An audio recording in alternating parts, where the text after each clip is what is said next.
Oh my god, this music. Oh, it's live already. Okay.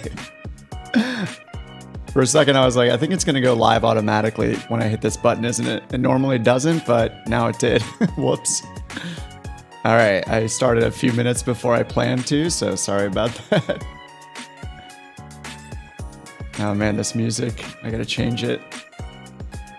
If anybody knows some incredible copyright-free music, let me know.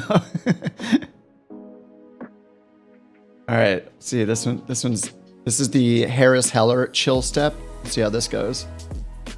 A little more chill. I think the one I was using is just a little weird. All right, remove from library. Yeah, I just barely took the screenshot. This is the thumbnail screenshot. I literally do it every time.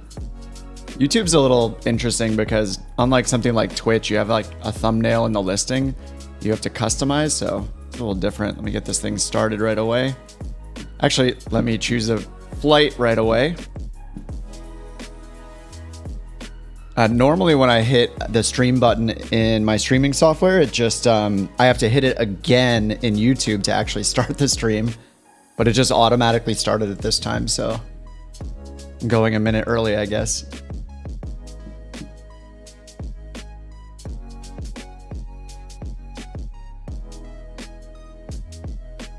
Okay, OnAir. And every time OnAir Company updates, I just need to update something as well. There we go. It's kind of awesome how often OnAir Company actually updates, though. It's like every week. All right, so let's see. I don't have a job yet, so let's go grab a job. I'm still flying the analog Caravan because I'm kind of obsessed with it. It's been really, really fun. I know we'll need prop full forward. Parking brake is on. Let's turn our strobe on. Leave that for now until I accept the mission. Range a few windows here.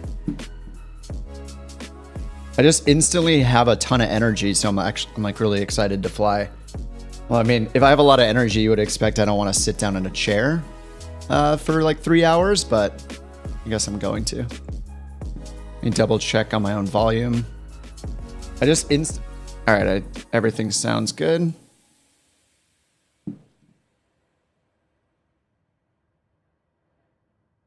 I'm a little tempted to try the Pro ATC app again that I paid for, was it a week or two ago? It's been a little shady though, so I'm inching closer and closer towards using VATSIM. I did check the VATSIM map just now on SimAware here, and oh no, do I not have the excuse now? Boston Center literally just opened.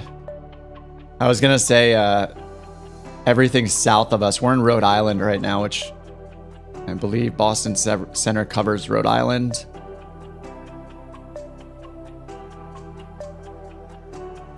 Like there's a controller on at Bradley, a tower controller. Someday I'll do it. I think maybe after the stream I'll give it a shot, one flight. I don't know, or maybe I should just finally go for it.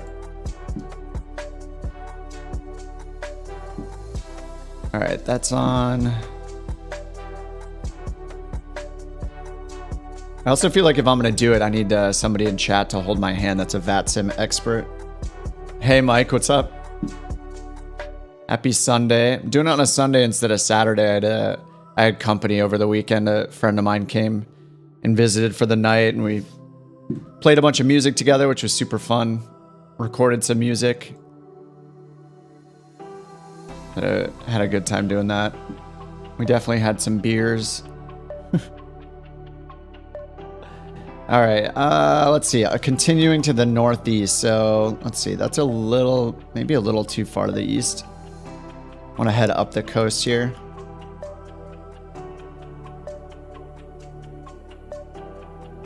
If I head inland a little bit, it's not too bad.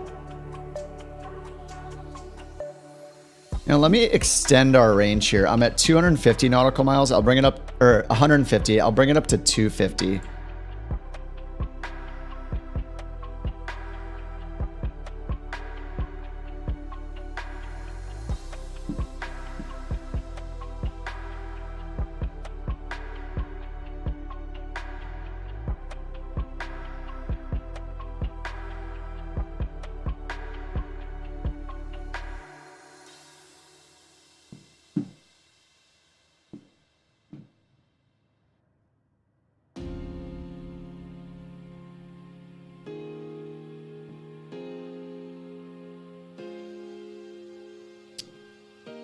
All right. Hey, let me know if you notice if the stream quality gets noticeably worse or not in the last minute or two.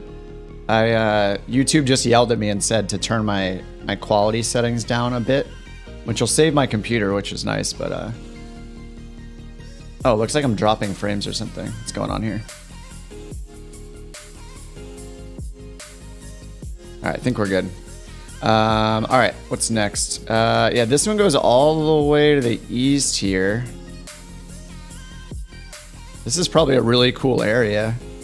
Let me see if I can find something that goes further north.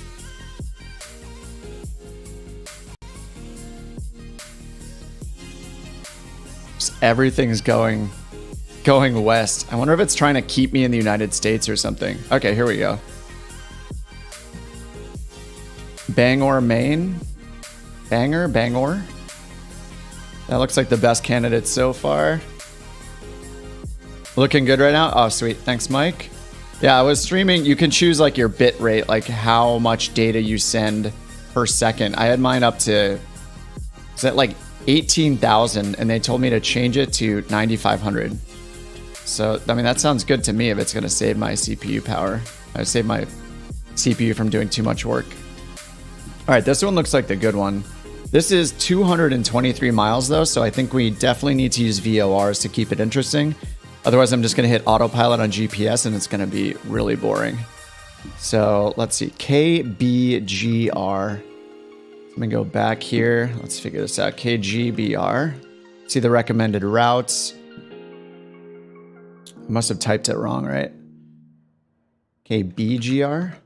Bangor International. There we go. 223 nautical miles. And for the routes, Victor 268.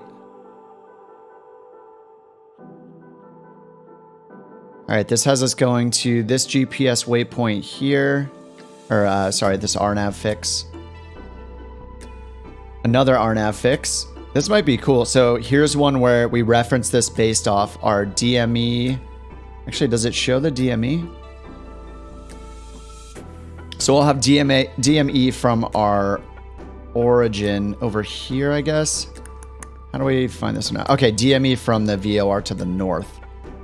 And then we would reference this waypoint with our cross radial here, the 103 radial from this VOR at Boston right here. So that's pretty cool. And then a few more waypoints we go through. Another turn here to Stan Victor 268, or actually this is joining 268, it looks like. Joining 268, crossing a couple more. Here's another one where it gives us a cross radial to track our position so we know when we're crossing Skogs. Another one for this one, Meshel, and we're gonna turn left here.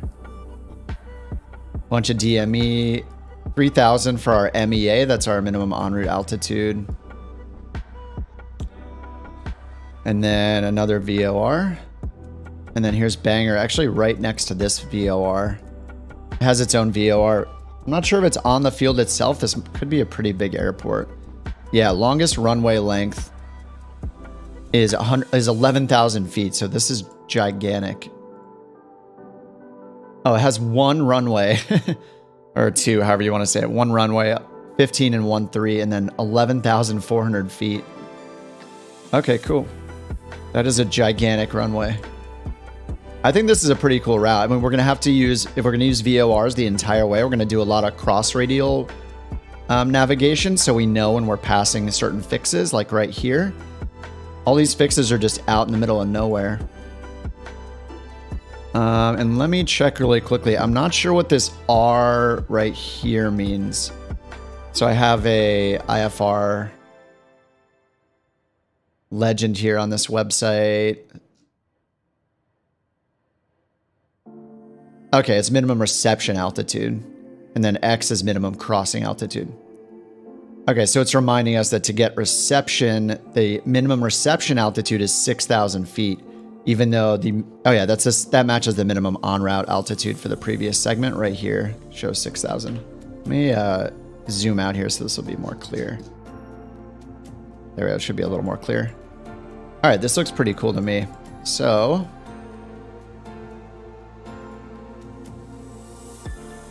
all right, so we're starting down here. One set. There's no departure.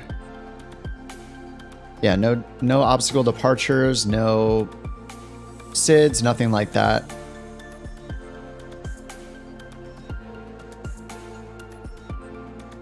So we're just going to Indy and then to the Victor 268. All right, let's accept all that, get that loaded into OnAir Company.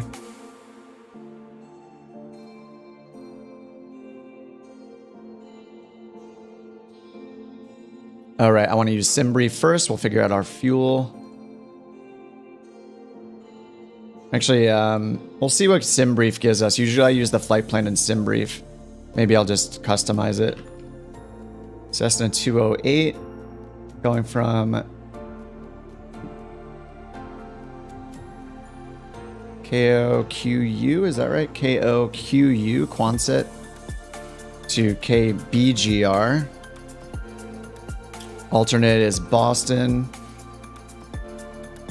Okay, this has us going on Jet Airways instead. It must be putting our cruise. Wonder what it's putting our cruise at. It's having us go on Jet Airways. Probably just because it's such a long route, since it's a 220 mile route.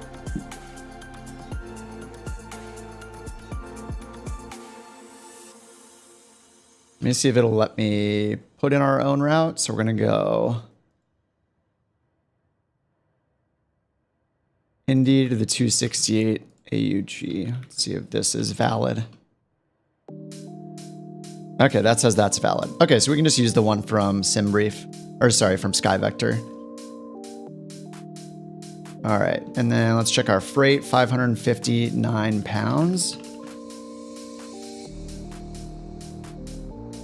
That is 0.279, so let's call it 0.3 tons. 0 passengers, just us. 208, all right, generate flight.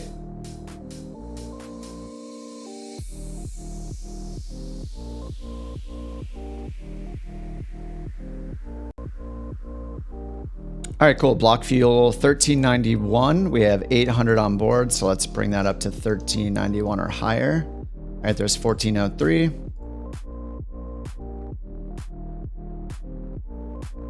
And then it wants our destination, KBGR. Bravo Golf Romeo. Bangor International, size 5, because the runway is so long here. All right, validating that.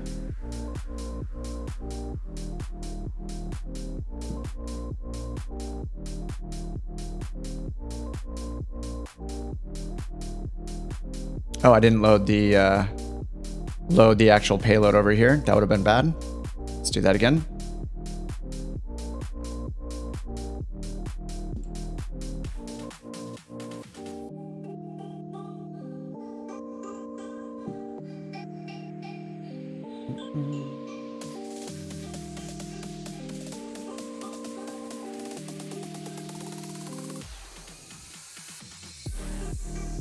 All right, still loading our cargo.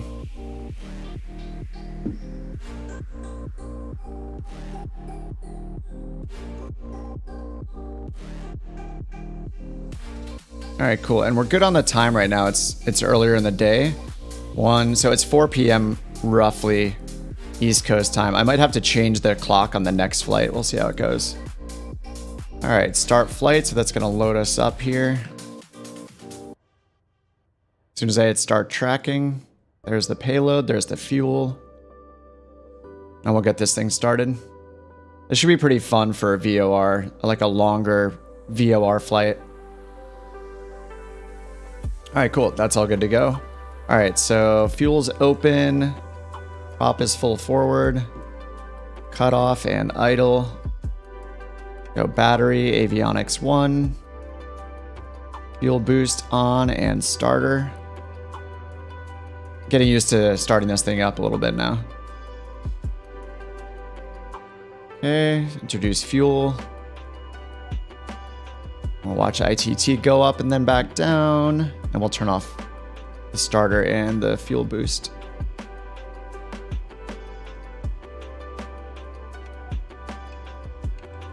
All right, good.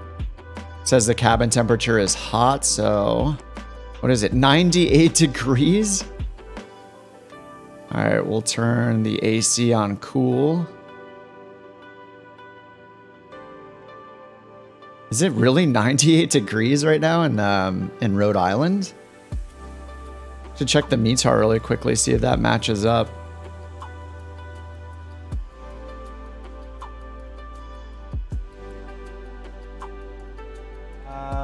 2517 it says. 25 Celsius to Fahrenheit is 77 degrees. It's just really hot in the plane, I guess. We'll see what ADA says, but it says, well, actually, we could just turn on our transponder and stuff after, yeah, this is all started. So let's turn on avionics 2. Let's get our transponder up, sit on standby. And then let's check outside air temperature once that's started up. There we go. 27 degrees Celsius. So it's just hot in the cab, I guess. All right, and then I need to test the alternator. Oh yeah, we're still on battery power now, so I need to reset the generator. There we go. Alternator, all right, battery is charging. And we can test the alternator. I should turn by the standby power first. Trip it, make sure the alternator goes on. It does. Reset it again, and then we're back on generator. Battery's charging. All right, that's good. That is aligned and on slave mode, and all right. All right, so I have these here right now, but I think we should. Now, do we want to do IFR? It's going to be a pretty long flight, so I'll at least program it in, and then I'll turn these off. Oh, you know what? Programming it in is going to be really difficult because the 530 and 430 don't let you do airways, so it's going to be a chore. So, all right, let's just skip it.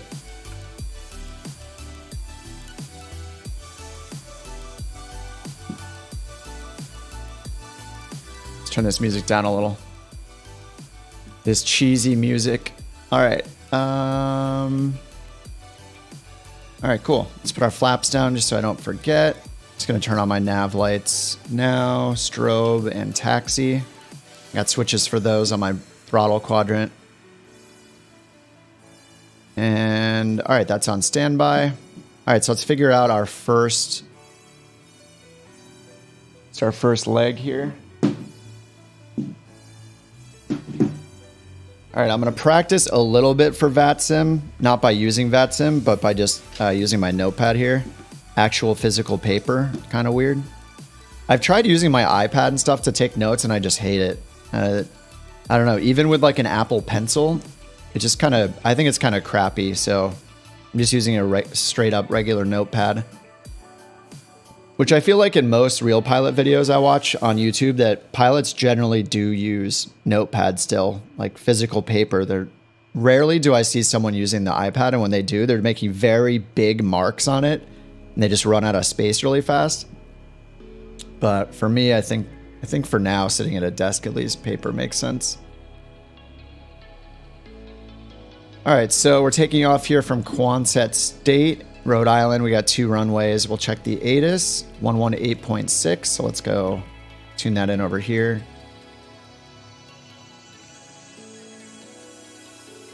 (118.6).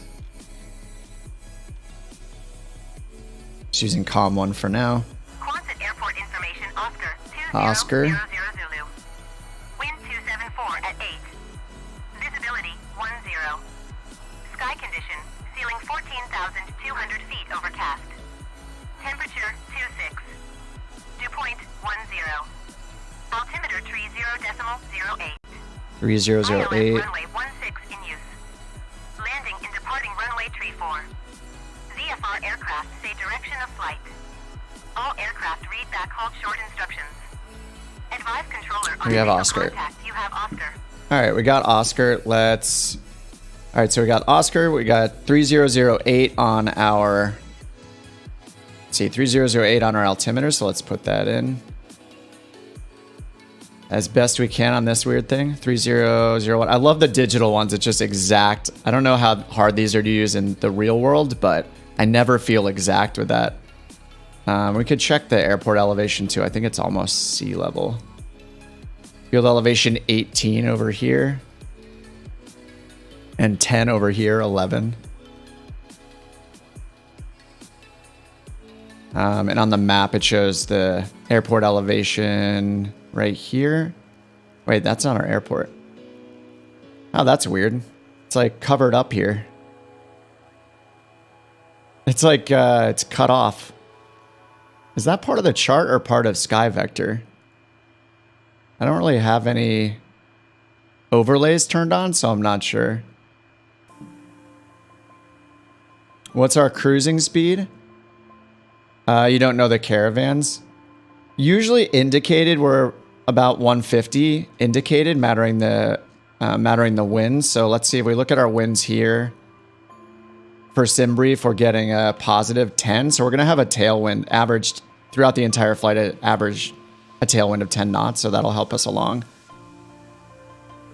And then it also shows us our expected speeds. We have our true airspeed here, 170, 180, 180. There's a Mach number as well, which is funny for a Grand Caravan, but it's Simbrief, you know, you can fly whatever plane. So yeah, it's showing about 180 most of the way for true airspeed, thanks to that tailwind we'll have. So that should be pretty cool. It'll be a kind of a longer flight. I usually try to keep them under 150 miles for each flight, just so it doesn't get too boring. But to make up for it, we're gonna just use VORs the entire way to cross-check our position. So that'll keep me more busy than usual, instead of just using GPS. All right, so the first thing we're gonna do, we're supposed to go to this Indy waypoint. I think we should use the RNAV computer to get to that one first, just because it's fun.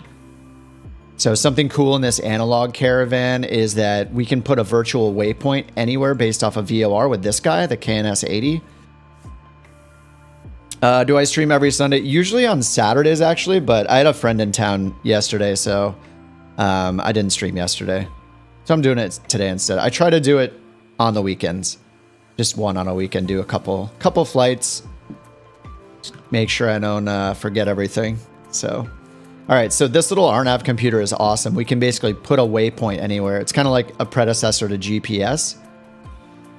And this Caravan I'm in isn't the stock Grand Caravan. It's it's called the analog Caravan. It's payware, but it gives you like a full analog cockpit instead. And it has like state saving, and it tracks your overall engine wear and tear over time. So it's like persistent. So it's kind of cool. People in chat were recommending it for a couple weeks, and I finally caved and got it like 2 or 3 weeks ago, and I've been flying it ever since. So it's pretty awesome. I'm enjoying it. And yeah, as part of this, you can change out the avionics. You can use like a 530, 430. Here's a 530. You can use the GTN 750, or you can just use no GPS. And then with the bottom, you can put on a 430 or just no GPS there too. So, and it looks like I ran the engine a little too hard, a little bit. Probably over torqued it at some point. So here we have it's dropped down from 96%.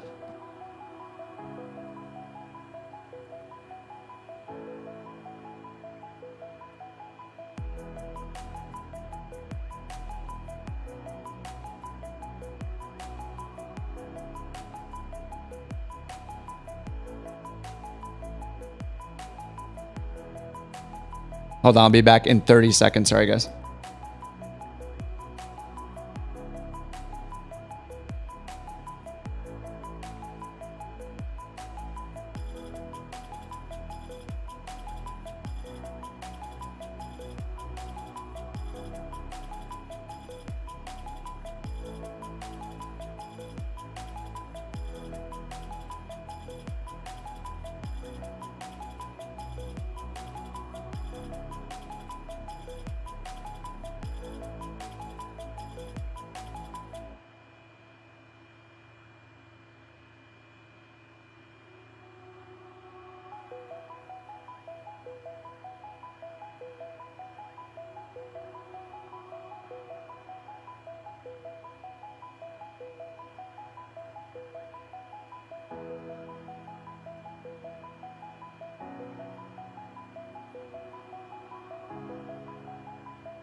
All right, sorry about the AFK. So yeah, I had to go on photo duty, I guess. My girlfriend had friends in town, and they're all leaving. They're like, "We need a photo." I was like, "All right, here are 200 photos." Whenever that happens, you have to take like 200 photos in a row. Just spam the button, because otherwise you'll just be there forever. All right, so let's dial in the first waypoint here. So what we can do is we can just add this waypoint using this RNAV computer. So if we look at this VOR right here, Providence, I'll dial that one in, 115.6. Here's 115.6 on the frequency. Then down here, so it's already in range, so we already got it on the ground here. So this has VOR mode. So if I switch to VOR mode, it's just giving us DME information. So we just have how many miles away it is. If we switch over to RNAV mode right here, what we can do is this distance is different because we're telling it a specific radial and distance as well. So if I put in this radial 093 and we put in a distance, which is going to be 30, because here's a segment of, actually this is a little confusing. It says 15 and then 15 again, but it almost looks like duplicate information. So, but I'm guessing it's 30 miles. So we add that up, 15 and 15, get 30. So we want 093 and 30 miles. So down here, I hit this data button. We put in the 093 radial. And then here under distance, we put in 30 miles. And I can change the decimal by push-pulling this little knob right here. So we can do 30.0 miles. So now it's saying 31.7 miles from us is the waypoint, which is incorrect. So it says 18 here. I think this is duplicated information on the chart. So we probably need 15 miles instead. So 17.6. So that matches the sky vector estimate here of 18. I'm not sure why that's... There's some weird parts with the chart here because, as you can see, this is like cut off as well. It's maybe like a stitching problem or something. I think this is just the same exact thing duplicated. Yeah, something's a little weird there. All right, so what this is doing is essentially it's giving us basically a GPS waypoint or a virtual VOR. So we're putting a VOR right here on Indy. So now I can fly directly to this. We can't use autopilot with this, but we can use it as our HSI source. It won't work with autopilot nav mode, but if I switch this over to RNAV instead of nav1, that'll use this RNAV computer, the KNS 80 right here. And then we can just twist our knob to get a 2 flag and then just fly directly to the station. And instead of an actual station, we're getting this waypoint Indy. So then from there, what we're going to do is we'll want to fly up to this waypoint. And we actually should probably use our RNAV for a lot of this. Let's see. This is pretty far from this VOR. So like, yeah, and then there's a turn up here. So I think we're going to have to try to keep this VOR right here. MEA is 2,000. See, along this whole route of it's 2,000. Is there a changeover point or anything? Okay, so say we're on Victor 268 right here. I'm just going to look for a changeover point. 42 DME. Hi. All right, and then... yeah, this is where the chart is super weird. And then it goes up to 6,000. I think the chart is just messed up here. Something is really weird with how the chart's cut in half here. Then it says 6,000. So we're going to have to try to keep this VOR in range and see how far we get with it. Otherwise, we might have to switch to use the RNAV computer again. But for now, we'll put in Sandy Point. So 117.8. We'll put that on our nav1 radio right here. 1178.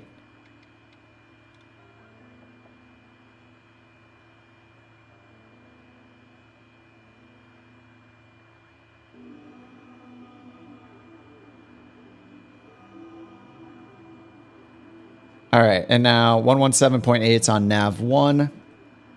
So if I turn, okay, it's out of range right now, but once we take off, we'll see that get into range. This is our DME for nav 1 and nav 2. And then we have our separate DME info down here on the RNAV for, it's essentially a nav 3.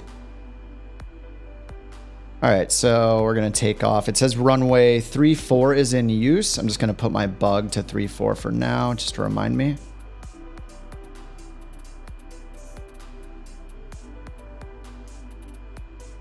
All right, and then hopefully this is in range. It should be in range once we take off. We're pretty close, but I'm curious how long we'll have reception for this Sandy Point VOR right here.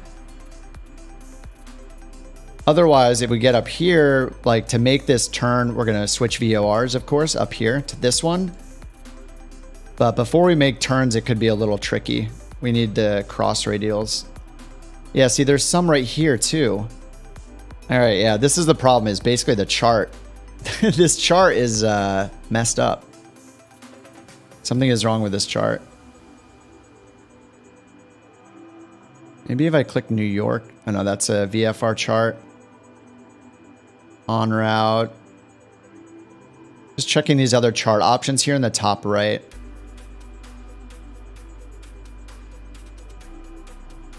Okay, it's giving us more DME info here from this VOR. I think that is that Providence?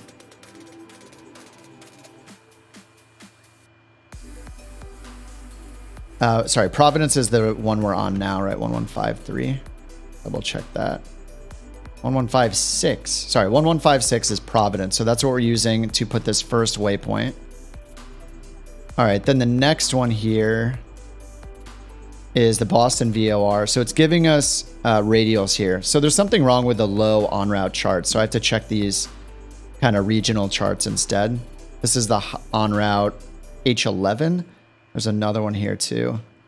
All right, they must know that there's an issue. So, okay, this is a little better. We don't see the fixes, but at least for some, we don't see all the fixes. Like right here, there's not one shown. But at least here we have the radial 192.24 DME from Boston, so we know when we get to Birdie. Kind of have to just go back and forth and cross-reference the different charts.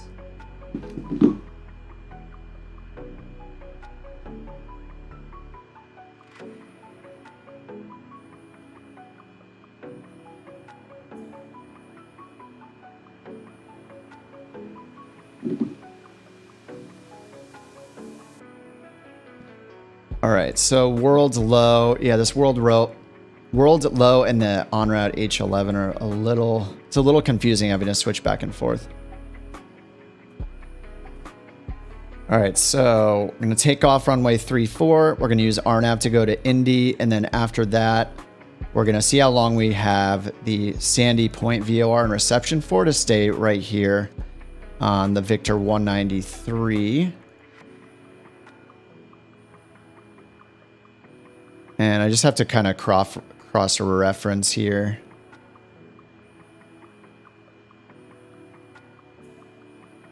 All right, then we're going to take that all the way up until we get to this cross radial here. So once we're on the way, we're going to turn our VOR2 into this VOR right here, Boston. And then we'll be able to monitor this and these radials to know when we're passing certain points. So as long as we stay on that course on Victor 193, then as we cross over these, we just tune in these radials on our CDI, which is on our NAV2 radio, and then we'll know when we're crossing. We'll just cross-reference the DME and the radial from Boston to know when we're at Kyle's, and then when we're at Tawny or Tony, and then we'll make our left-hand turn there. All right, let's figure the rest of this out while we're flying, but we know we have to make another turn here. We're switching, yeah, out to here, use another radial, so this one is all based off, this is based off the Boston VOR at this point when we make our turn. So it's showing here we're on the Boston 048 radial. And then it shows our DME 74. That's when we make a right-hand turn there. All right, then MEA there is 5,000 feet. So far it looks like we just need to be at least at 6,000 feet. We're going eastbound, so we'll probably want to do 7,500 feet. Odd thousands for eastbound. So I think for now, 7,500 feet looks about right.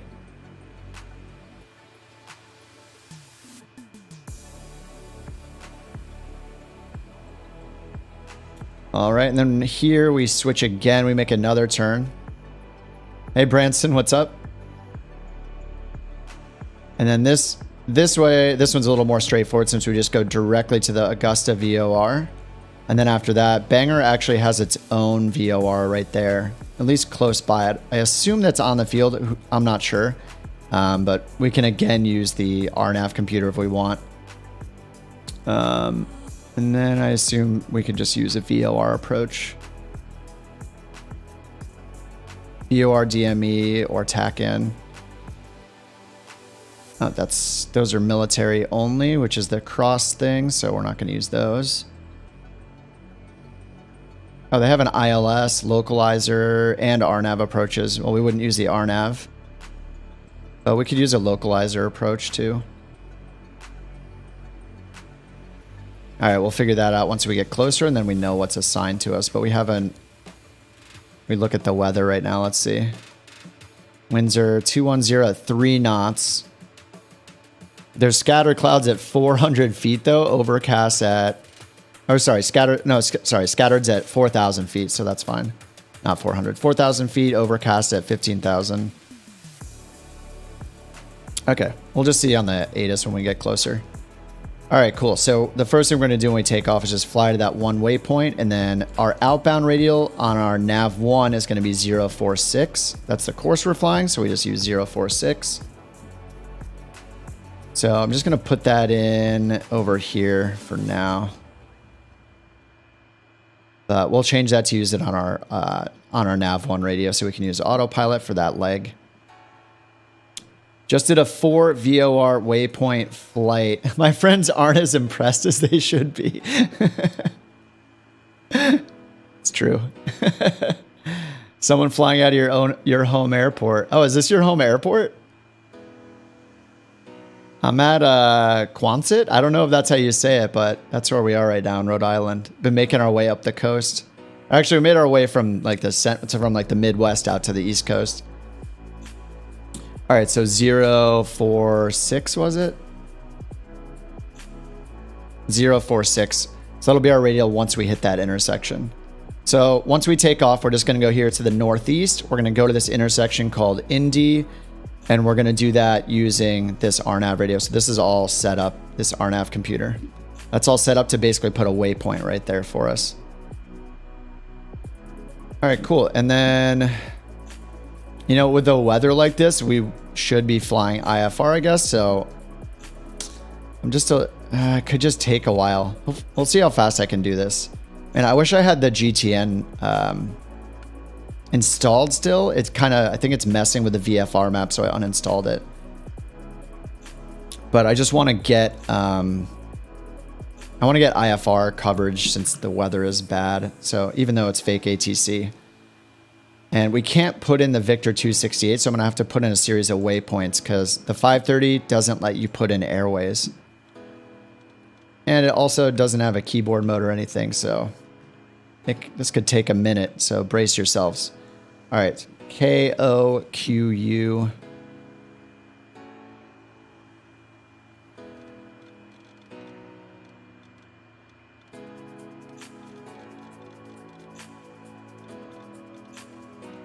Oh, Quebec. And uniform. All right, Quonset, that's correct. So then from Quonset, we're going to go to this first waypoint, Indy, INNDY. I mean, this is how you have to do it in the real world, right? There's no keyboard entry mode unless you're in something fancy like a Cirrus or something with a keyboard panel on it. All right, there's Indy. K6. 17.5 nautical miles. Yeah, that's correct. Okay, from Indy, I'm just going to go to the ones that are straight. So normally, if we loaded a whole airway, it would put in ones like Birdie for us. I just need enough to get us the IFR clearance. So let's do Tony or Tawny. One trick you can do that I'm using right now is if you hold shift on most knobs, it'll do double speed. So it's doing 2 letters at a time as I hold shift, and then when I get closer, I let go. And then with this, this is just the stock. This isn't even using the PMS, the PMS 80 mod for this. This is just fully the stock 530. All right, Tony or Tawny, however you want to say it. Then from there, we're going to LBO Lobster. I assume that's Lobster. Holding shift a little here and there. You can also go backwards. It's not too bad. And I'm using my my mouse wheel to do this. It's a lot easier. I'm just looking at the letters. I'm not looking down here to make sure I'm clicking in the right place or anything like that. All right, there's Lobster. And then we're making this turn up here to go to Meshel. M-E-S-H-L.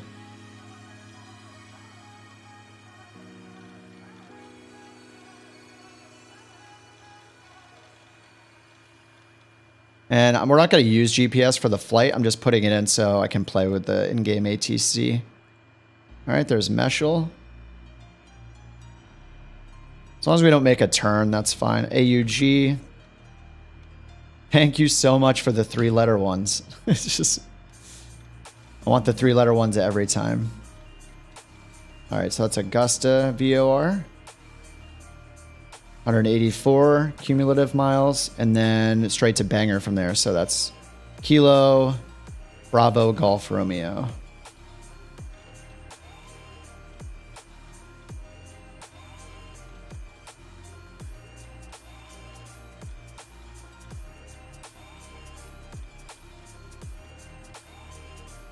All right, there we go. Sweet. All right, now that we have that in there, we're just going to turn it off or hide it, and then we can get our clearance. Quonset clearance delivery Cessna November. I'm going to write this down for VATSIM practice on my notepad here. Cessna November 22 Kilo India Papa is cleared to Bangor Airport as filed. Takeoff runway 34 climb and maintain 9,000 feet. Departure frequency is 123.675 squawk 3716. All right, so we're cleared as filed. Takeoff runway 34, climb, maintain 9,000 feet. Departure frequency 123.675 and squawk 3716. All right, I wrote all that down on my notepad. So let's do our squawk ourselves. 3716. Wow. All right, calm down, calm down.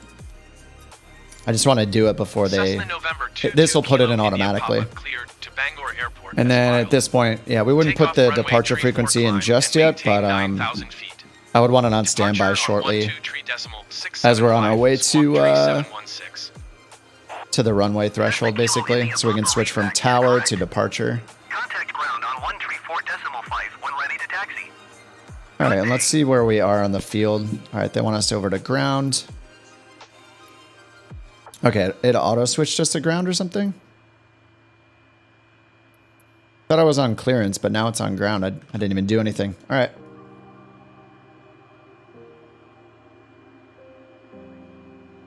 All right, and then our airport diagram here. So we're right here in the GA area, probably near Alpha 2.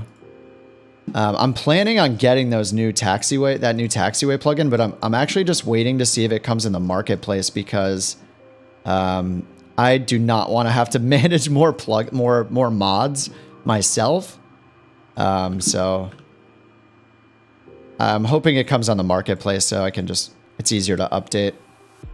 All right, so we're around Alpha 2, it looks like, and taking off runway 34, which is just here to our right. So we're just gonna get directions to take Alpha to 34. And cross runway 5 or runway 23, however they say it, is what we're expecting them to say. Quonset ground Cessna November 22 Kilo India Papa with Oscar ready to taxi IFR. Cessna November 22 Kilo India Papa taxi to and hold short of runway 34 using taxiway Charlie Bravo cross runway 23 Bravo. Contact tower on 126.35 when ready. All right, so runway 34 via Charlie Bravo, cross runway 23 Bravo. All that's wrong compared to the real world info, but and then contact tower 126.35. So got all that written down. Short runway tree for via taxiway Charlie Bravo. All right, we got our Cross taxi runway lights 23 Bravo, on, Cessna Kilo got our India parking Papa. brake off. And so they said Charlie Bravo. This is just a common problem in Microsoft Flight Sim. So we're actually here near GA, so we should just take Alpha, cross runway 5 or cross runway 23, and then just to runway 34 here. All right, so let's go do that.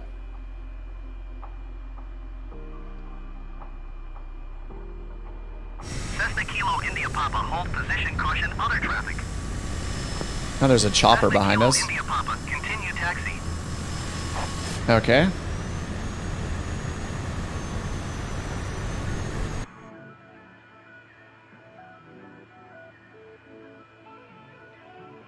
I also switched this over to headphone mode. Actually, let me take it off headphone mode really quickly just because I think hearing the engines is usually nice, so let me go back. So there's this headphone simulation. What's nice about that is if you want to hear things like the Morse code when you're tuning in, that's really nice just because the engine gets really loud. But I like hearing some of the engine sound, so I have that down at 35.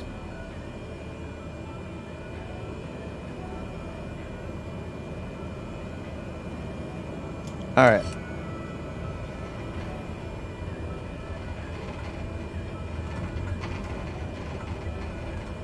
Cessna Kilo India Papa, did you hear my last transmission? Roger Cessna Kilo India Papa. All right, so tower is 12635, so I'm going to put that in comm 1 here. 126.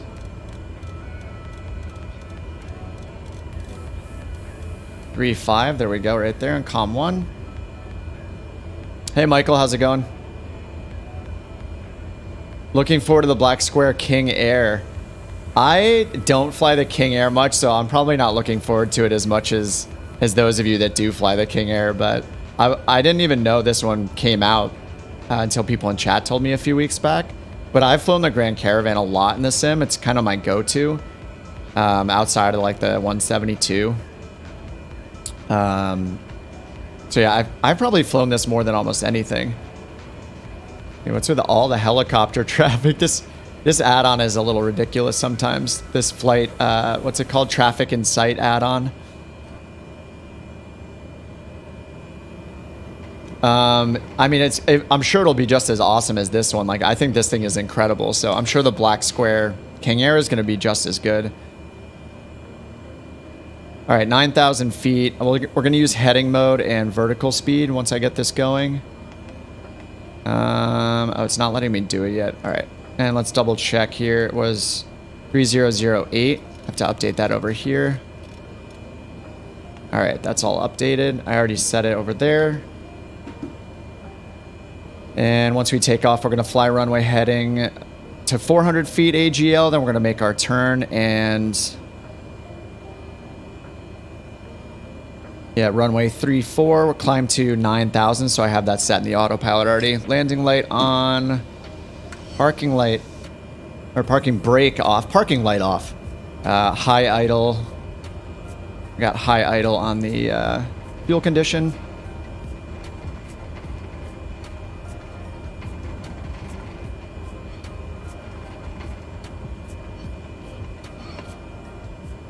All right, parking brake is on. Double check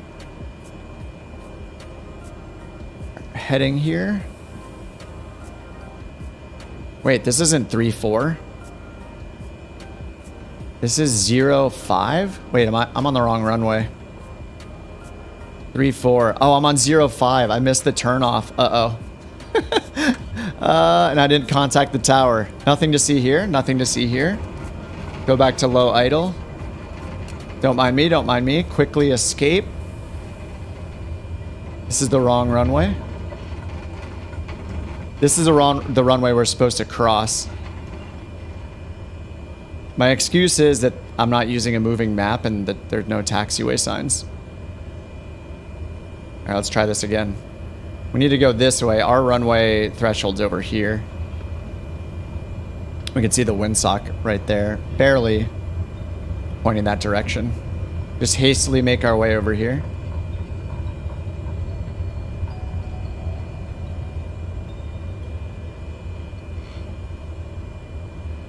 I guess that's why we double check our heading and everything. All right, this is where we cross runway 34. And they already told us to cross, but let's double check.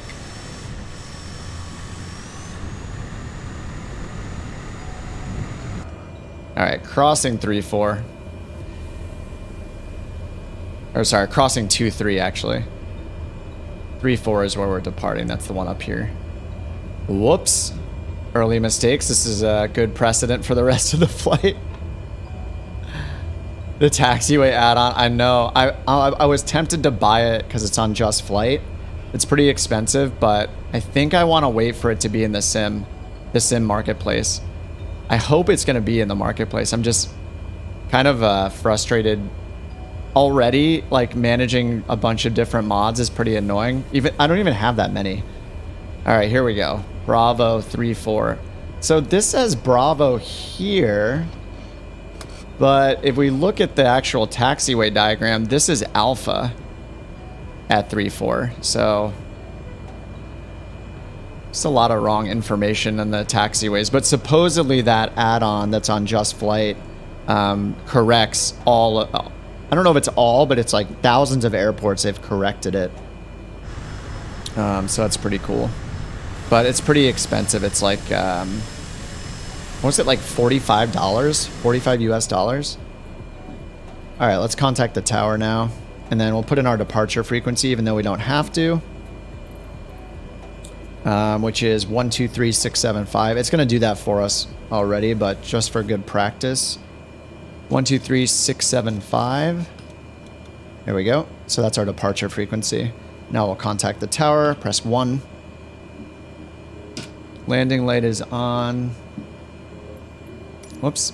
There we go. Tower. Oh, it was 3. Tower Cessna November 22 Kilo India Papa at runway tree for ready. All right. Taxi light off. High idle. Check our outside air temperature is 26. We don't need pitot or anything yet. Altimeter 30.08, wind 274 at 8. Cleared for takeoff runway 34. 274. So we're gonna have the wind out of the left a little bit. All right, cleared for takeoff 3-4. Cleared for takeoff runway tree for Cessna November 22 Kilo India Papa. I don't know why my nameplates aren't working. We have a friend. One of you in chat. Oh, it's Zero again. It's Mike. What up, dude? All right, he's all lined up on the right side. All right, so once we take off, yeah, we're gonna climb to 9,000, and we're gonna make a turn a little to the east, so we can head towards this RNAV waypoint that I've put in right here, 17 miles away. Square up the heading bug. And then I'm going to also change this so the needle is centered. So yeah, once we take off, we're going to make that right-hand turn. We're going to intercept this course to go direct to that waypoint that I've already dialed in here. So I've tuned it in using that RNAV computer. So if you're using GPS, you would just go directly to Indy right here, INNDY, as our first waypoint. All right, I'm going to zoom in a little as I do this so I can see our torque. Parking brake is off. Just don't want to over torque this or it'll actually damage this plane.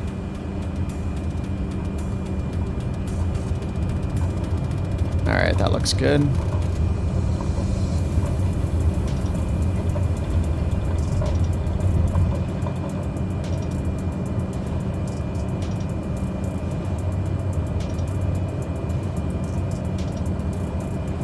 All right, we're at 100 knots, so I'm putting flaps up already. Trimming up. Should turn some lights on in this thing.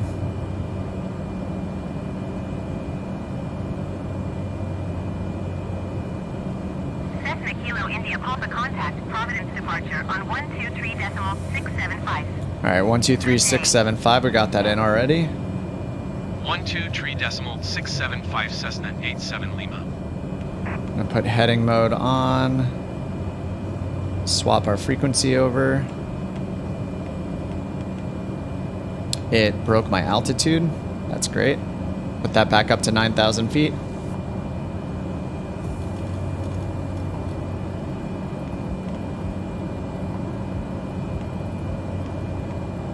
All right, there we go. Now we can contact them. Providence departure. Departure Cessna, November 1187 Lima, is passing 1,000. So with this RNAV computer, we actually cannot use autopilot with it in nav mode, but we can just use heading mode.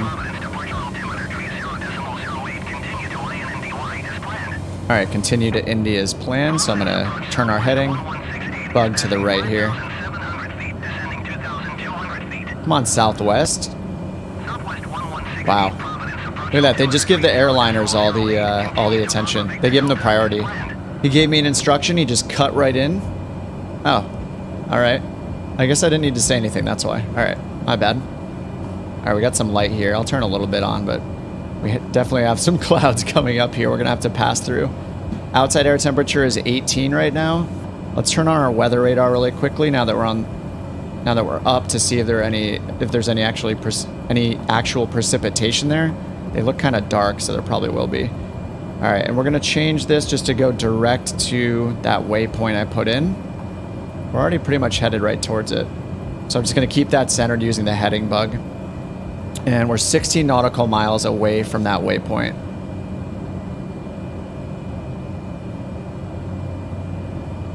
All right, so flaps are up, that's good. Let's check our power setting. Gonna add a little more power now that we're up a little bit. And outside air temperature is 17, so pitot is staying off for now. We're gonna go through that cloud layer though. Okay, that's good. I'm looking at some checklists I actually brought up on ForeFlight just to try to get used to them. We don't need ice or stall, anything like that now. Airspeed 110 to 120 knots. Yep, we're at about 115. We could climb a little bit faster, so I'm going to notch that up once using a shortcut. My throttle quadrant. Oh yeah, just observe maximum climb torque and NG limits. Great. All right, that checklist is complete. And I'm just making sure, especially because this Grand Caravan, especially if we get over this takeoff mark, this torque limit here, it's going to damage the engine, and it'll remember the damage. And then our prop RPM is inching up a little high too. So if I switch over here, we can see that over time, the last several weeks, I've damaged the engine a little bit. It's no longer 100, just from most likely from over torquing. And I don't see any precipitation on this thing yet, but obviously we have this huge cloud layer, right? It's just overcast at, what did they report it at? Overcast at, it said 14,000.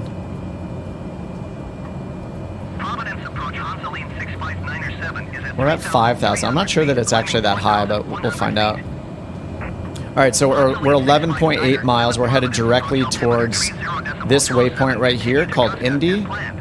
Once we get here, we need to join right here. We need to join the Victor 139 or 268. I guess it's both. I think it's the 268 for us.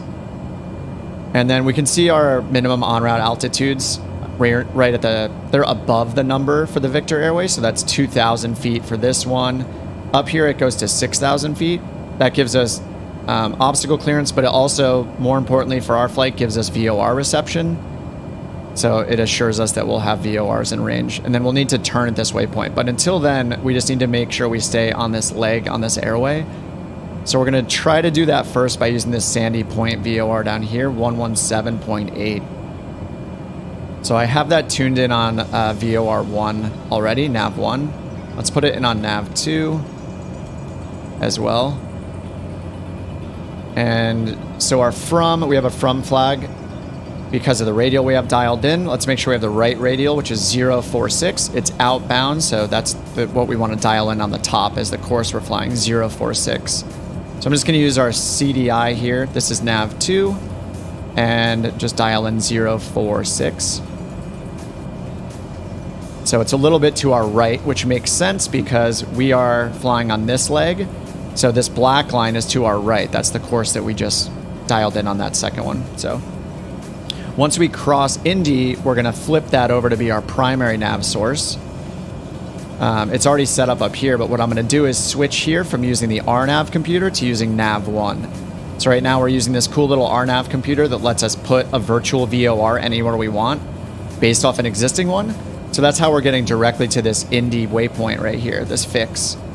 Because we dialed in Providence VOR and we told it 093 radial, 15 miles away is Indy. And that's how it makes that virtual waypoint for us. So that's just a unique thing in this plane.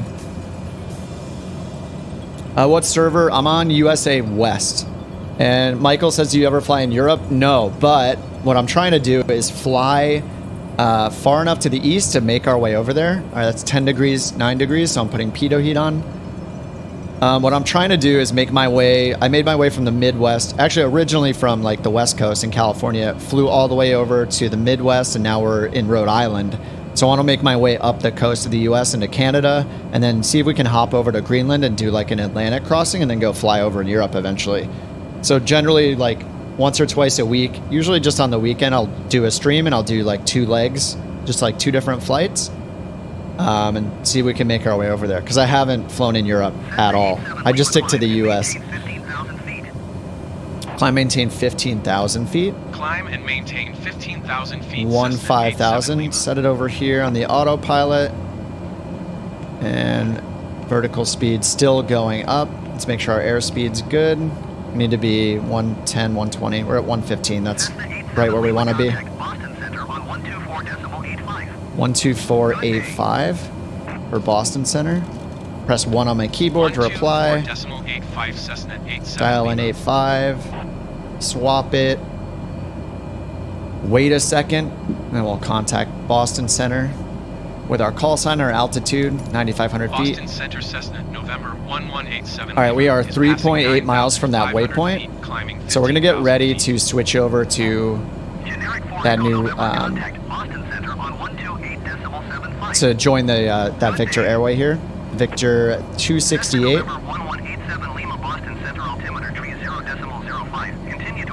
Alright, just press B on my keyboard to update.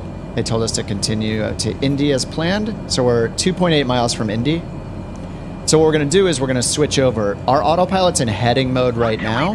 And we have the DME info right here for that waypoint.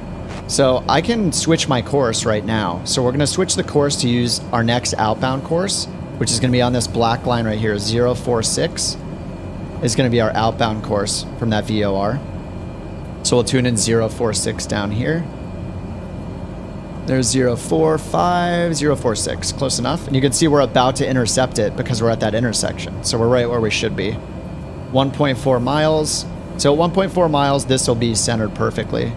Give or take a degree, mattering how accurately I'm tuned into that course. All right, 1 more mile. And all we're going to do is, actually I can do this now. I'm just going to switch our HSI nav source to nav 1. So this is switching over to, oh, maybe it's not switching over. 117.8, which is down here. 1178 Sandy Point. Oh, yeah, we did switch over. Wait, no, we did not. So we don't have it. We do not have it in range, even though we're at 12,000 feet. All right, well, we're going to make our left-hand turn here anyway, just for now, towards that course. And we might need to figure out, we might need to use the RNAV computer again, because 1178 is not in range. Contact Boston Center on 133.325. Good day. So this segment only goes between 2 fixes. So the only thing we can do then is use cross radials to figure out where we are. So let's see, let me go over to this one. So at Birdie, we would be off of this, off the Boston VOR instead. So I think we're just too far. Actually, is it?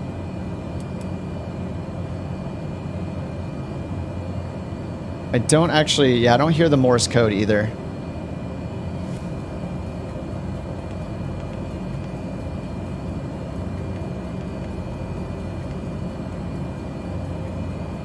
What do they have us climb to? 15,000, right? It just messed this up. 15,000. Let's continue our climb here. All right, we almost lost our visual with the ground now. Pitot heat is on. Anti-icing is not on. Oh, it's cold in the cabin. Let's turn the bleed air heat on. Yeah, it's 48 degrees in the cabin, which is why we have this white light here. So I need to find a new way to get to our next waypoint. I'm just going to use the RNAV computer. Let's go back to world low.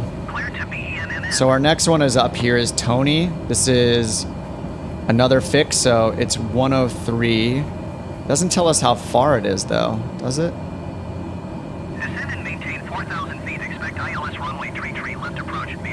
Okay, but it is 63 DME from this VOR, but this is going to be way too far. Let's see if we can get this VOR in range here. 117.1.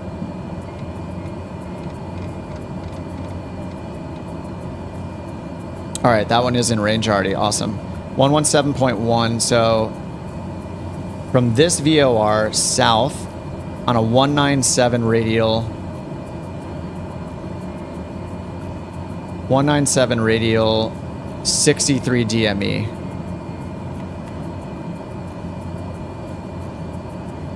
(197) and 63.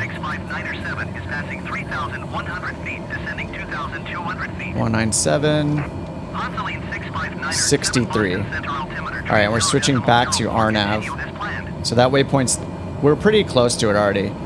And then we just center the needle, and now we can just, yeah. So we were flying in the right direction already. All right, so we're using the RNAV computer again. We're still climbing here, 14,300 feet. Hopefully we can get out of these clouds. Yeah, it looks like they're giving us a pretty good altitude maybe. We'll see. Getting a little bit out of the clouds. We might have to request a little slightly higher altitude. All right, it's warming up in here, 60 degrees. Our cold light is off, so that's good. Yeah, it's super gloomy. All right, so yeah, what happened is we couldn't tune into this VOR down here, Sandy Point, on this 046 radial to join the Victor Airway here. So what I did was I just used the RNAV computer again to put in this waypoint. All right, they're having us go up to 17,000. Climb and maintain 17,000 feet. So updating that to 17,000. Airspeed is still good. Outside air temperature is -2 now. Not getting any icing yet. Two of these clouds are so dark, but it's not showing any precipitation on our weather radar here.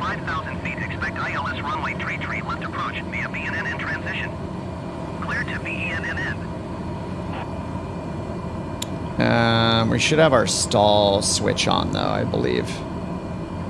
I'm just checking my keyboard shortcuts. I guess none of them go down to this panel, huh?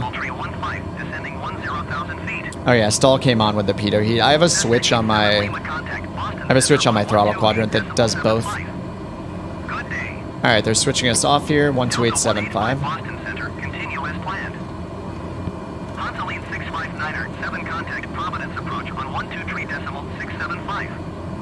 I'm just gonna step in here. We're never gonna be able to talk to them. 128.75 for Cessna 87 Lima. All right, 12875. Boston Center Cessna November 1187 Lima is passing 15,000 feet, climbing 17,000 feet. It stopped us at 15,000 feet. All right, continue to Tawny. I'll update the altimeter real quick. Hitting B. I usually use the shortcut just because right here I don't feel super precise putting this one in. The one over here on the autopilot feels more precise just because it's digital, but all right. And we're still in heading mode because we can't use nav mode with this RNAV computer. So let's turn back on to course a little bit here.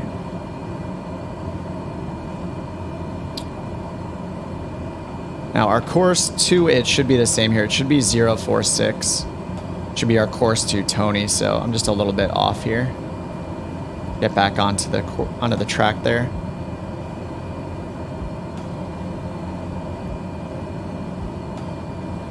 Nice, we're over.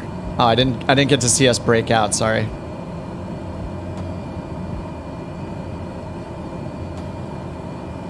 Have I ever thought about getting an actual pilot's license? A little bit. I'm usually pretty nervous in those planes. Like my partner has her private endorsement, or whatever you call it. Her I know people call it a PPL. It's like a certificate, right? Anyway, she has her private license, I guess you would say.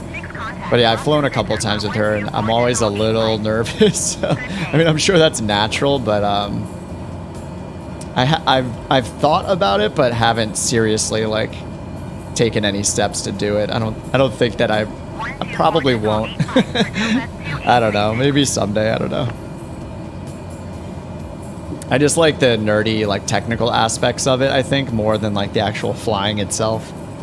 I like all the systems, you know? All right, so we're 22.6 miles away from Tony. That's here. We're a little bit off course to the east, so we're catching back up to be on course. So we're on the Victor 268. Once we get to Tony, we'll just go directly northbound to this VOR right here. Oh wait, yeah, we could go northbound towards this VOR until we get to 38 DME. That'll put us at Lobster.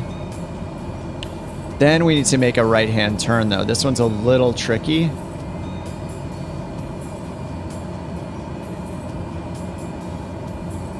Yeah, it's not giving me a distance. So how do we find out that we're at this?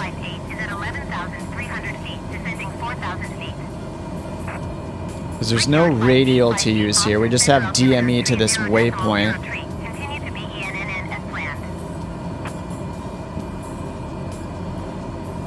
All right, let's check. All right, 20 miles from Tony.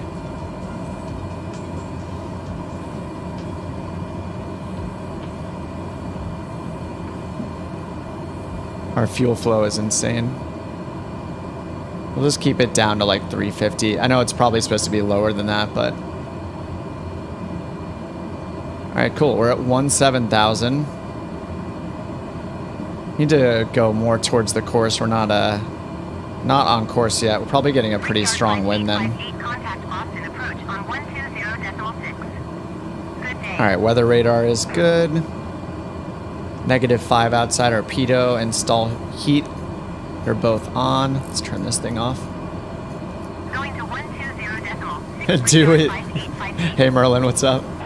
Really wish they would add this analog plane to the marketplace. Yeah, I think generally they come out on PC first, but I don't know if the developer is planning on putting it on the marketplace or not.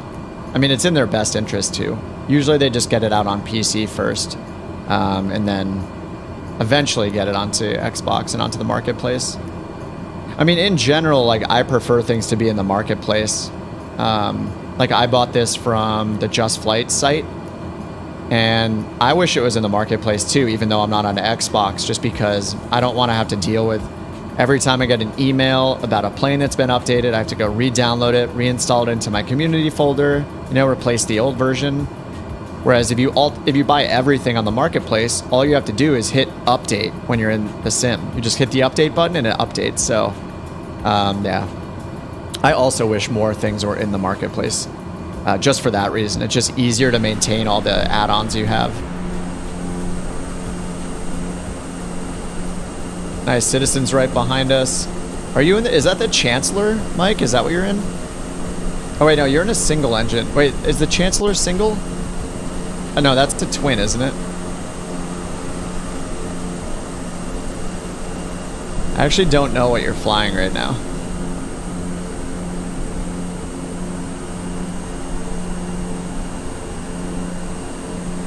Are you in the TBM or something? No, I think don't the wingtips flare up on the TBM? It's not the TBM, but it's a single engine. It's probably just something that I don't have. He's probably in a twin or something. Not actually sure.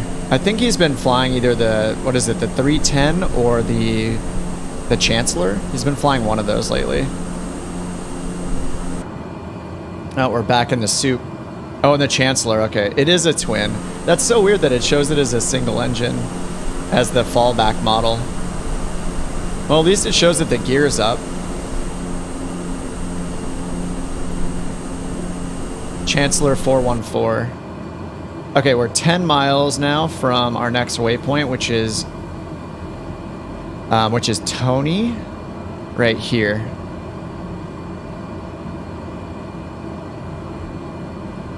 And then, yeah, we have that R. Let me look at the chart again.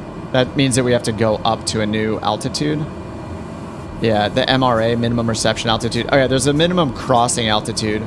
So the minimum reception altitude, this R here, is just telling us that if we want to maintain reception of the VORs that we're using to fly on this airway, we need to be at least 6,000 feet. If it had an X instead, then that's a bit more scary just because the X is the minimum crossing altitude. So here it's showing 6,000 on this leg already. So we should already be at 6,000 for our en route altitude. Here it's just pointing out that to continue getting reception, we need to be at 6 or higher. If there's a crossing altitude change, it'll have an X, and that means that when you cross over this point, you need to be at the new altitude for the next segment already. So say this changed from 6,000 on this leg, and then up here on this leg it said something like 8,000, then that means we would need to climb to 8,000. It says 5,000 instead, so we're good, but the X would tell you that you have to cross that waypoint at the next segment's MEA, minimum en route altitude, which are these numbers right here above the Victor label, the Victor Airway label. All right, they're handing us off here again. 1 tree, decimal tree, 25 Cessna 87 Lima. All right, 133.325. And our VATSIM practice here. Just by actually changing the frequency. Boston Center. All right, 17,000 feet. We'll get a new altimeter reading from them. I can turn my landing lights off now. Could have done it a while ago. All right, 3003. I just hit B on my keyboard, but it updated there and updated over here, so that's good. -5 degrees outside. Pitot heat still on, but we're not getting any ice. Oh, we're getting icing. All right, ice protection's going on. And we should try to get out of this, so let's see if they'll give us like a 4,000. Let's do a 2,000 increase for now. Boston Center, Cessna 87 Go to 190. See if we can get Request out of flight this level 190. precipitation. So we're icing up. Cessna 87 Lima climb and maintain flight level 190. All right, going up to 190.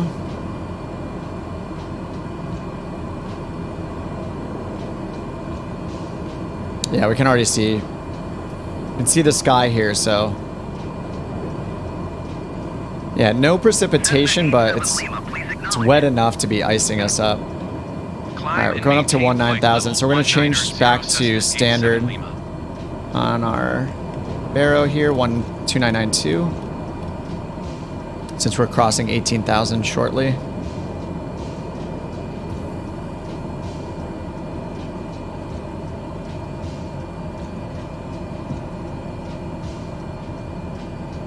All right, hopefully that'll get us out of this icing. Luckily, the Grand Caravan has anti-ice system, so we turn them on, but then we get the heck out of there as fast as we can.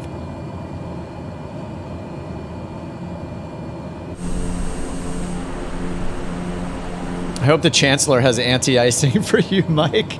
Sorry, I brought you right into icing conditions here.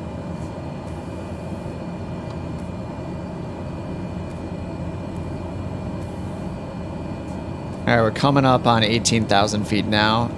We're also about to cross over our waypoint, so I'm getting a little distracted. So we're going to have to make a turn here to the north. So I'm just going to get ready to turn to a heading first of... So it would be the reciprocal of 197. So that's 377. So that's 017 because it's more than 360. So we would just want to be on a north heading of 017.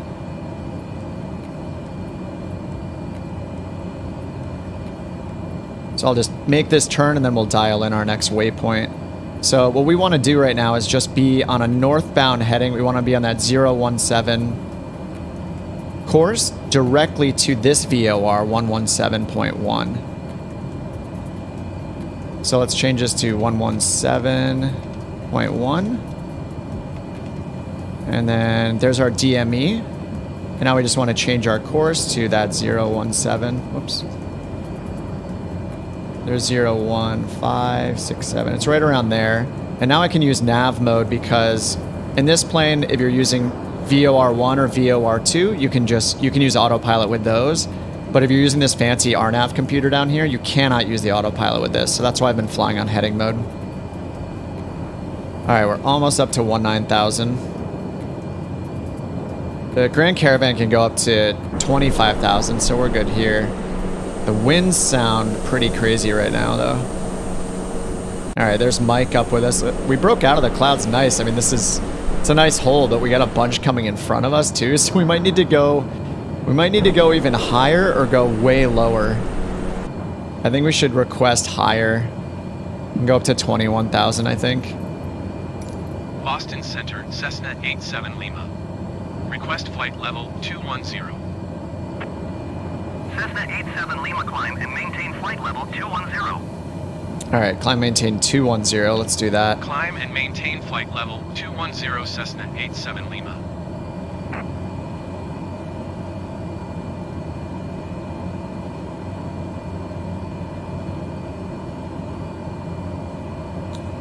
Something is going on with our electrical system, right? I haven't been in icing with this, so I think we're... All right, our battery is still charging, our alternator is charging, our generator is still good. Volts. You can see over here our anti-ice is like flicking here. Anti-ice amps are flicking. I don't know. That doesn't seem great. Wing light.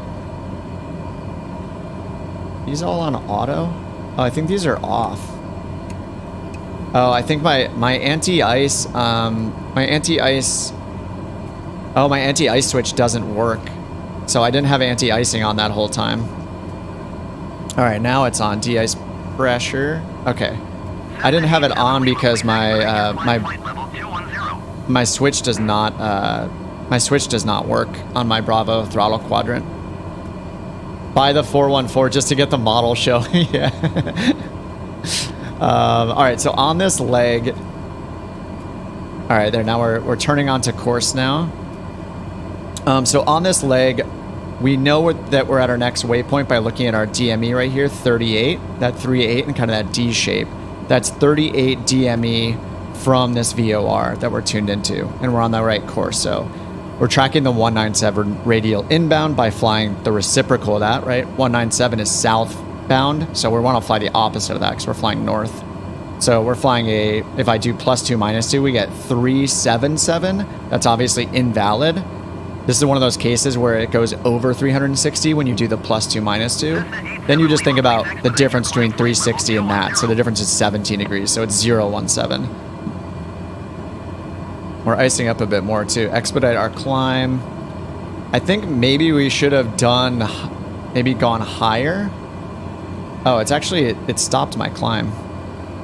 Let's try this again. Maybe I just didn't climb through. I made a mistake.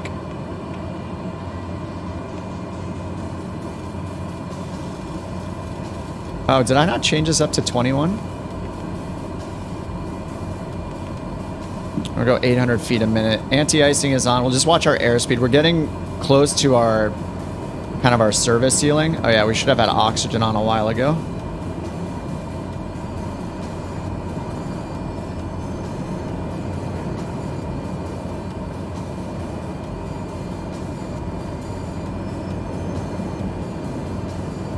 Just maxing out our power here at this point.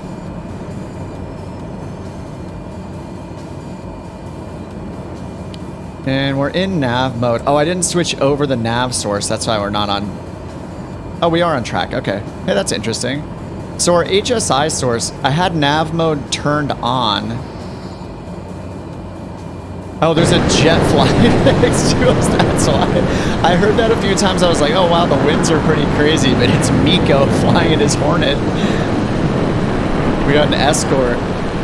Awesome. What's up, dude? I wish I could see it sounds like the afterburners are on. See if we can get up out of these clouds so we can see him better.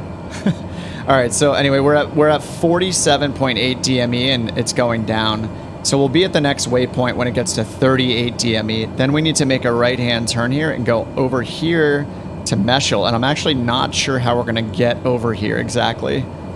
I think we might have to do it just based off the DME from this. Why does it... It's referenced from ENE. ENE is where? What is ENE? It's giving us the frequency, 1171. Oh, that's right here. Sorry, it's a Kennebunk one right here. But it's not giving me a distance, even though it has DME, right? What's the DME distance? Okay, 21 at this waypoint. It's kind of cut off here for this one, though. So I guess we would fly just by looking at our DME. Because there's no...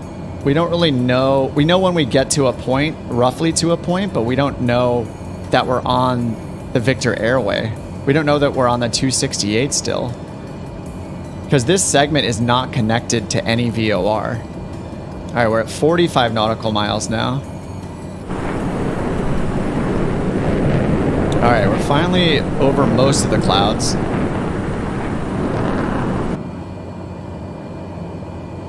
Our torque is good. Alright, everything is good. We're using a ton of fuel right now to get up here.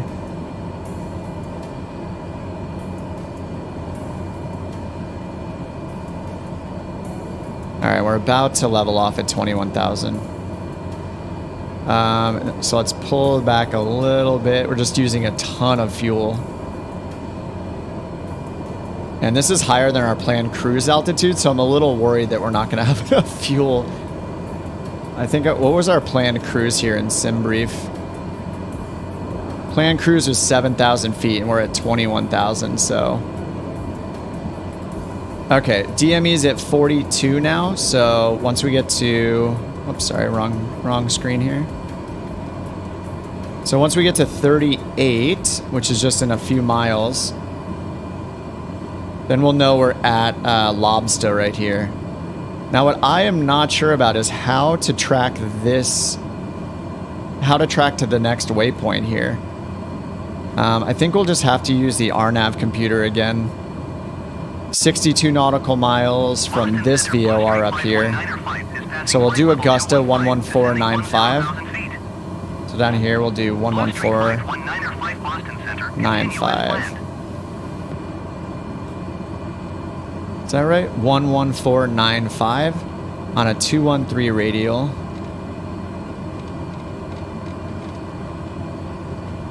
And the total distance 62 nautical miles. But we don't have it in range, so looks like that might not be an option. See, we have no heading to fly. Like, it just tells us to fly to this next waypoint. So I'm just going to have to do it waypoint by waypoint. So let's do it off of this VOR instead, 117.1.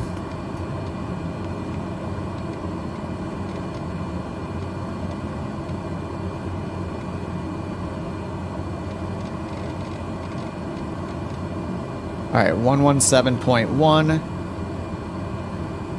Our first waypoint here is CK. Let's do the second waypoint. This is on a 156, 21 nautical miles. 156, 21 miles from that VOR. All right, and we're at 37, so we need to switch over now. And they're switching us over to another frequency as well. So we're going to make a right-hand turn here. I'm going to go to heading mode. And we're going to fly directly to that next station. So we're going to fly to the right, and we're just going to center this needle up to fly directly to that next waypoint.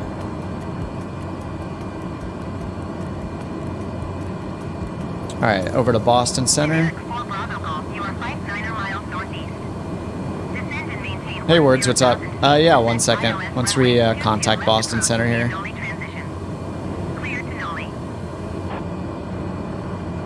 Windshield anti-ice is on auto right now, so see. This is still flickering the whole time though. Descend and maintain 10,000 feet. Expect ILS runway 22 left approach. The Annoli transition clear to Looks like Noli maybe Terrace it's for coming follow off a little bit. Care 72, contact Boston Center on 13. Alright, so we're using our RNAV computer again to save the day to get to this next waypoint. And actually, let's see, if we want to get to Meshel from this one, it's actually...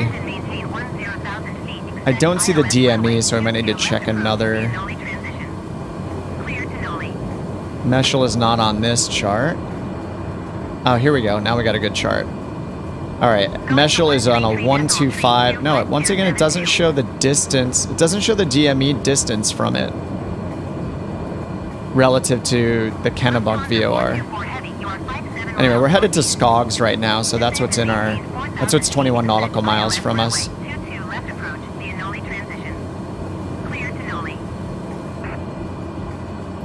Alright, finally contact Boston Center. November 1187 Lima flight level 210. Yeah, words. This plane looks exactly like the regular Grand Caravan. It just has a couple different liveries. Alright, continue to Meshel as planned. So yeah, the exterior of this plane, this is the analog Grand Caravan by Black Square.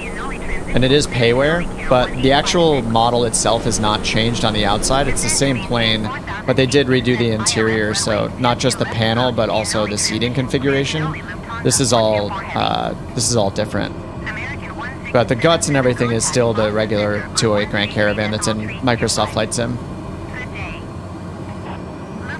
Alright, so we're 18 nautical miles away from Skogs. Once we get to Skogs, I think what we're going to have to do is switch over to use our next VOR up here, Augusta. So let's put 11495 on our backup, just so we know when it's in range. And we'll just put it in nav 1. 114.905. Alright, and we'll see if we get DME for that. So we don't have DME yet. It would show right here if we did. I'll put it on the other one as well, just for redundancy. Just so it wakes us up. So if we see the CDI move or we see the DME show up here, we know we'll be in range of Augusta VOR. But we're not just yet.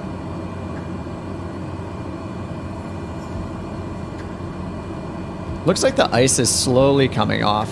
Yeah, it's a lot better over on this side than it was before. We got our bleed air. Heat is on, so in the cabin it's 75 degrees. Can control that heat down here. I'll make it 1 notch cooler.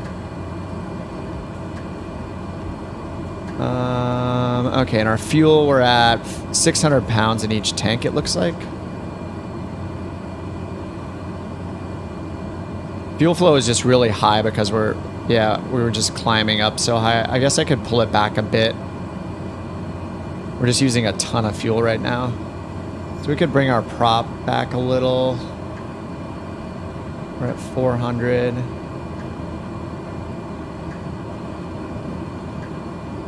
So go down to like 350. There we go.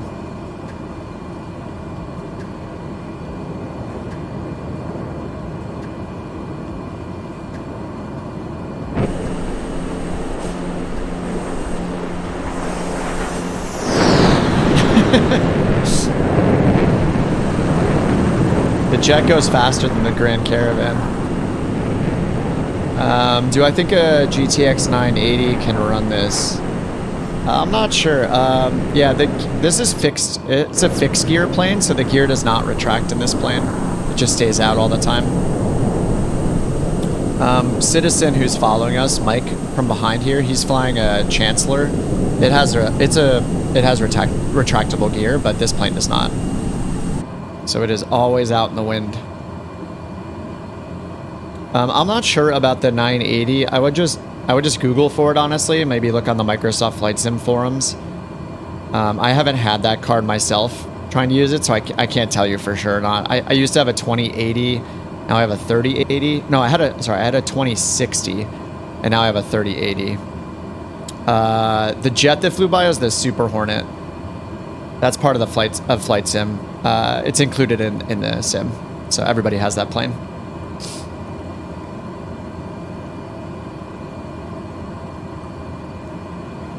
All right, so we're 8.5 miles from our next waypoint. And we do not have the next VOR. We don't have the next VOR in range yet. So we're not getting any DME information. Let me make sure that that's right. 114.95, yeah, is Augusta right here. So the question is, how do we get to this next waypoint? Well, I think we just keep our heading the same for now. We're 6 miles from Skogs. The next waypoint's on a 125 radial, the same direction, but I don't know the distance. It should give me a DME distance to this. But I guess what we can do is we can just keep flying the same heading. We might get pushed off course a little bit, but as long as we fly the same heading, we'll know that we're crossing this waypoint when we cross over the 125 radial. So we're already in heading mode, so let's go ahead and I'm going to get on course as best I can. If it had a Concorde, it does. It's a third-party plane, but somebody did make the Concorde. I think it's payware. I'm pretty sure it's in the marketplace. The planes, the cost of a plane in a flight sim can be expensive. Like, I'd say they range from like 20-ish at the low end US dollars up to like 50, mattering how complex it is or unique it is. But there is a Concorde in the marketplace. Alright, so we're almost on course. I'm just trying to get on course as best I can before we cross this waypoint. We're about to cross it, so...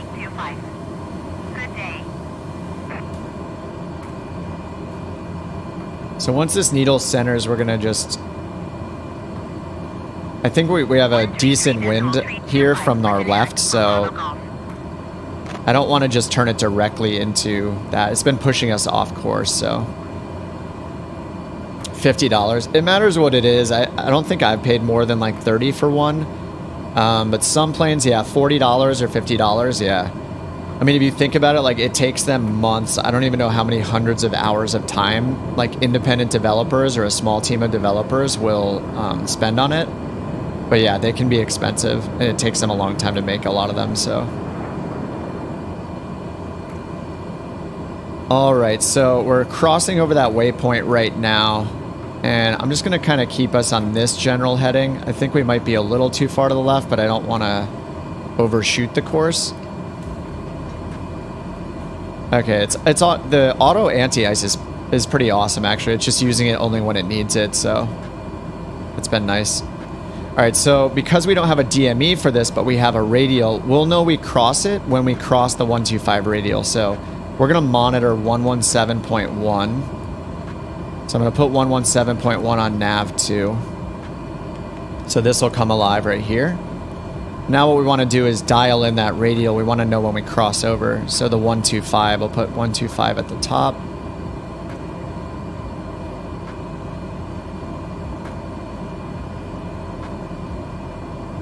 So there's 125 right there.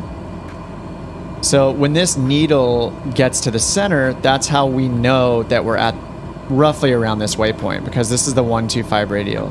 So when we get here, we should have... I know, we're going to want a 2 flag, actually. I mean, it's going to center either way. Whether or not we intend to... Say we wanted to go from this waypoint to or from this VOR. You can just picture a giant invisible line going all the way through the VOR. So if we dial in 125 or we dial in 315, right, either one of those is going to give us the centered needle when we cross this point. Because we're not tracking it in or outbound. If we were tracking it inbound or outbound, it would matter. But anyway, we'll just wait for this needle to get it. If I flip it around and I put in the 315 instead, then it's just going to give us a 2 flag instead and be on the opposite side. But either way, this needle will move to the center. So let's put in the 125. It matters if we're tracking it in or outbound. We're just using it to cross-reference, so we just put in the radial. All right, so we're just staying on this same heading. And actually... Oh, right. I feel dumb now. What we can do is just... We're still going to track the same course.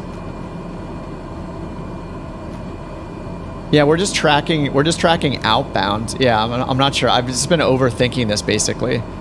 So when this reads 11 nautical miles, we're still gonna fly this course because we don't just get a waypoint. It turns this RNAV computer basically turned this SCOGS waypoint into a VOR. So now we're just flying outbound on this VOR. So we're just flying the same course we were on before. We're just flying outbound. So we can still intercept and track this radial. You know, it's a fake VOR, but we just track it the same way we normally do. And then actually we're already 9 miles. Once this reaches 11 miles, that's how we know that we're at Meshel. So it's in only 2 more miles. And actually we see the line coming in here. This is our cross radial. So when this reads 11, this should be in the center. Now what we're gonna do next is we have to turn a little bit to the left, and we still don't have Augusta 114.95. I think we still don't have it, right? Oh, we do now. Okay, there we go. We got it on nav 2. Oh wait, no, it's on nav 1. 114.95. Yeah, we still don't have Augusta in range. So this is a little awkward. So we're gonna have to try to go off of our current one. So here, just like we expected, it's hitting 11 and 125, we're crossing the radial right now. So that's just confirmation that we're in the right spot. So we just crossed over this waypoint right here at Meshel. But we need to turn to the left a little bit. So we're in heading mode. I'm just gonna turn like 10 degrees to the left, just eyeball it for now. And we need to figure out how to figure out our next waypoint. So, because for some reason, this VOR right here, Augusta, is not in range yet. I have it tuned in right here, 114.95. 11495. I'm reading that right? 114.95. 114.95. It's plugged in, but we're not receiving it. We're not getting DME. We're not hearing the Morse code. Oh, Mike says it showed up. Should show up in a minute. Oh, it picks it up at 40 nautical miles. Yeah, so we're 40. Actually, how far away are we though? We're 62 nautical miles away. So what could we do to fly that? We could put the next waypoint here. We could use our RNAV computer again. Put it on the 125 radial of this, but I don't know the exact distance. So we'd be guessing. It's probably a little less than 21 miles. That could give us a rough idea, but yeah, we're kind of flying blind because supposedly, I think this is just a Microsoft Flight Sim limitation. I think what Mike's saying is true. Like you don't... Wait, are you saying you pick up that specific VOR then? Because according to these charts, as long as we're at 3,000 feet, we should be receiving it for this route. So yeah, I'm not sure exactly. But we don't have the VOR that we want. So it's limiting our navigation capabilities right now.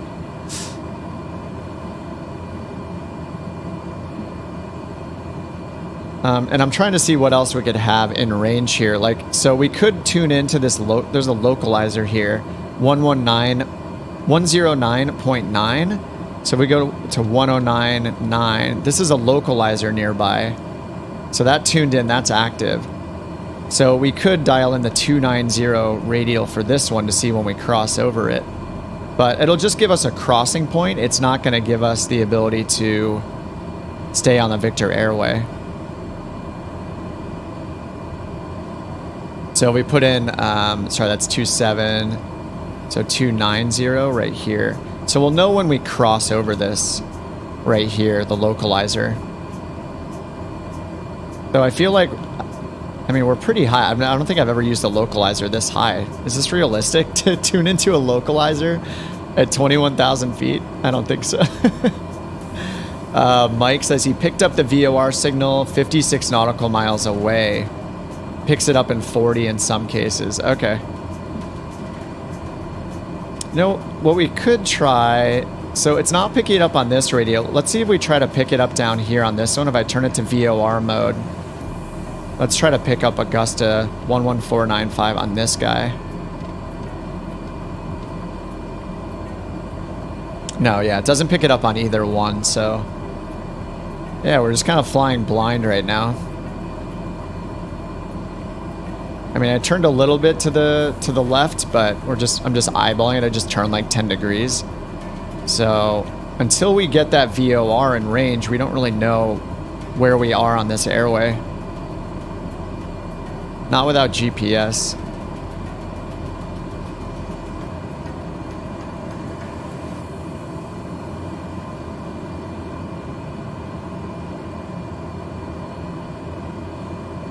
I hear the Morse code right now.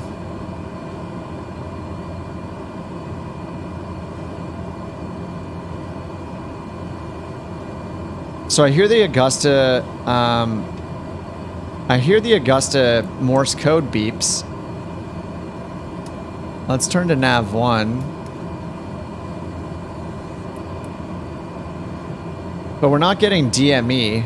It has DME. It's got a box around it here, so we should be getting DME information from it. Portland NDB. I think we're already past that. But yeah, there is an NDB right here. The issue is that with the NDB, we only know how to go directly to it or directly away from it. So mattering where we are, we wouldn't necessarily... We won't know what actual course we're flying to or from it. We only know, we can't like track a radial with an NDB. We can only head directly to it or directly away from it. And directly away is more tricky. Well, it's weird. I don't understand why we don't have DME information. Well, let me tune in the radial just so we're set up for it here. 213 gives us 033. 033 inbound. So let's put our course to 033. Oh, which is pretty much where we're heading already. So there's 033 roughly there. I'm surprised we don't have DME yet.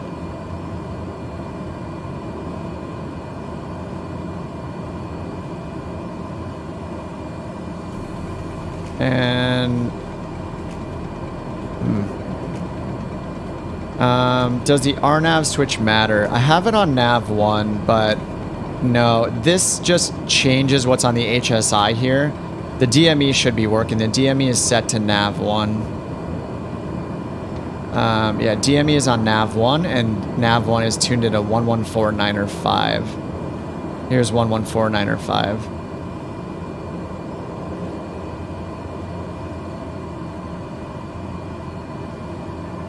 I mean, I guess, yeah. Yeah, this is weird. What to do when you have no DME? You know, we probably need to start descending a bit soon anyway. So our minimum on route is 3,000, so... Well, we're going IFR, so they'll tell us when to start our descent, but... I feel like it should be coming up pretty soon.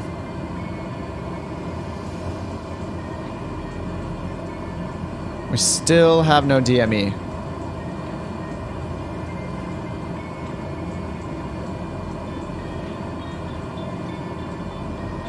Could tune into the Portland NDB just for fun, though. It's on channel 301. I haven't used ADF forever.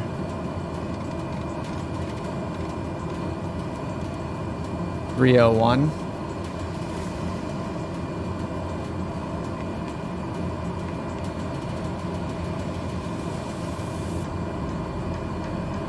Oh, actually, did that change?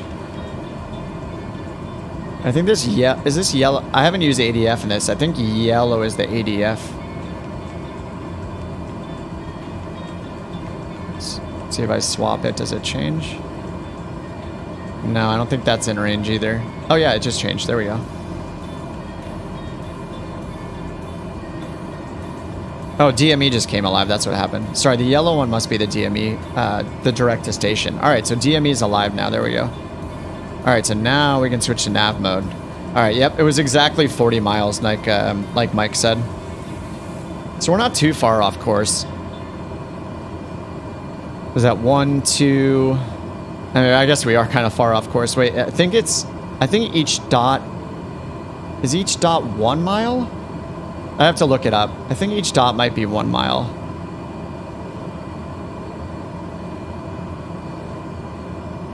Hello, mountain. Never used the plane before. Oh yeah, I already read that, sorry. All right, so we have DME now, so that's good. So we're gonna get onto course. We weren't that far off, were we? What is the deflection on this? Actually, I have the manual, I could look it up.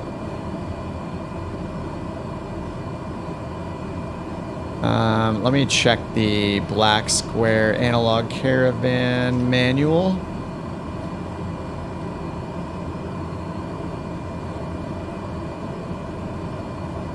Okay, here we go. Oh, actually, I think it... I'm not sure if it shows me what the deflection is for the HSI, or if it only tells me for the RNAV. Austin Center Delta 70 is passing flight level 350, descending 10,000 feet. For the RNAV computer. Delta 70 Boston Center, continue as planned. It's probably more than a mile per tick, though. So here, this shows me... Oh, sorry, I didn't switch to it. Let me switch back to the manual. Yeah, down here about the RNAV computer. It's like a whole section about the RNAV computer. And it tells us the deflection when we're using the RNAV computer, but I'm not sure if that'll hold true for the for not using it. Let's see, moving a VOR, yes. And here are the modes, yeah, 10 degrees. So 5 nautical miles when you're in VOR.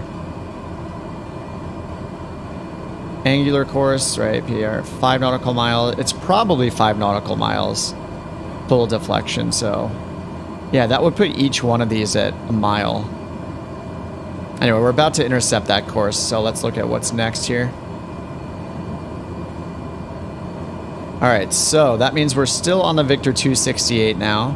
We're headed direct to Augusta VOR on the reciprocal of this, so we're on the 213 radial, but because we're going north, our course is the opposite of this, so it's 033.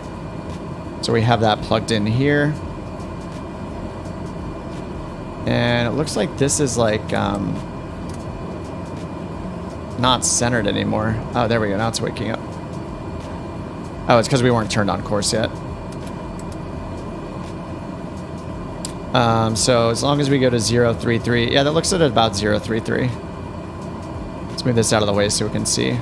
Looks about right. All right, so we are 32 nautical miles away from the Augusta VOR. So we're right here on Victor 268. And once we hit here, we need to just go this direction, go to the northeast. So there is a VOR right over there, but our route doesn't take us directly to that VOR. I mean, it's to the airport, so that's probably good enough. And we should get our approach soon.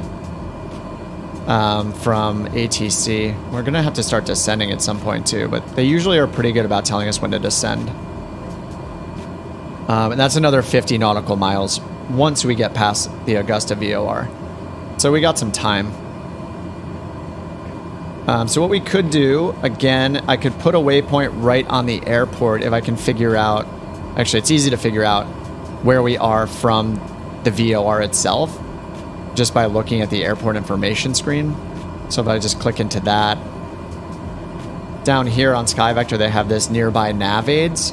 So this is giving us exactly how far we are from that VOR. So it's 2.8 nautical miles from the VOR. So this info here is all I have to do, all I have to put in on the RNAV computer in the analog caravan to make a new waypoint. So here I can just put in 114.8. And then 155 for the radial and 2.8 miles. 155 and 2.8 miles. And this will put a virtual VOR right on the airport. So this is, if we were going to go direct, we would go, you know, we'd just be at 74.7 miles away. We would just turn direct to the airport if we want. But we're obviously going over here first. We're going to the Augusta VOR first. But if we wanted to go direct from where we are, we're probably in this range somewhere. We could just go direct to the airport from here. All right, let's square up the heading bug. Delta 70 have the twin jet in sight. All right, we're still at a little less than 600 pounds of fuel in each tank. been keeping the fuel flow a little lower here. Doesn't matter too much. I mean, we're not... I guess we're being a little nicer to the engine. I don't know. The Mountain is signing off. That's my dog in chat. Goodbye, Mountain. Heard you scratching at my door earlier. Alright, so we're good here. And actually, I think this is showing our speed, but I'm not sure in knots. I tried to look this up and I couldn't find this anywhere where it says knots here. Does anybody know what this means? It says KT. I'm like, oh, knots.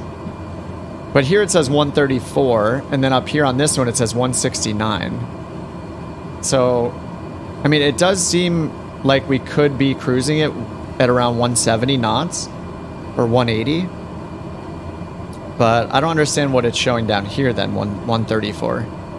I mean, it's not showing an estimate of like our airspeed if we go direct to that, right? Based on wind or anything. I mean, that sounds crazy. So I actually don't know what that is. But yeah, minutes is definitely our estimate to get there. All right, so once we get there, so we can do one of two things. They'll either... Oh, here they go. Okay, descend and maintain 13,000 feet. Descend and maintain 13,000 feet, Cessna 87 Lima. All right, and our standard descent in this is 800 feet per minute. And that's also what SimBrief has here for our descent profile. Oh, it was on the previous screen.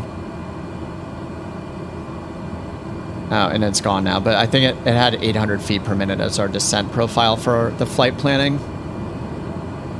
All right, 800 feet per minute. And it's cleared up quite a bit, so we got past that giant storm system back there. So it just looks like we have some scattered clouds in front of us, but who knows what's out here. We'll find out. Oh, that makes sense. Yeah, Fredericks, that makes sense. The speed that I'm approaching that waypoint. Right, because if we were heading direct to this waypoint, then the speed would go up, and it just went up. Yeah, that makes sense. Yep, that must be right. Relative to that waypoint, that's how fast we're going. How fast we're going towards that waypoint. Yeah, since we're not going directly to this waypoint, and we're going directly to this waypoint, we're at 200 knots here, and we're at 155 knots there. Yeah, makes sense, thanks. I'm glad one of us has a brain. All right, I'm just watching my speed here. We're at 140 indicated, 800 feet per minute, descending, and we'll see what approach they give us. So there's a bunch of different approaches here. We don't have GPS on board, so we could take the ILS. What we should do is listen into the ATIS. Oops, so let me pop open the airport diagram. ATIS up there, 127.75.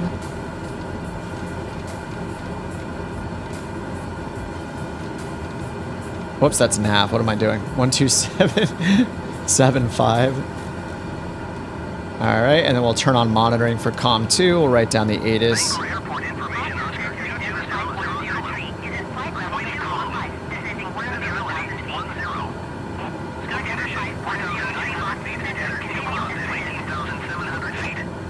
Temperature 26. 2.10. Altimeter 29.999. ILS runway tree in use. Landing and departing runway tree. All right, runway 33. So we'll probably expect ILS 33 then. All right, we have Oscar. Let's listen to the first part of that again because we were hearing both. Oh, it just changed, Papa. Wind calm. Visibility 10. Sky condition 4,900 feet. Scattered few clouds at 18,700 feet. Temperature 26. 2.10. 2610. 2999 still? All right, ILS runway 33 still in use. All right, so we're gonna plan for 33 then. So ILS 33 right here. So what we have, DME or radar is required. So let's first look at the final approach fix here is KOQU, which is right here. So 3-3, this is the localizer, so we're heading, northeast bound on our way into the runway. There's a localizer 109.5. Let's go ahead and tune that in right here.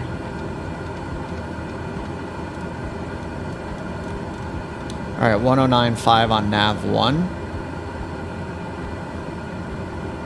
So that's the banger VOR, the one that we looked at not long ago. We have all of our frequencies up here. And then our final approach course is 330. So then we're coming in from which direction? We're coming in from the southeast, or mostly the south, or southwest a little. So the initial approach fixes we have are what? So there's a holding pattern there. There's an initial fix. Right there is ELSA.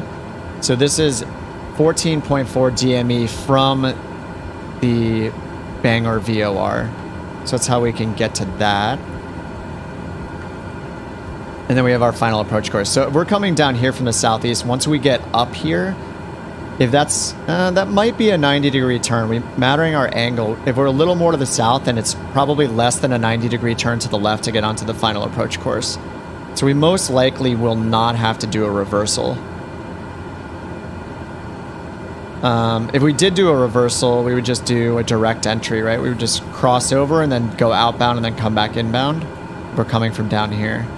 So most likely we're not. I would say we're probably not going to.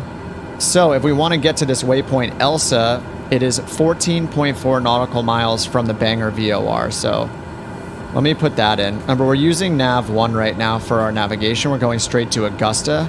All right, we're actually only 4 miles away from Augusta. So we should just head direct Bangor VOR for now until we set up for this waypoint. So let's look at Bangor VOR 114.8. We're just going to go direct to that for now. Cessna 87 Lima, you are 53 miles southwest. Descend and maintain 3,000 feet. Expect ILS Yankee runway 15 approach via Bravo Golf Romeo transition. Clear to Bravo Golf Romeo. Oh, they want us to go directly to Bravo Golf Romeo. So they're clearing us for the 15. All right. Descend and maintain 3,000 feet. Expect ILS Yankee runway 15 approach via Bravo Golf Romeo transition. Clear to Bravo Golf. All right, so they Romeo, cleared us to Cessna BGR. 87 That's the VOR, so we were going to go there anyway. So that's lucky. 114.8. So we're dialing in 114.8 over here on nav 1. They cleared us direct there, so we're going to twist the knob here until we get a centered needle with a 2 flag. The 2 flag is the white one that's pointed directly to the yellow one. That's where the 2 flag is. So that's set up. So now we'll just go back to nav mode. We're just going to go direct to Bangor VOR. All right, and they said to set up for the ILS for 15. So we're not doing the 3-3, even though the ATIS said that's what was in use. They want us to do Yankee 15. All right, so here's the chart for 15. Let's check our speed and everything. We're still in the descent. All right, and they said to descend to 3,000 feet, right? Descend and maintain 3,000, so we're doing that. And 800 feet per minute. Okay. So Bangor VOR is right here. And the final approach course, I mean, the localizer is right there. So it's only 2 miles off the runway. So they're having us go direct. Cleared to BGR. So we're going to have to go outbound and then do a procedure turn. We're going to have to turn around on the protected side, which is the west side here. So we're going to fly away from this, and then we're going to turn outbound on this side and then fly back inbound on a 150 final approach course. And then we have to do that within... Isn't it usually within like a 10-mile distance from the fix? It usually says it, doesn't it? Yeah, DME or radar required. Procedure not applicable for arrivals at Rinth. So we're not coming in at Rinth. If we were coming from the north, we would not have to do the procedure turn. Same with this other one, ICXI, or ICXI. But we're going to Bangor, so we're flying right over the airport first. Then we're going outbound and then turning back inbound. And once we're inbound, 1 minute turns. Yeah, and then we'll fly. So we're gonna fly outbound on a 330, and then we're gonna turn around onto a 150 course.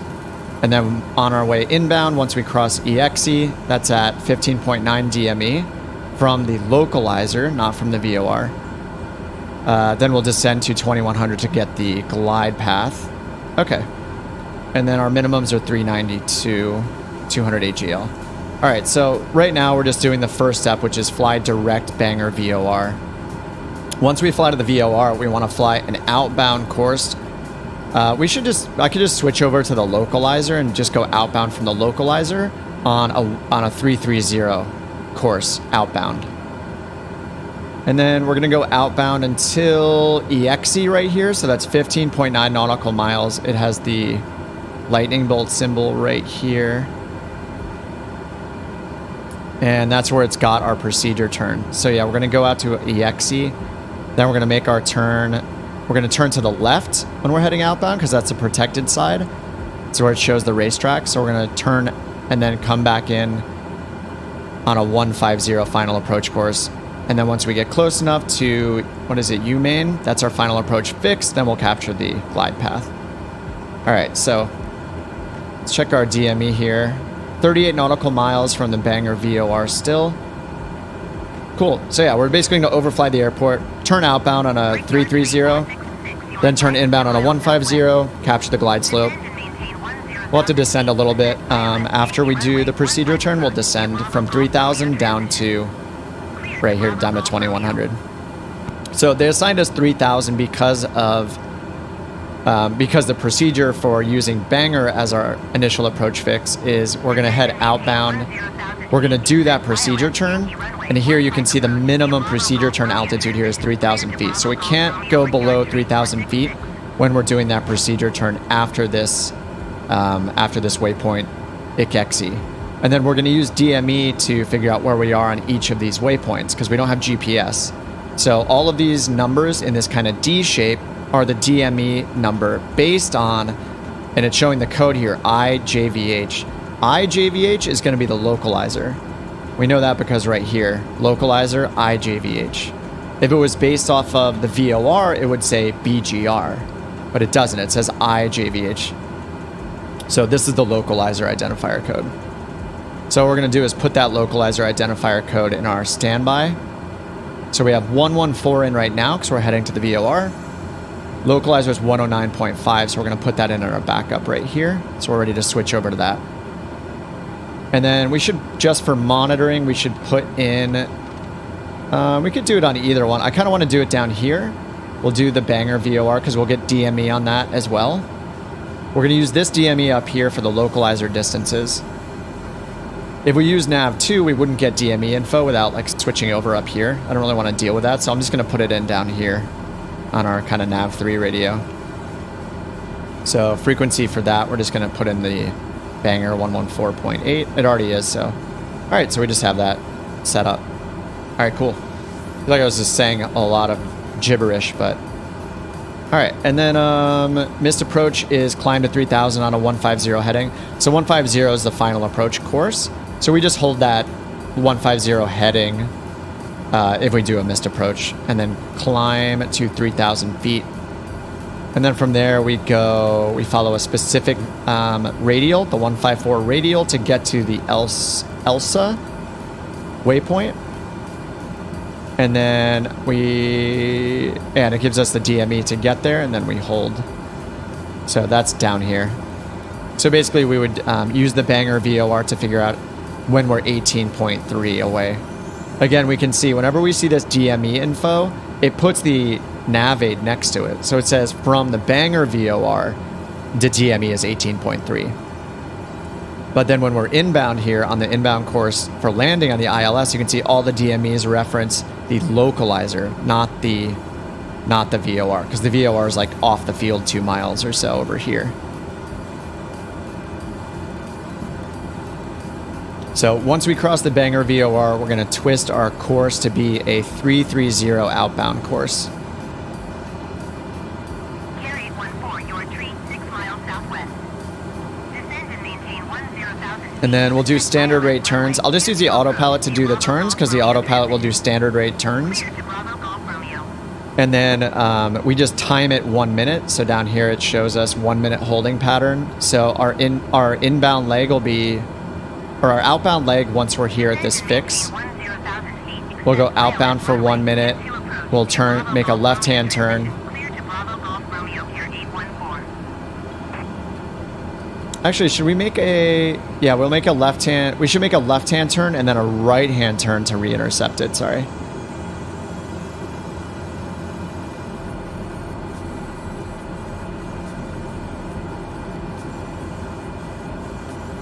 All right, so we are at 10,000 feet now. Feels like we're so much lower just because we've been high this whole time. All right, I think we can turn off anti-icing now. It's on auto, but we'll still turn it off. Our outside air temperature is 7, so we'll leave the pitot heat on.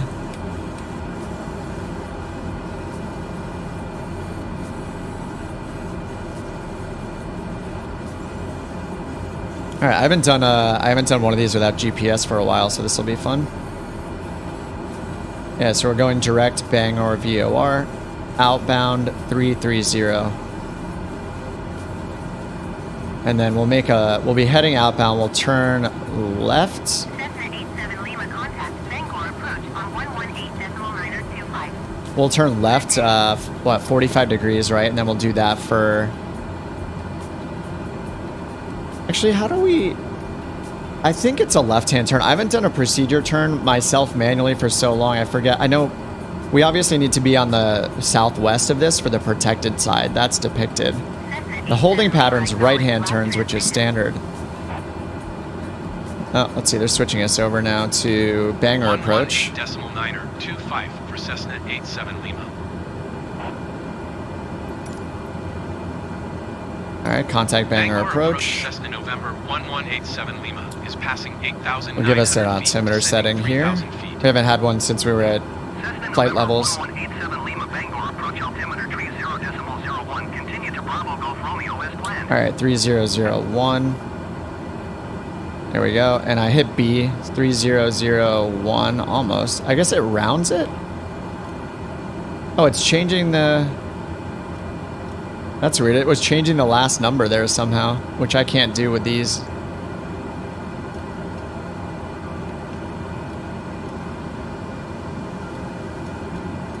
Well, I guess it thinks that it should be 3001. Not sure why it's doing 3000.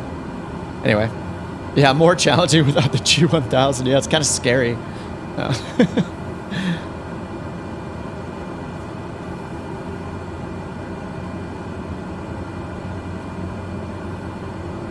All right, our before landing checklist, high idle, prop RPM max. All right, that's all good. Taught us in the previous videos to cross over the oval left teardrop.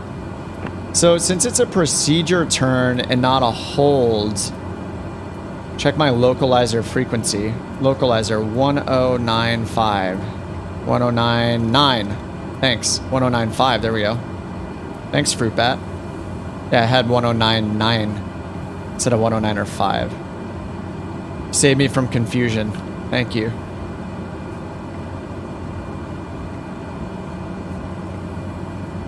Yeah, I always forget when you're doing a procedure turn whether you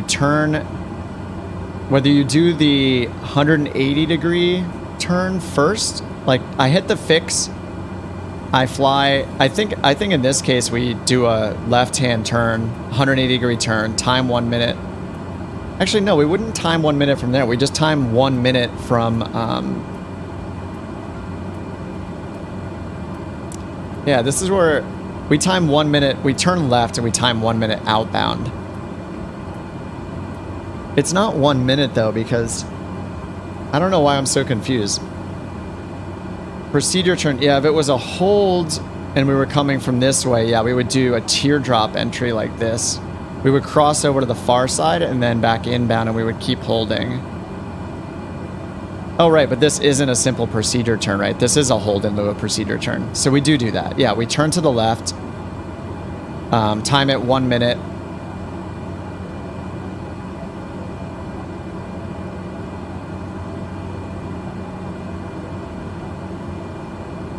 Yeah, we turn to the left for 1 minute, 45 degrees to the left here.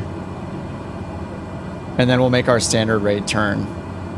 And then intercept 150 inbound. I think that's all we do.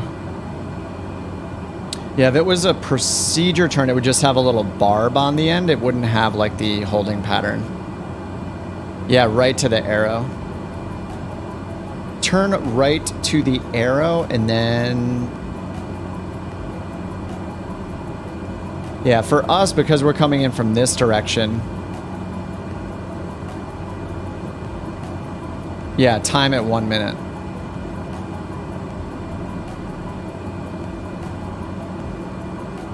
Yeah, I'm pretty sure once we cross over this fix, a direct entry would be if we're coming from the north. Parallel entry would be if we were coming from, let's see, down here, right? Because we would cross over outbound and then turn inbound like this. But I think we're on a teardrop here. We cross to the left and then we turn around to the right. So yeah, when we hit this ICXI waypoint, I'm going to take a left-hand turn, 45 degrees to the left. We're going to fly that for 1 minute, and then we're just going to do a 180 to the right, and then intercept the 150. To save your street cred with New Englanders who might be watching, Bangor is pronounced Bangor. Like store? Bangor? Am I saying banger? Bangor? Bangor? I'm probably still saying it wrong. Alright, we're only 5 miles from... there's the airport right there. So we're 5 miles from the VOR, which is, yeah, right over here. It's off the field. Alright, so I'm going to keep our heading straight ahead, and then we're just going to switch to heading mode. I'm going to hold our DME on this by turning this to hold. And then we're going to switch over to the localizer. Now we have the localizer and we have the glide slope there too. Our outbound course is going to be 330. So let's change this to 330. Right there. Great. And now as soon as this DME reads, this is holding our DME from the VOR. So we'll just switch to nav mode and that will take us outbound on this course.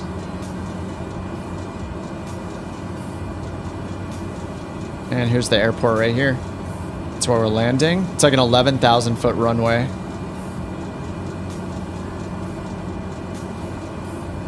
All right, we're almost down to 3,000 feet. All right, 2 miles until the VOR.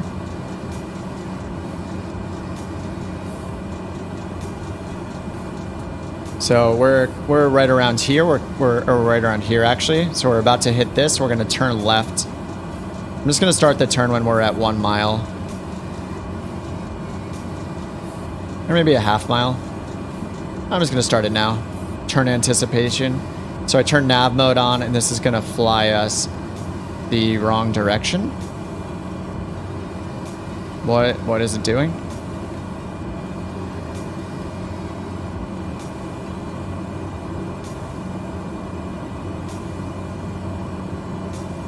Let's just go back to heading mode.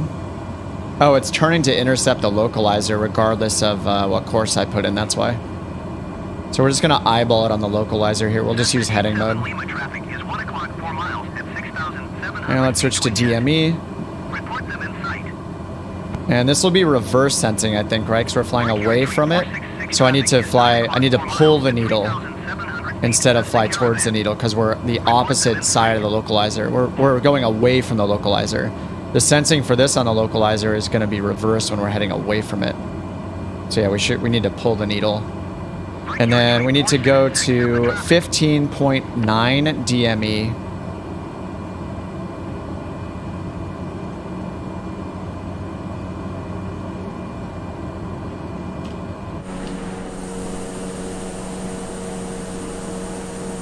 And it's over here, so yeah, we need to fly to the left more to intercept it. So we're pulling this needle in because we're using a localizer. It assumes that we're coming in straight towards the runway. So see how we're pulling the needle in instead?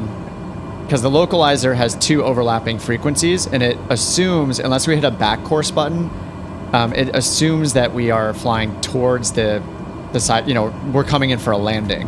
So when we're flying away from it, it's the opposite. So yeah, we're flying to get on course with this. So we're flying the right direction. Visually, we know we are. And that, so we're going to be pulling the needle in. There it is. Whoops. Oh, that came in super fast. So obviously, the closer we are to the airport, the more sensitive the needle is. So it's going to be a little tricky to hold this. I'm just going to, my angle was just really, had like a 45-degree angle I was using. So it's coming in really fast. So we'll just slowly move over to get onto that course outbound. Normally we're used to flying towards the needle, but in this case we fly away from it because it's a localizer, and we're heading outbound from the localizer. Contact Bangor Tower on 120.71 inbound. And we can see the glide slopes below us. It'll raise up as we get closer. All right. Just anticipating this coming in, moving our heading in.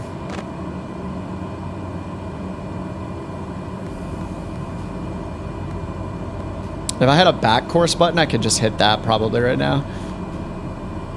All right, so we just need to play with this and just stay on course as best we can. On DME, we're at 9.3 nautical miles, so we need to get to 15.9. Then we'll make our left-hand turn and time it 1 minute.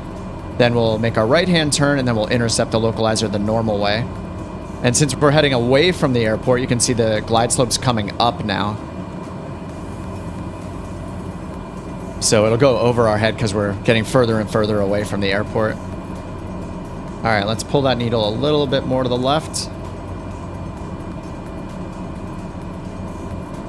We need to get Kip into Wisconsin with all the French and Native American names. Oh no. We flew past and I think I was trying to pronounce one of the VORs or something. I had no idea what I was saying. All right, still pulling the needle a little bit to the left. Glide slope's above us now, so we passed the final approach fix at this point. That was 7.9 DME. We're going out to 15.9 DME. We're at 11 right now.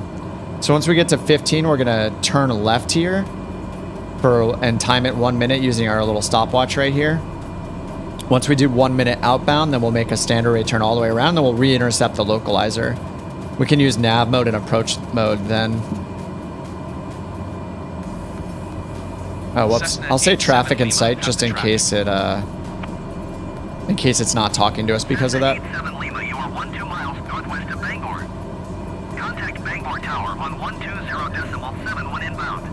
All right, we'll put the tower frequency here. Acknowledge that. Tower on 120.7. All right, DME is 13.3. Remember, this is based off the localizer. So we are on that localizer frequency, 109.5. About to hit 14. So right here, the initial approach fix right here is at KOQU 15.9. So at 15.9, we go outbound. We're going to turn left for 1 minute.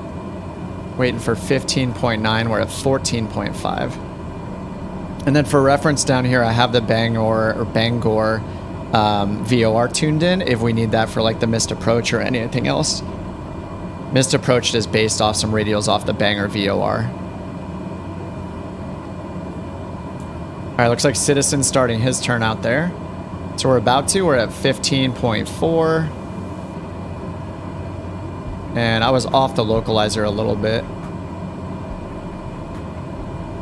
All right, 15.9, so we're gonna do our 45 degrees.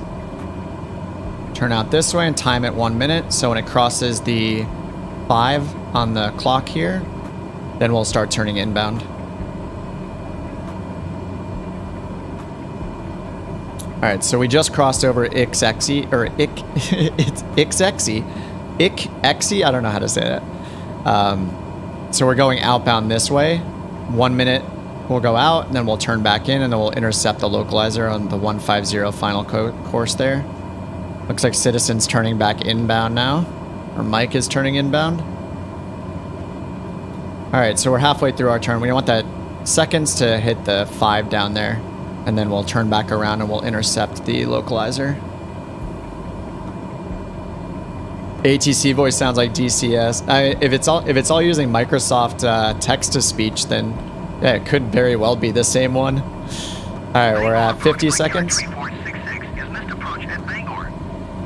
Alright, there's 1 minute, so we're just gonna turn this all the way back around.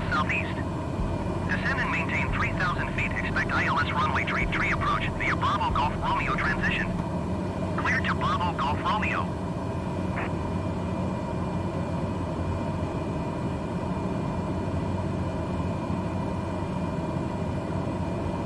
Descend and maintain 3,000 feet. Expect ILS runway tree approach via Bravo Golf Romeo transition. Clear to Bravo Golf Romeo Brickyard tree 466.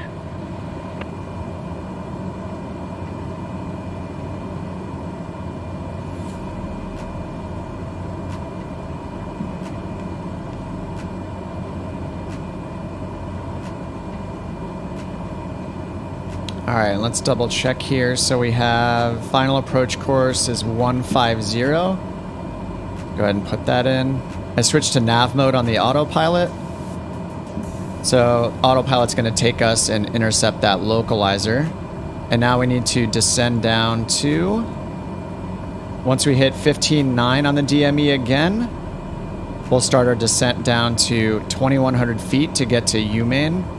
So I'll set the autopilot down to 2,100. All right, 2,100 feet. I'm going to start slowing down just a little bit.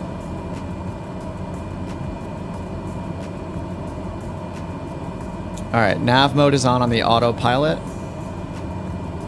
And let's tune the tower. Bangor Tower, Cessna November 1187 Lima, 16 miles northwest, inbound ILS Yankee runway. All right, 16.9. So we're not quite over the initial approach fix yet. Remember, we have to stay at 3,000 until we get past this waypoint here, 15.9 nautical miles out. All right, so in just a second, we'll be able to descend. Cleared ILS Yankee runway. All right, 2998. 87 Lima. Cleared for the ILS Yankee 15 approach. That says, you know, follow all of the instructions. When we're cleared for the approach, we just follow everything as it's written. All right, 15.9. So now we can start our descent down. So let's go vertical speed mode.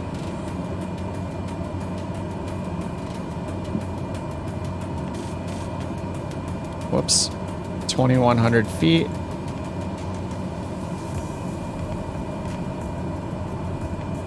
Okay, we'll go down, and then I'm going to hit approach mode already to capture the glide slope when we're ready. It's over our head right now, and we're descending, so probably have to wait until we get over there, until we get closer. Once we're at the final approach fix here, we'll be able to. All right, approach mode is on, so it's still lining us up with the localizer. It's coming in really slowly. You can see it moving in. All right, and let's get into landing configuration. All right, 7.9 DME is when we're at the final approach fix. So we have about 5 miles until we're at 7.9. We're about 4.5 miles now. Altimeter 29.907 wind calm. Cleared ILS runway. Tree approach. All right. Pitot heat is off. Fuel conditions on high. Yes, prop RPM is forward max. Radar as required. Let's turn our radar on standby. So we're landing. Just turn it off, actually. Weather radar. All right, glide slope is coming down soon. So we're at 11.4 nautical miles. We should expect to capture the glide slope at or before 7.9 nautical miles. And then for the missed approach here, 3,000 feet on a heading of 150. So just move our heading bug up to 150. Once we capture the glide slope, we can change our selected altitude here up to 3,000. All right, and DME is 10.4 now, so we're 2 miles off from the Final approach fix.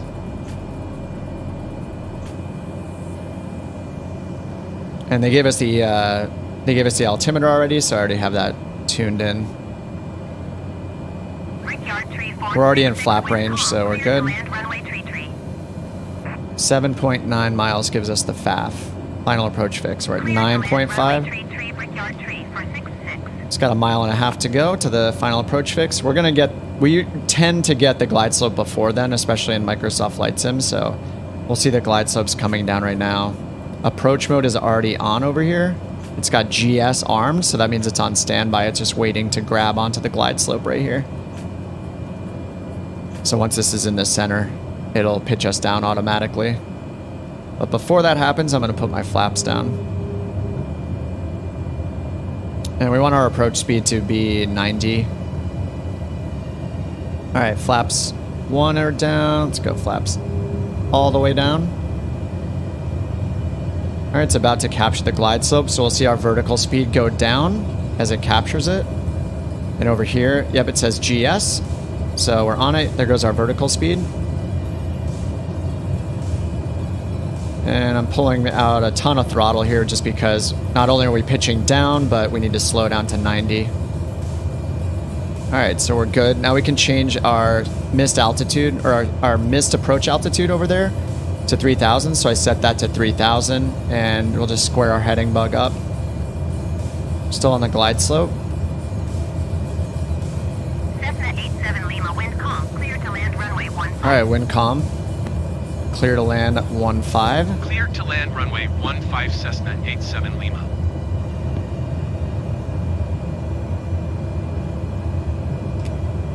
Oops, forgot my taxi lights until just now.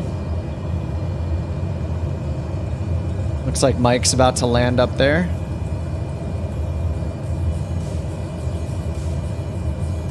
This is like an 11,000 foot runway, so pretty comfortable.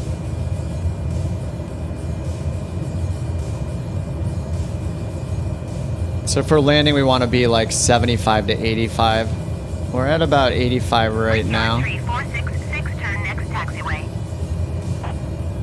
And our minimums for this are 480, I think it was. Sorry, it's 400. 200 AGL. We also have a radio or radar altimeter down here. So that can go down to 200 AGL as a backup. We're looking pretty low to me. Oh yeah, we are low. All right, I've been having this problem. All right, I disconnected autopilot. We're way too low. If you look at our glide slope, we're like fully deflected off the glide slope. So we're gonna have to get back up to the glide slope. That came down really fast.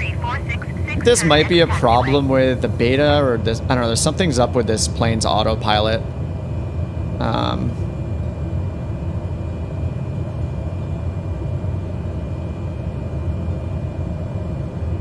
We're off the localizer a little bit. Alright, back on the glide slope. Gonna fly this manually. So I'm just looking at the glide slope needle right here, the little yellow tick mark, and I'm just connecting in my brain, I'm connecting that to my throttle. So if I want, if the yellow mark moves down, I pull my throttle down. If the yellow mark goes up, I pull my throttle up. Because we're pitching for airspeed on approach like this. Pitch up to slow down, and you use your throttle to maintain your altitude. So I have to add throttle now because the glide slope's above us. So 500 feet. Just trying to only look at the instruments, but obviously we can see the runway. 121.9 for Brickyard Tree 466.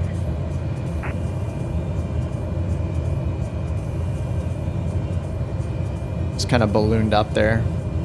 Good thing we have 11,000 feet to work with. It's going to be a long landing.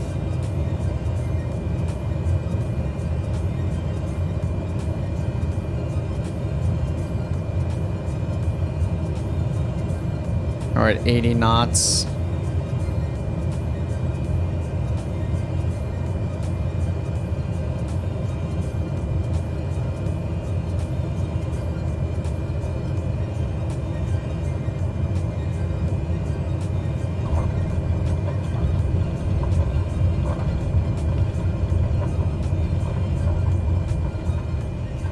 Oh, we didn't hit any like hot air balloons or anything, so Cessna that's good. 87 Lima, exit runway when able.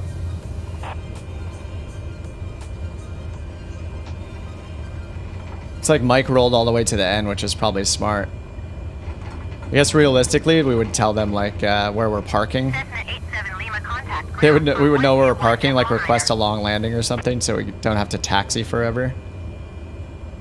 All right, parking brake on, taxi light on, landing light off, low idle, flaps up. Switch over to ground. Going to 121.9 Cessna 87. Ice protection is off, pitot is off, stall heat is off. Standby alternator off. Strobe off. And set taxi lights. Fuel condition low idle. Okay, after landing checklist. All right, let's go to ground. Taxi to parking. Bangor ground Cessna November 1187 Lima taxi to parking. Cessna November 1187 Lima, taxi to general aviation parking using taxiway Alpha. All right, taxiway Alpha. I assume there's just one taxiway here. We want to check over here, we can. Airport diagram. So we landed here on 1-5, exited at Mike, it looks like. So I'll just take Alpha up here to general aviation, which is actually over near Bravo and Juliet over there. All right, we'll acknowledge that. For the next flight, man, that was a long flight, wasn't it? Look, we've been flying, yeah, 2.5 hours. I want to do another one though. For the next one, I'll just need to pull the time back a little bit so we're not flying at nighttime. Cessna 87 Lima, please acknowledge. But I did. One. Taxiing to general aviation parking via taxiway Alpha Cessna 87 Lima.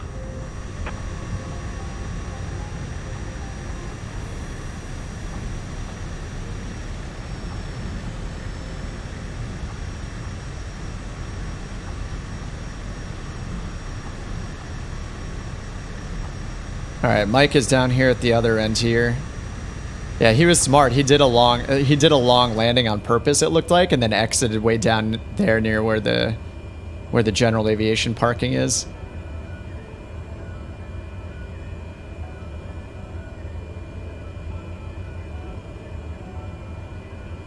Bam.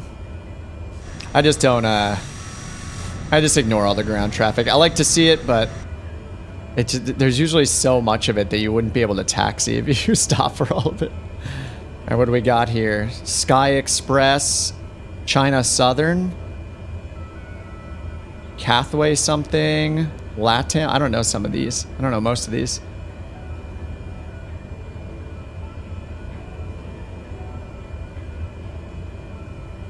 Is that Iberia?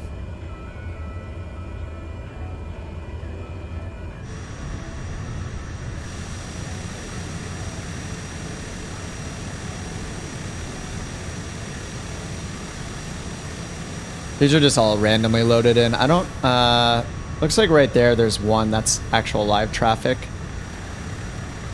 What is JIA? Anybody know that?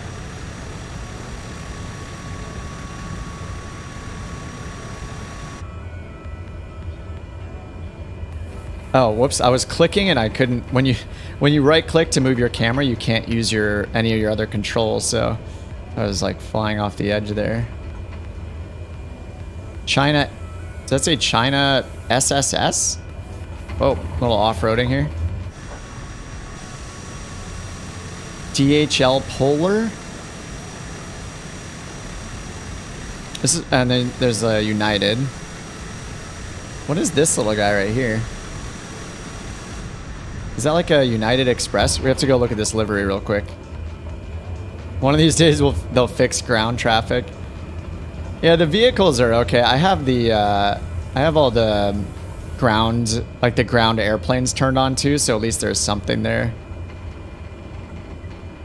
Just wanted to see what this guy is. Is this United Express or something? Oh, American Eagle. JIA American Eagle Express, I guess. Mike, $20. You don't have to, man. You're flying along with me and sending me coffee money? Thanks so much, man. Very, very unnecessary, but I appreciate it. I appreciate just chilling and chatting with you guys. So Yeah, thanks so much, Mike. I got a wingman and somebody funding my coffee. My coffee needs. Could it be any better? Oh. Could it be any worse? What did I just do? I never use reverse. That's what I get. I mean, I just had to see the livery, and now we just did a tail strike, potentially. I actually wonder if that damages the airframe in this one or not. 3-wheel drive. Yeah, we're going to do some off-roading here. I mean, this thing can land anywhere. I mean, it's not as versatile as the Kodiak, but it's still pretty damn good.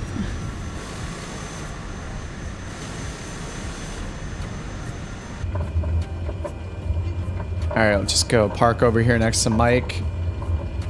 And then we will figure out the next flight. So we went from Rhode Island to Maine. I don't really know my plan for getting across the Atlantic, but for now we're just going to keep flying north. I'm basically just going to find whatever takes us to the direction I want to go, and we're going to fly those. So it's been what we're doing. Yeah, I should take Mike's $20 and buy the Chancellor so he looks like he's flying his real plane. All right, sweet. Let's do the shutdown here. Parking brake is on. Taxi lights off. Bleed air switch off. Air conditioning switch is off. Power to idle. Prop RPM to feather. Fuel condition to cut off. Here we go. Fuel boost off and check indication on NG. Beautiful. All right, we'll go avionics off and then battery off. Oh, that was an hour and 40 minutes. That was quite the flight. All right, flaps are up already. All right, let's check credit here for our flight. Very smooth landing. Sweet comfort bonus. $1,400. Don't really care so much about the pay, but we'll take it. 1.1 million in the bank. Feels good. Can't afford a Grand Caravan, I don't think, with 1.1 million. All right, let's find the next job. Hey, Jimmy, what's up?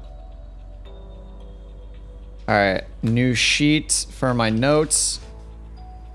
I am getting closer to wanting to do VATSIM.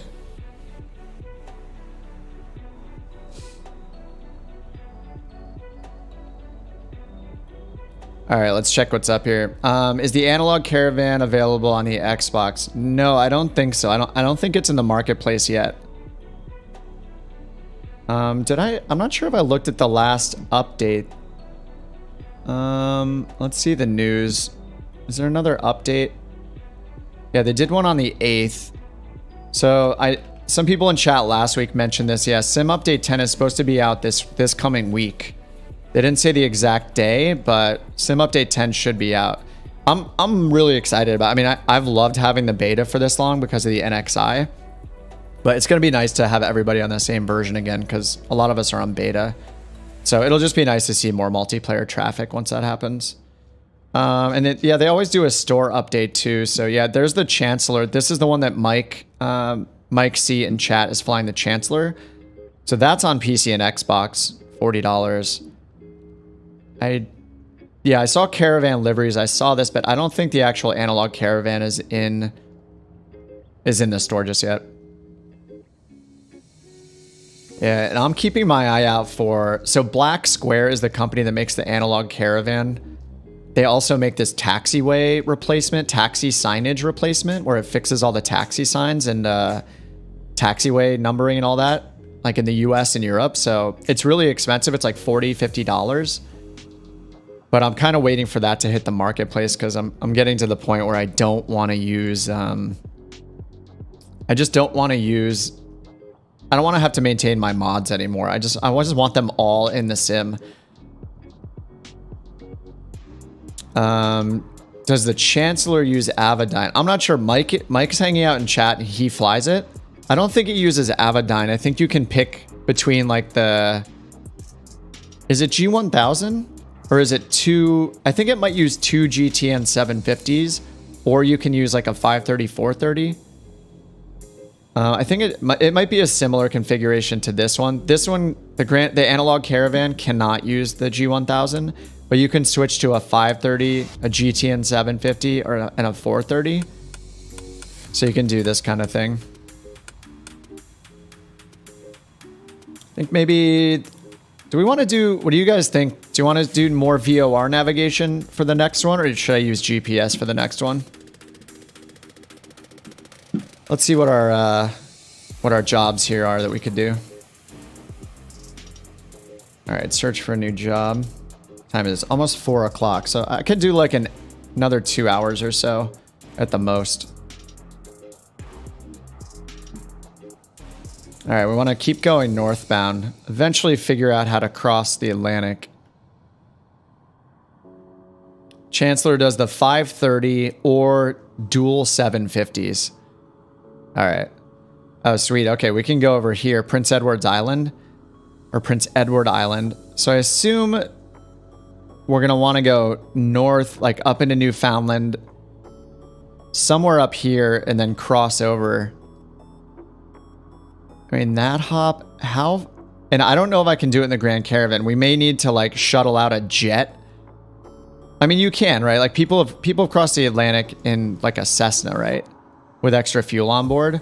So as long as I can get far enough north, if there are airfields up here, I can go to get over to Greenland along the coast, Iceland, Faroe Islands, right? And then over to the UK. I might just have to take, you know, no payload. We'll just have to take, you know, just fly ourselves and not take anything. All right, so we could do this one. Wonder if one goes a little more northbound. This one goes a bit further. 240 miles, though. I don't think I have time to do a 240-mile flight tonight. Not for the second one.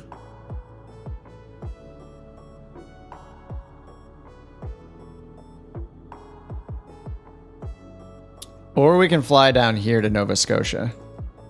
But that takes us away. We really need to fly way northbound, so... I think New Brunswick makes more sense.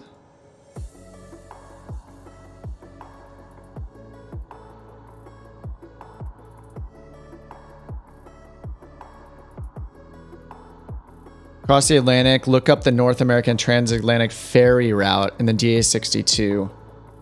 Oh yeah, that video was awesome. Yeah, and the DA62 is I think it's a comparable speed. I don't know the difference in the fuel. Like it's the number of miles you can fly with it, its range, but as far as speed, they're pretty similar, I think. Like the DA62 and the Grand Caravan, like 140, 150 indicated.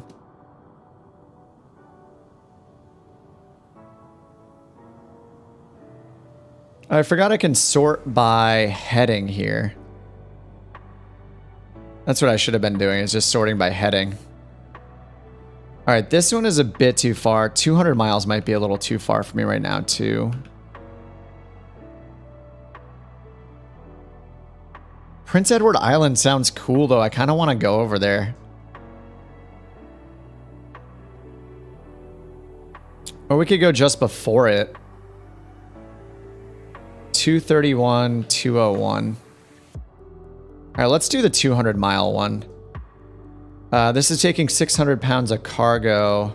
The pay is not very good, but whatever.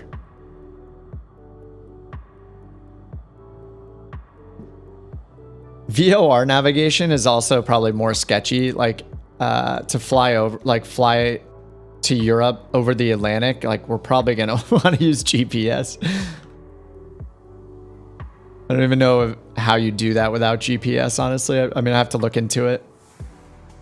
But for now, let's do this one. Let's see if... yeah, this is about 200 miles. Let's go over to SimBrief. And I'm going to pull back the time of day just so we're not flying at nighttime because that can be pretty boring in the sim. And we are taking 621 pounds. All right, so let's make a new flight here. And then 621 pounds to tons. Is that 0.4? 0.31. We'll just call it 0.4 to be safe. All right, departure is KBGR. Arrival, CDT5. It doesn't start with a K. It's weirding me out. I never fly out of the US, so. All right, 208B, C208. Oops. That's the wrong plane. All right, Cessna 208B. Hey, Alex, what's up? If you click the black dots in the mini map, it will show... It'll show the cargo to those destinations. Oh, just clicking on what's in the map. Here, let me do this first. CDT5. Wait, did I enter that? Oh, it put that in automatically for me. Oh yeah, because I checked this, right? Of course. Let's check our block fuel and our route. It has not calculated a route for us. CDT5. Is it just direct? Oh, please don't be direct. That would be so boring. I'm on US West. Okay, there we go. We got a VOR and a one fix. But BGR is the Bangor VOR. That's where we're leaving from right now. All right, generate the flight plan. See how much fuel it says to take. Yeah, I'm on USA West. But I'm on the beta, so if you don't have the beta, we won't see each other. Until the beta is out for real for everybody this week, supposedly. 1151 for block fuel. We are at 984. Let's fill it up. 1160. Okay, got the payload selected.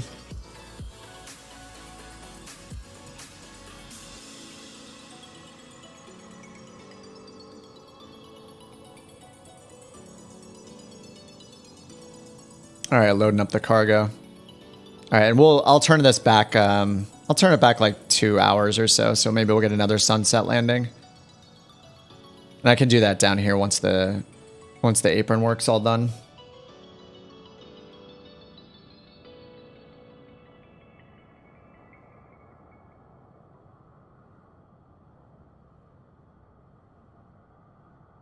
All right, so yeah, right down here, there's a little flight offset. So I'll just pull it back. I'll just do... It's probably an hour and a half flight. Let's do 3 hours. I don't want it to be too dark. I'm just being safe. We have to set up and everything, program everything in. All right, auto set everything, start tracking. So it automatically, you can see it change the time of day and all that. All right, cool.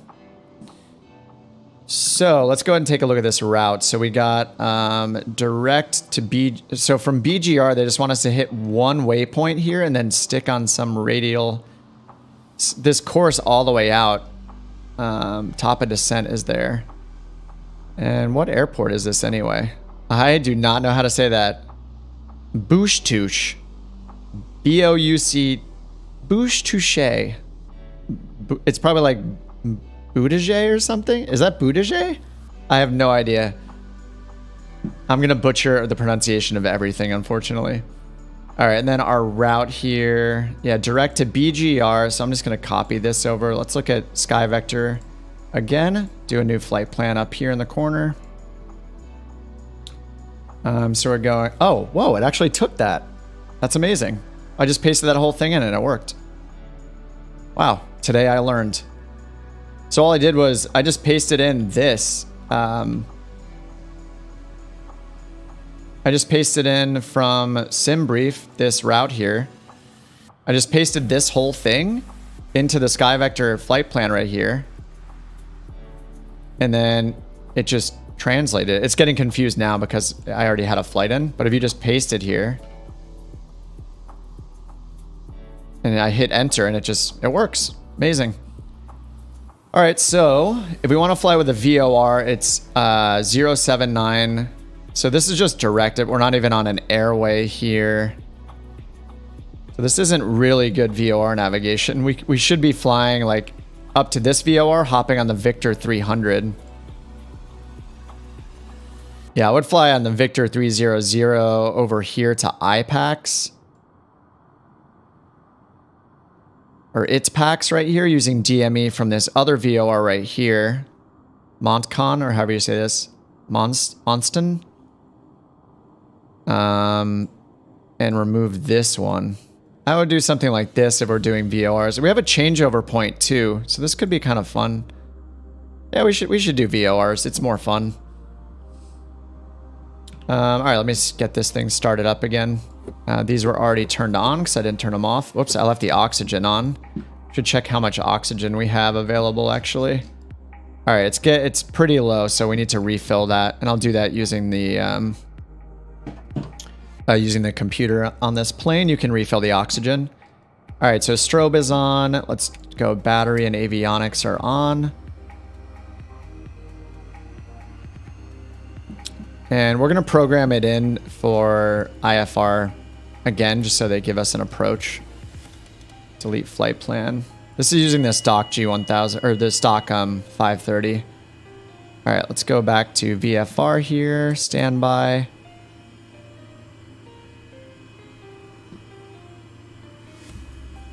All right, let's go. Starter on, fuel boost on. Watch the NGs come up a little bit and then introduce fuel. Over 10, there's 12. Okay, fuel. ITTs go up and then come back down. Then we turn the starter off. 1 million degrees. All right, starter's off. Fuel boost normal. Avionics 2 on. Flaps to take off. And let's turn this guy on so I can reset our fuel, or reset our oxygen.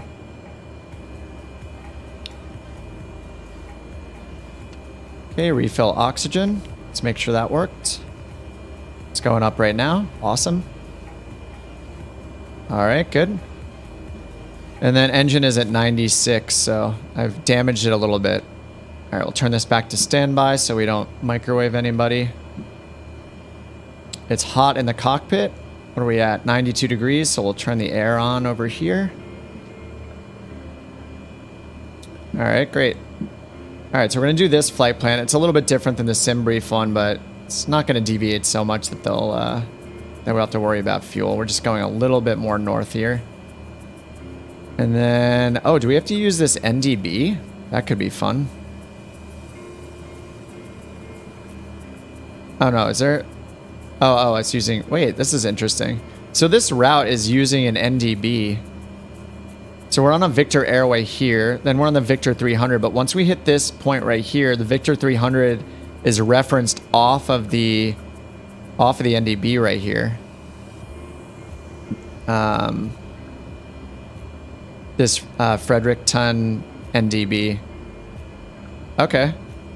And then after that, it looks like we'll get back onto a VOR.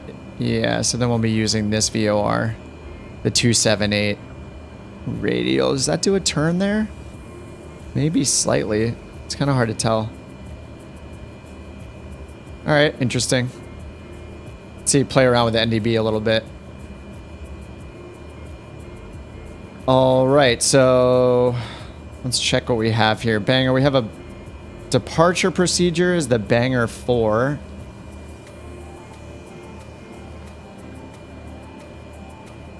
I mean, they're not going to assign us a departure procedure, but maybe we can at least look.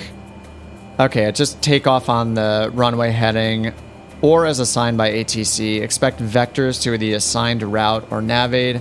Maintain 10,000 feet or requested altitude if lower or as assigned by ATC, they'll give us an altitude. Expect clearance to filed altitude 10 minutes after departure.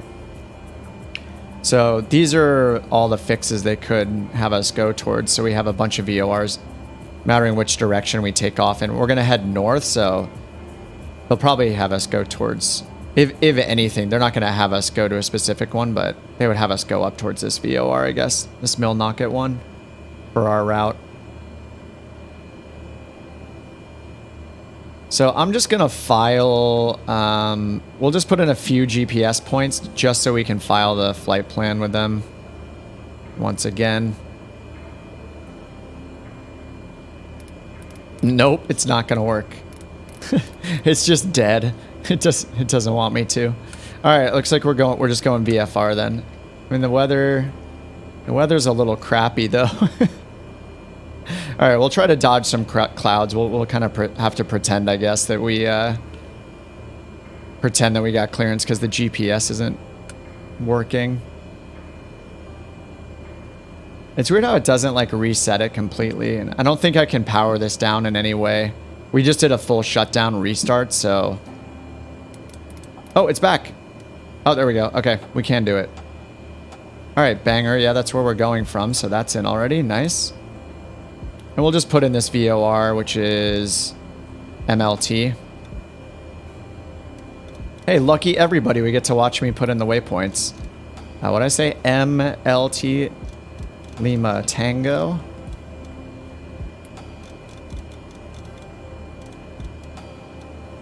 All right, there we go. And it's a VOR. I don't know the difference between these two. Let's see what the K6 one shows. 49 nautical miles from us. Is that correct or not? Let's look at the log here.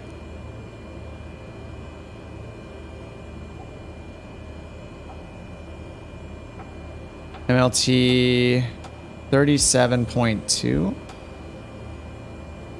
It shows the coordinates here. Is that right? I can't look at the waypoint. Well, let's just look at our VFR map then.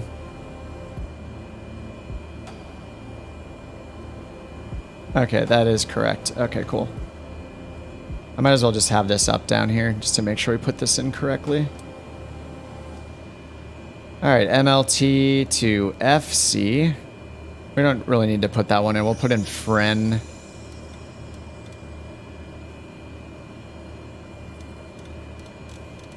FRENN.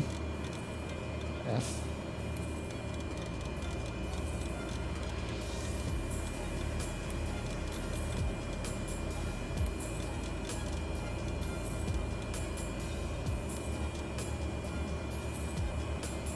All right, there's FREN, IT packs, and then CDT5.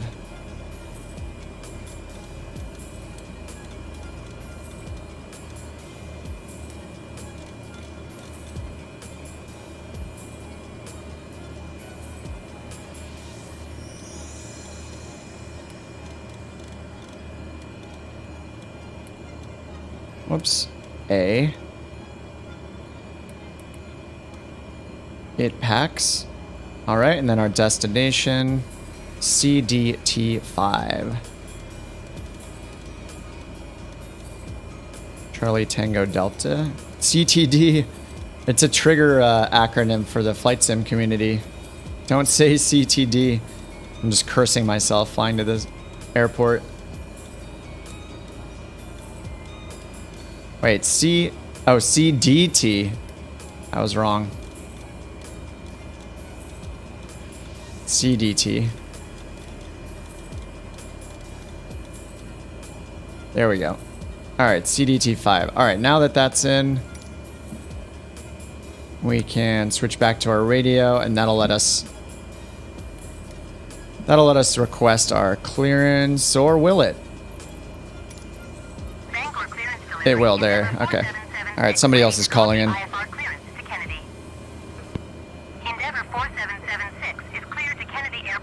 All right, we're already tracking. All right, runway 33 for these guys, so we'll probably get runway 33 too. And we should check the ATIS first. Banger airport diagram. ATIS is 12775. Oh, I'll just use this.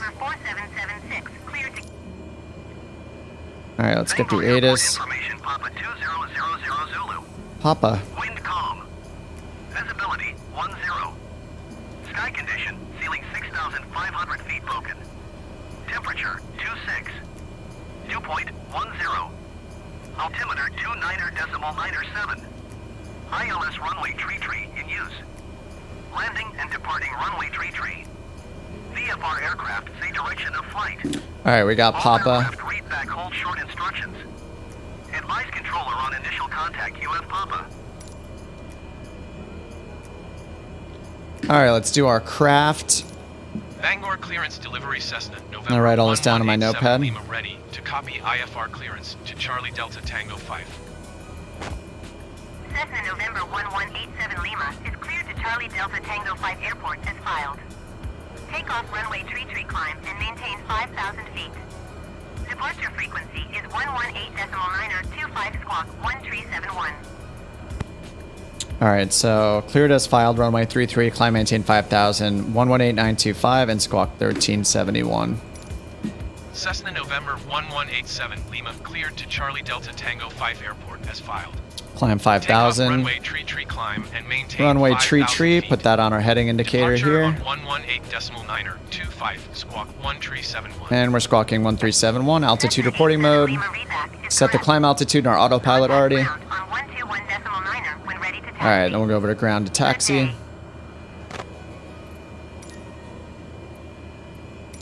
Bangor ground Cessna November 1187 Alright, and we're over here near general Quebec ready aviation, to so taxi IFR. runway 33 is going to be right in front of us. Juliet to Alpha. 1187 Lima taxi 2 and hold short of runway tree via taxiway Alpha. Contact tower on 120.7 when ready. Alright, via Alpha. Taxi 2 and hold short runway tree using taxiway. Alright, good. Alpha Flaps are Cessna already 87 down. Lima. Standby alternator should be on, and let's test it. Batteries charging, alternators charging, generators in use. If we trip it here, alternators in use. And then if we reset, then we got generator in use. Sweet. Alright, nav light on, strobe light on, taxi light on. Sweet. Outside air temperature is 26. We don't need pitot heat or anything yet. And cool. And then, so for our first leg, we're going north. Once we take off runway 33, we're going north on the Victor 471 towards this VOR. Milnock at 117.9, so let's put in 117.9 right here. 117.9er, activate it.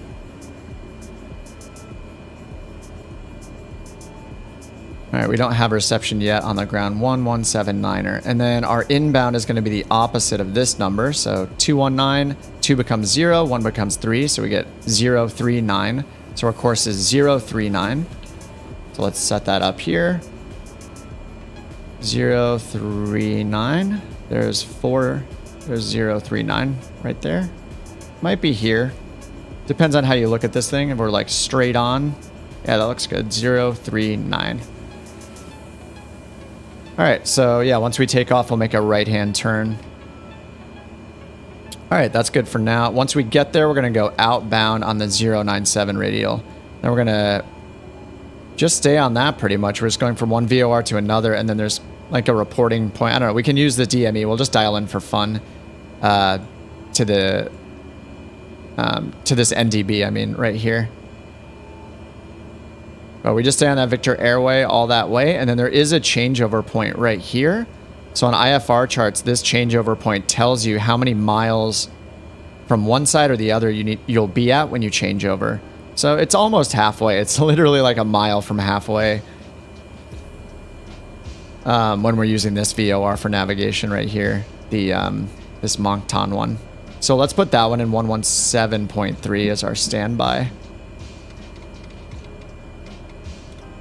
Alright, 1173. So that'll be the second VOR we use. Alright, great. And they gave us taxi already. So we're just going to taxi right in front of us. Our flaps are already down. That's good. So, alright, parking brake off. And we're going to go right in front of us here and to the left a little bit to taxi to runway 33.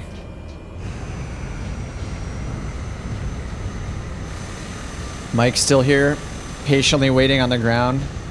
He's in a twin. It's not showing it as a twin, but he's in a Chancellor. So I think we just follow Alpha here to the left, I think. We're right here. There's kind of like this Juliet part and then over to 33. So who knows what this is? There's no sign.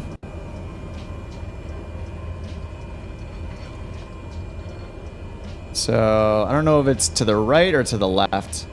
Let's just go this way because I think it's going to be more towards the end of the runway.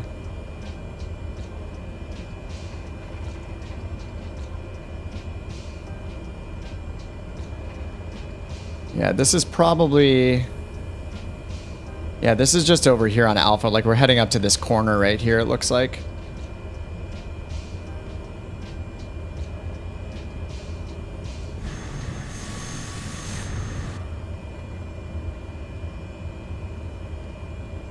Alright, and tower is 120.7. Have that in the standby frequency already.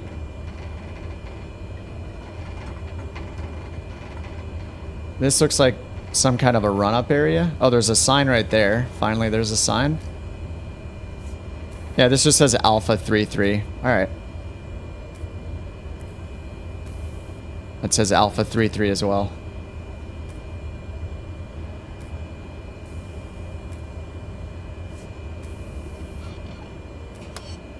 Alright, switch over to tower, and then we would switch over to put our departure frequency here, which is 118925.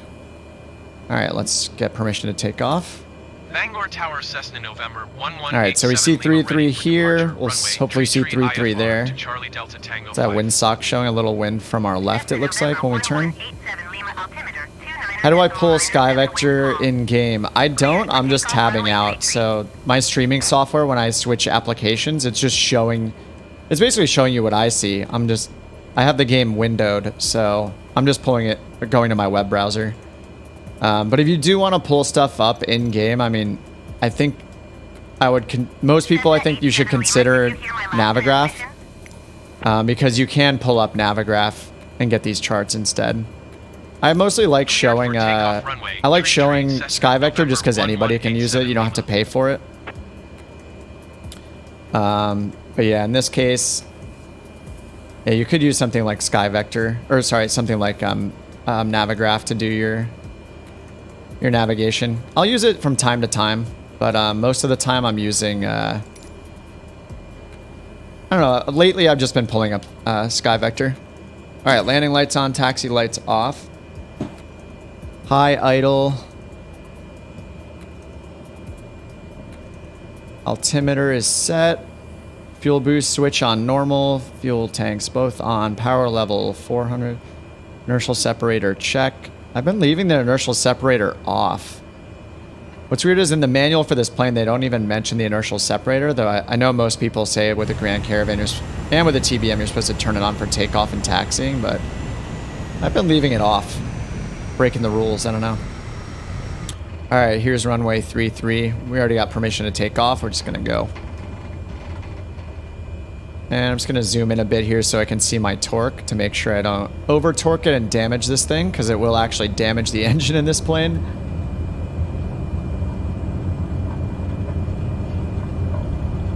Alright, that's set. We're already at 80 knots. This thing goes up so fast. By the time I have the power set, we're already at takeoff speed, at rotate speed. Alright, we're at 100 knots, so flaps can come up. Trimming the nose up to compensate. Hey Sonic, what's up? I'm based in Boston. You'll find Boston Center and Bradley staffed on a weekend almost 100% of the time.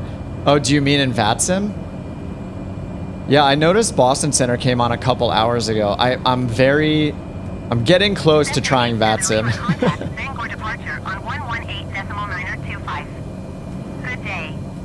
118925. Press 1 on the keyboard. 118.925 Cessna 87 Lima. Alright, I got autopilot on. Let's get our vertical speed. Alright, it's set. No, vertical speed did not get set. I hate how vertical speed works in this thing.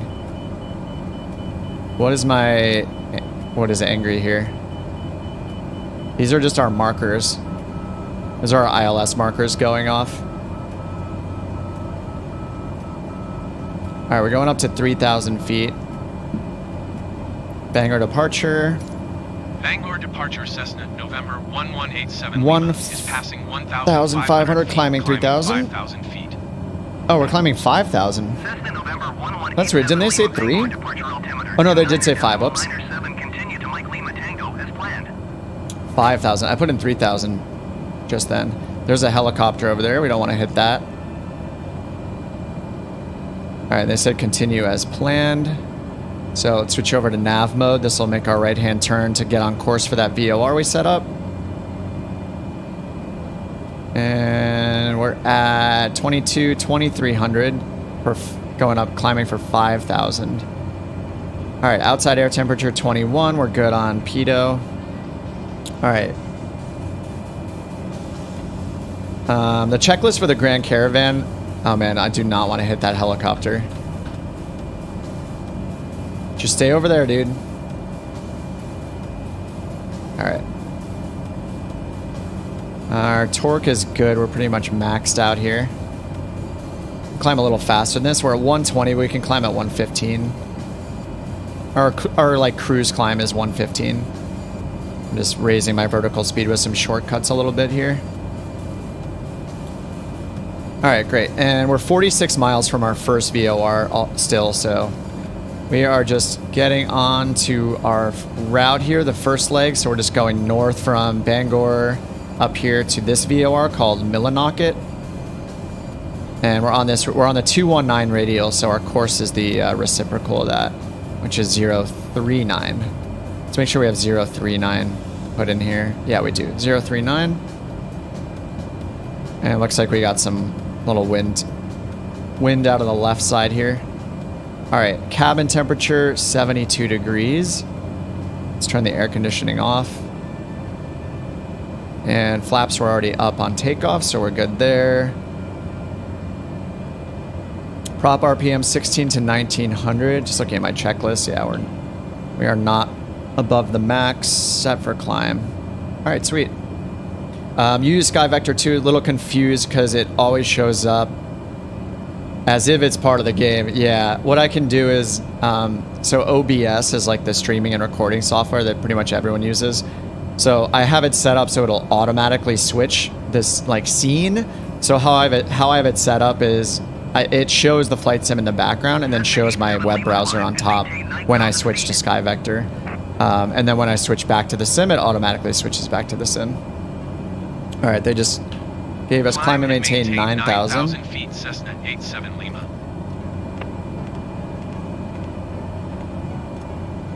All right, climb and maintain 9,000. Skip this song, it's kind of boring.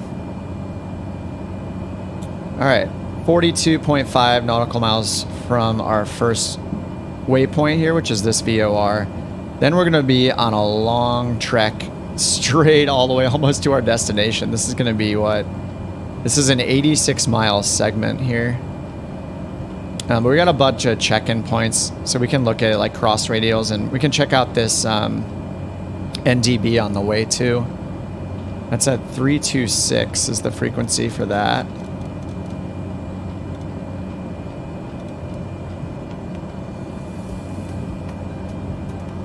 I think the green one, yeah, this green arrow right here, I think is our ADF needle. And I don't really use NDBs at all, so you guys could probably teach me about this. Like, I don't know what the difference between RDF and ANT mode is, or what BFO is. No idea. But I do know that this, I'm pretty sure in this plane, this instrument right here, this needle will point. This is pointing at our current nav1 station. This one is pointing at our ADF receiver, where our ADF receiver is pointing. All right, so yeah, we're taking off here. So yeah, we're flying on the 039 course, or the 219 radial. It says it's 37 miles on that segment. And for us, it says, yeah, 39. So that's because when we took off on 3.3 and we went up this way a little bit. So yeah, that's... And then DME is also line of sight. So it's not based on the ground track. It's based on, you know, it includes the angle from our plane down to the ground. So it's going to be a higher, it's going to be a higher number than the distance along the ground.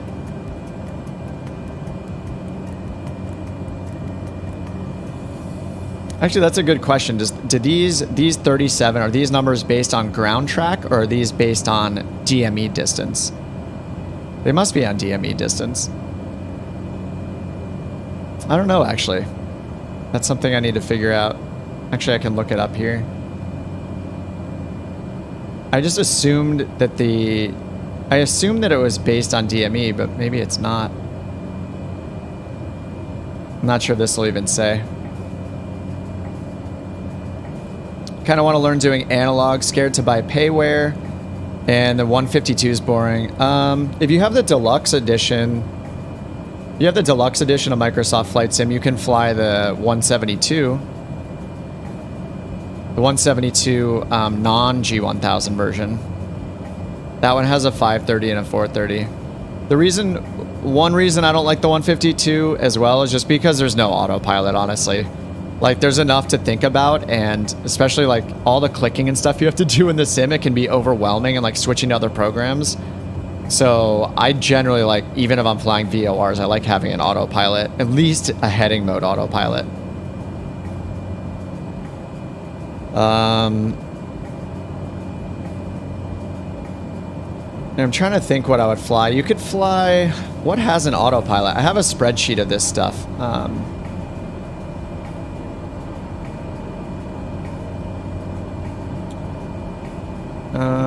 Let's see. Let me look up this sheet really quickly.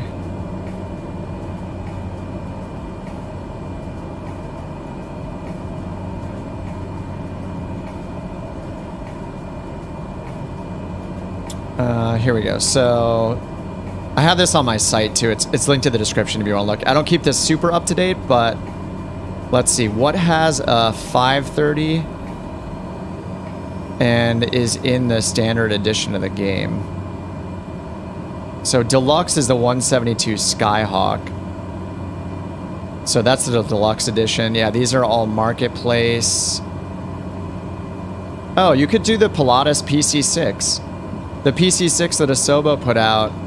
Oh, it has a G1000. Wait, G1000 and a 530? Does it have two models? I think it has two different models. So, yeah, check out the PC6 Porter. The one that Asobo made. I think there are two models, and one of them is like a steam gauge model, and the other is a G1000. I think that's your only option. Yeah, that is your only option, at least from the ones that I have listed here. Yeah, check out the PC6 Porter. Oh yeah, the analog King Air, yeah. Hey Bandit. Yeah, somebody, when I started the stream, somebody else mentioned that. They asked if I was excited for it, but I have never flown the King Air. I haven't even flown the stock one, so. Okay, we're at 9,000 feet. What's our temperature? 8 degrees. All right, let's turn pitot heat on. I have a little switch on my Bravo for that, so it turns pitot and stall heat on. 7 Lima contact Boston Center on 124.25. All right, they're going to Boston. Going to 124.25 Cessna 87 Lima. All right, 124.25. Contact Boston. Boston Center Cessna 9,000 feet. 1187 Lima, 9,000 feet. Helicopters? Oh, they're super fun. I flew the H310 for, or was it H310? Was it 310 or 320? I think it was the H310, right? That third-party one that came out on, was it Hype Performance Group made it? And it was out on FlightSim.to, or it still is? I know they made another model too, like a more advanced one. But yeah, I flew that around a bit. It was really fun. I liked using that with NeoFly a lot because they have helicopter-specific missions like VIP transport. So I was like flying around to LA, like dropping off like celebrities at like mansions and stuff. Like it was a good time. It's really hard to fly those things. Like man, you get like strong legs doing that. There's so much rudder control. Just keeping it stable, you know, keeping it from yawing.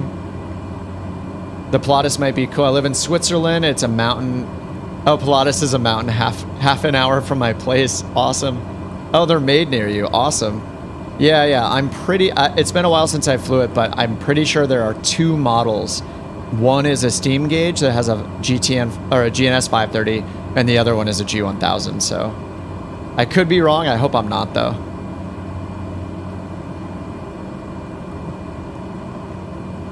If you land as a city high res, it's okay. I mean, there's always some funny stuff like with terrain, like there'll be like jagged like edges and stuff, like big triangles coming out in certain spots. It's not perfect, but you can land in a field or like, you know, in a backyard or something, and you can do it. It's not going to look incredible. You know, it's made to look good from the sky. But yeah, it's definitely doable. The flying helicopters is really fun. It'll be really exciting. Oh, anti-torque, not rudder. Gotcha. Yeah, I am not a helicopter person. I flew it around for fun, and yeah, it was really challenging. But it's exciting that Microsoft's going to release helicopters, and I assume that a new physics engine to go along with them. And I'm guessing people that have made helicopters already will have to adapt to the new engine or like the new capabilities. So yeah, it'll be pretty cool. Mike is right with me again. Dude, you're right on it. I don't even know if you're hand flying or not. You just autopilot with a heading bug, maybe heading bug knob. Oh, you're a helicopter nerd. Awesome. Yeah, I don't know much about it. I know there's isn't there like a rotor sim pilot on YouTube? I think that's his channel name. I watched some of his when I got started. I think he just specializes in helicopter simming.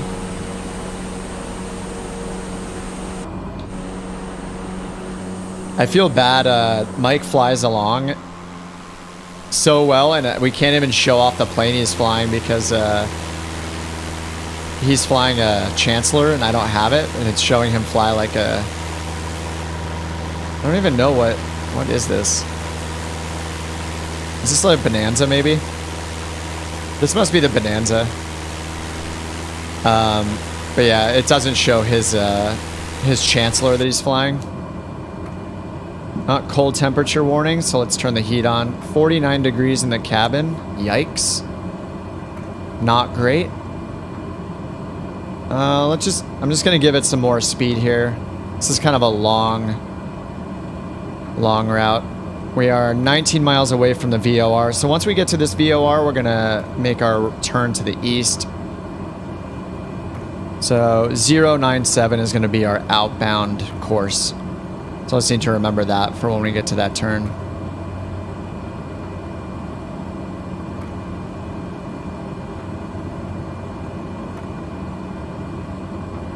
So we have 097 there, and then for this, to get to this NDB, so there's a VOR and there's the NDB, but this radial right here, the 092, this is based off of the NDB, it looks like, which I guess, I haven't seen this before, but you can see the line change to this tan color to tell us that it's based off the NDB. So once we're on 097 outbound, we're gonna go 19 miles, and then 11 miles, so we're gonna go 30 miles. And that'll put us at this Kesty intersection right here, and that's when it turns a little bit to the left. So that's gonna go on a 092 course to that NDB. But we don't get course information from the NDB, right? So basically we just need to go direct to it.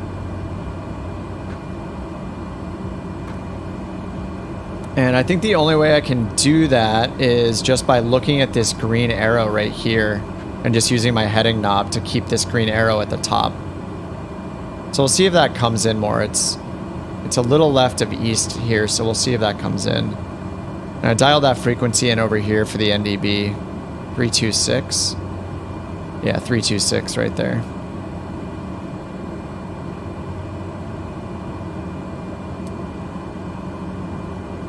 Yeah, we already have it in range, so I can hear it. There's the Morse code.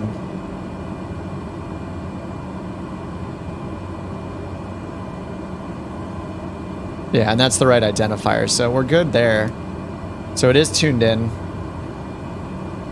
All right, our mileage left, 12.8 miles. Looks like a Bonanza, yeah. Pure autopilot, just managing speed.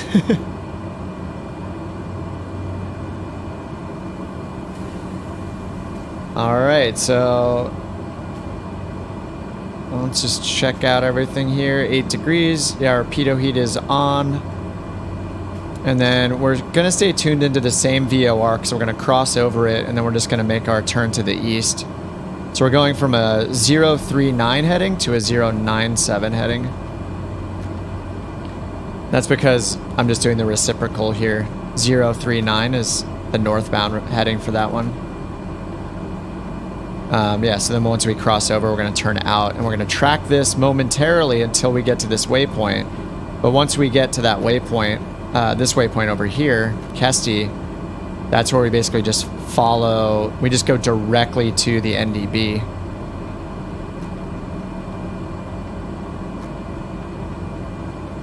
Yeah, I don't, it's just kind of interesting. And then we're going to be tracking inbound onto this VOR over here, Moncton. So once we cross over the NDB and our ADF needle flips around, we'll know that we're... Let's see, once it flips around though, I don't know how we get on course.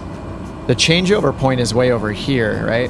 44 miles from this NDB is when we change over. I think we should just try to get this VOR in range first. Because these are slightly off. This is a 278 radial on the way out. Over here, 276. So it's not going to be a perfectly straight line between those two, is it? I mean, it might be just because these radials are based off the VOR's magnetic declination, right? So it could be a couple degrees off. Anyway, one thing at a time. So yeah, once we get here, we're going to turn outbound 097. 6 miles. All right, so I'm just going to get ready for that by just moving the heading bug straight up, switching over to heading mode over here. And now since we're in heading mode, I can freely change this course. We're switching this over to 097. So right about there. Yeah, that looks like 097. And so we have our distance here. So once this hits around a mile, I'm just going to hit nav mode back on, and that'll intercept the outbound radial. Actually, I'll wait for the from flag before I do that. All right, they're switching us over to another controller. Going to 120.25 Cessna 87 Lima. 120.25.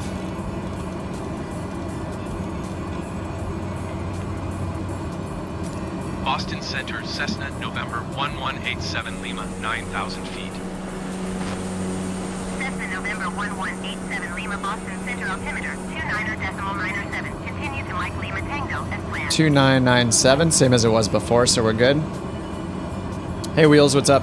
I'd only really be concerned with a couple degrees if we're talking about nukes. Yeah, I just want to be precise. But yeah, as long as we're heading in the general direction, I'm sure we'll be fine. All right, remember 097, so I have that dialed in already. We're 2.6 miles from the VOR. So I'll just wait from the from flag here, and then we'll switch autopilot on.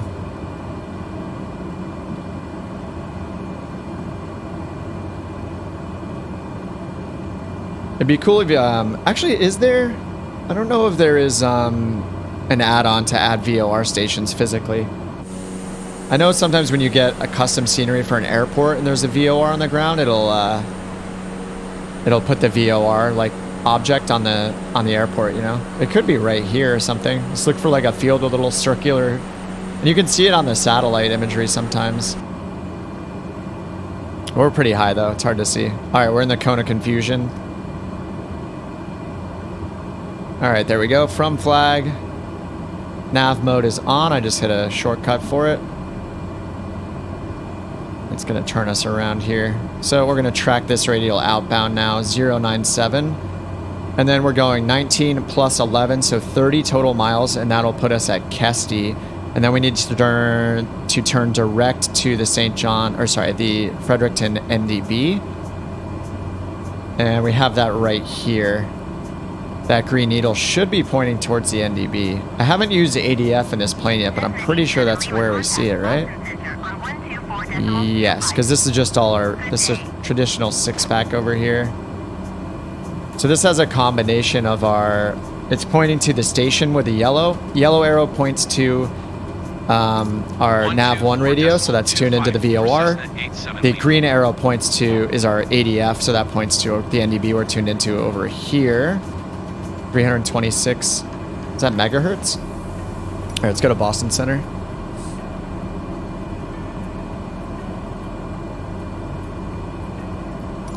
Boston Center, Cessna, November 1187 Lima, 9,000 feet. Cessna November 1187 Lima Boston Center altimeter 29.97. Continue to friend as planned. All right, continue to friend as planned. 2997, I think that's what we had in here already. Yep, same. Still at 9,000 feet. Am I going a little too fast, Mike? I can slow up a little. Trying to save some time, so I gotta kind of... I guess I need to pull the pull our prop RPMs back just a little bit.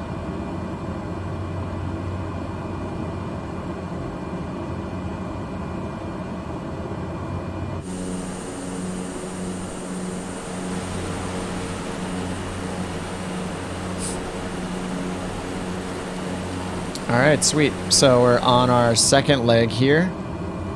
So now we just read DME. We want to wait for 30 DME. 30 DME is going to put us right here at Kesty. So after 19 DME, we'll be at Prent. Did they say Prent? Oh, continue to friend, because that's what I put in our GPS flight plan before I turn the GPS off. Oh, you can catch up. All right. What is your like fast cruising speed on that thing? I rarely get above like 140, 150 in the Grand Caravan indicated, so yeah, we're 171 is our true airspeed, I guess. Or I guess for the VOR, for that info, it's probably ground speed, right? I need to look into that. Is this ground speed or indicated? It must be ground speed. 172 knots. And then what I'm going to do early is just tune into the tune into the VOR on the far side here, 117.3. I have it on the backup here. Let's put it on the other two as well, 1173, just to see when it's in range. All right, 1173. And I have this in VOR mode. We'll use it in RNAV mode to find the airport, and use it for our approach. And this is the airport we're going to. 5,000 feet, asphalt, single runway, 09er and 27. And then we have this info here. So if we want to use that 117.3, we want to use that VOR with our RNAV computer here, we can dial this in early. Radial is 003 and 19.9. So let's go to 003, 19.9.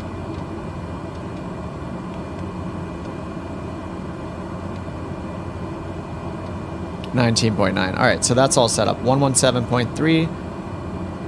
Radial is 3 degrees, then 19.9. So when we get in range, this will put a virtual waypoint, virtual VOR right on the airport that we're going to. 414 can cruise at like 220, 180 indicated. Nice. Yeah, that's where my red line is. I pretty much don't get there. Not just because of like the environment or whatever, but just because my torque would be too high most of the time. I have to be at a higher altitude, I guess, to get it at 100%. I'm probably at like 90% on my power setting right now.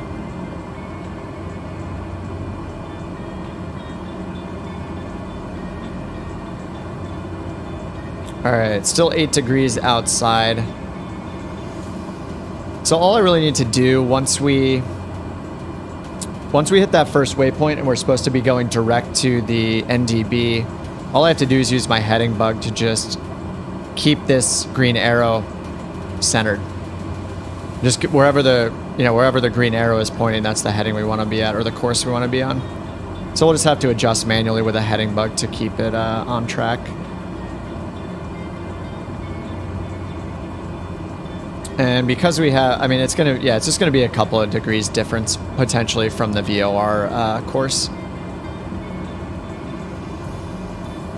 And then we have a changeover point here. What's interesting is, so I don't really use NDBs, but it's showing me distances here. It's showing me like 44 nautical miles. How am I supposed to track 44 nautical miles from the NDB? Am I just supposed to estimate that? Good day.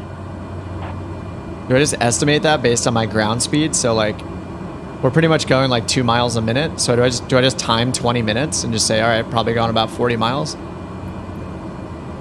right, we're heading out to Boston again. 0.25 Cessna 87 Lima. Boston Center, Cessna, November 1187 Lima, 9,000 feet. Cessna November 1187 Lima Boston Center altimeter 29.906. Continue to friend as planned. Oh wait, is this timer? I haven't used this at all. Is this timer? Is this how long until we get there? No, this looks like our flight time. I'm not sure. I'm guessing. Yeah, I would guess with time as well. Yeah, NDB's old school. Yeah, I assumed I just track it with time maybe. I mean, I have my ground speed. Assuming this is ground speed and not true airspeed. 180, that, you know, that gives us... sorry, that does not 2 miles a minute. It gives us about 3 miles a minute, sorry. So 180 knots on the ground is about 3 miles a minute. So we would just do 44 miles divided by 3 and get 14, 15 minutes. So I guess we could just time it. So then I could just go over here. I mean, I assume I time because, yeah, it's giving me a timer on this instrument right here. So it makes sense. Once we cross over the needle flips. I just time it outbound for 14 minutes. Bandit says, yes, use time to estimate distance. Okay. Yeah, that's new for me. I'm such a dork with all the tech and rely on it so much, like the G1000. I'm just like, how do we do this? All right, what'd they give us? 2996. All right, I hit B on my keyboard to update that. We'll verify. This is always weird. Like 2996, it puts it at 2995 basically. There's 2996. That's closer. Alright. Alright, and for our distance, 23 miles away. So when we get to 30 miles, that's when we need to just follow the NDB. Or follow our ADF needle to get to the NDB. Yes, right here, 19 miles plus 11 miles. And then it switches to this tan line. 3700's our MEA. They have us up at 9,000 feet. And then it shows we're going to be approaching on like a 092 course to get to the NDB. But then our course changes on the way outbound, so 092, that would be 272 outbound on the exact opposite side, but it has us going 276. So we need to turn to the right a couple degrees, I guess, and then follow that for 44 miles for our changeover point. But I'm guessing that, I would guess that as soon as the this VOR over here, this Montcon VOR is in range, I'll just switch to track that inbound. So that'll be 278. So that'll be 098 inbound course. So as soon as this comes alive with DME information, then we'll know that that VOR on the other side is in range. All right, we're about to hit 30 nautical miles, so that's when we should be tracking the ADF needle instead. I'll probably just switch to heading mode, and then I'll just watch that needle to see if we're if it's straying to the left or right too much. So this whole card is going to turn.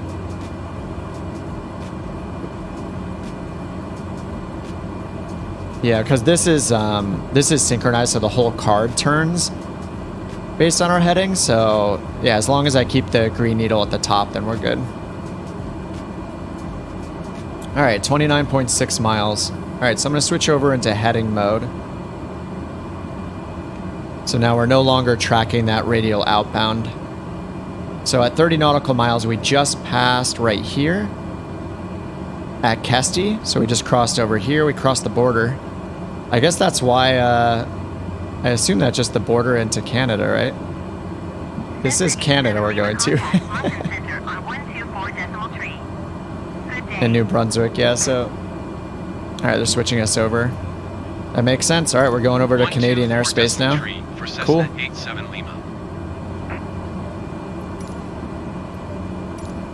Mountain Center, Cessna, November 1187 Mountain. Lima, 9,000 feet. Cessna November 1187 Lima Mountain Center altimeter 29er.9er. Continue to friend as planned. Alright, continue to friend 29er9er4.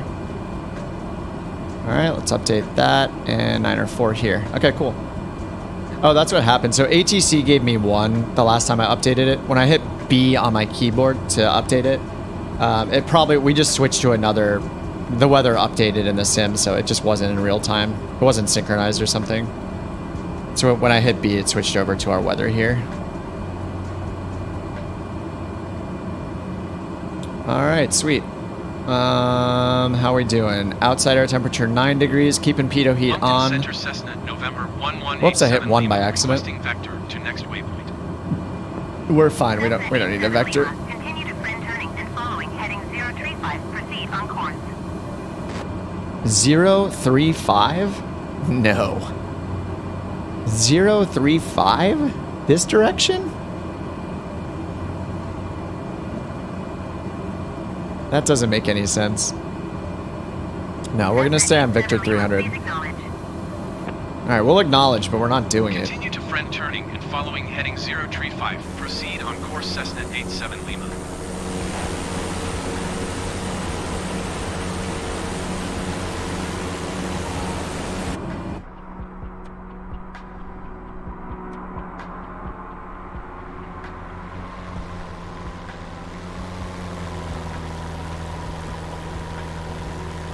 Just a couple of dudes flying to Canada. Man, I cannot wait for shared cockpit. It'll be the coolest thing ever. Hop in shared cockpit, hop in a Discord together, and just fly with anybody anywhere in the world in the same plane. What if you could like have passengers too, and it puts them in the passenger seats?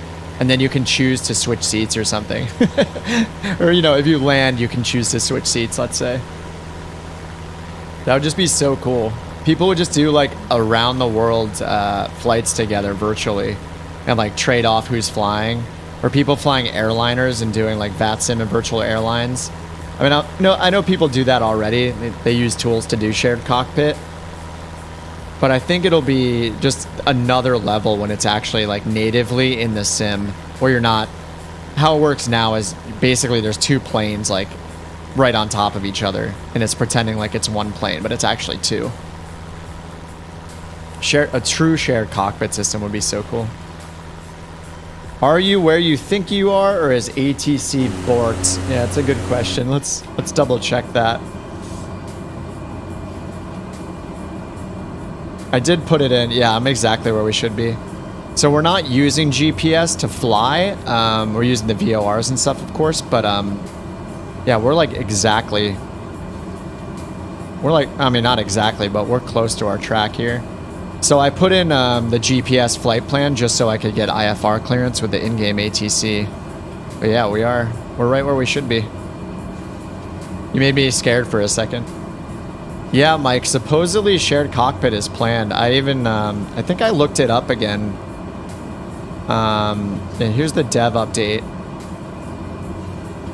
I think it was on, yeah, it's on one of these lists, and I think it says planned, but there's no date or anything.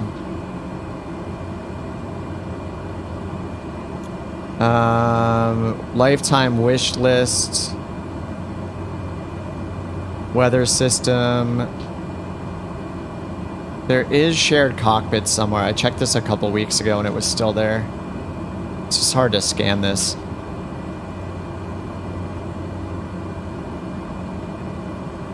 I can't search it, so it's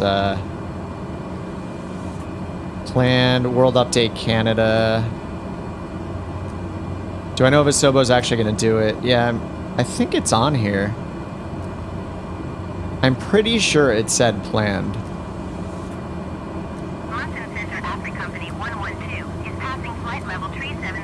Season. Oh, they started seasons already. That's awesome.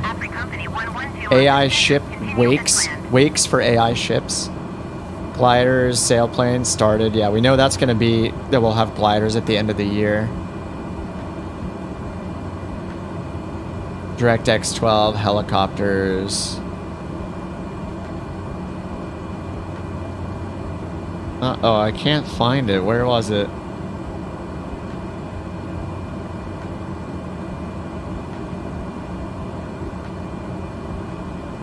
Approach flyback bug. Not fixed. I mean, that's going to be a third-party thing or a working title thing, I'm sure. Jetways, autopilot bugs. Oh no, where is shared cockpit?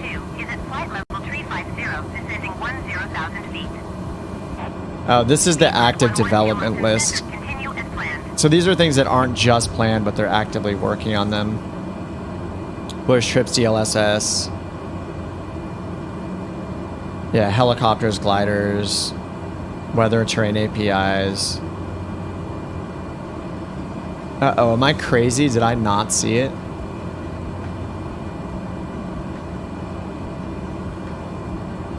Maybe it's under lifetime. Maybe it just got bumped down. Oh, there it is, there it is, I found it. Number 19, shared cockpit multiplayer planned, right there. I'm not crazy. Oops. Now I promptly lost it. I wanted to zoom in on it.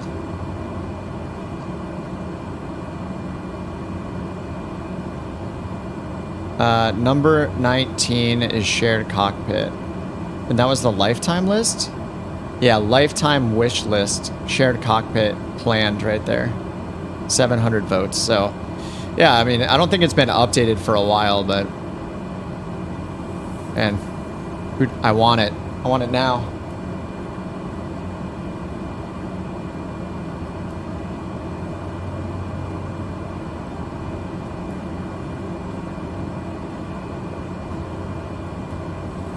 Alright, so DME distance, we're 52 miles now from the VOR, but we are just in heading mode. Alright, so that needle is a little bit to the left, so I'm gonna turn to the right. Just want it to be lined up with the little airplane here. I'm just gonna go a couple of degrees to the right.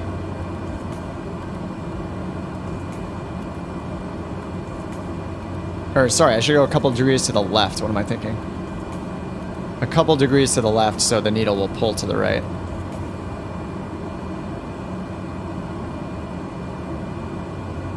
Coming soon. Trademark. Yeah.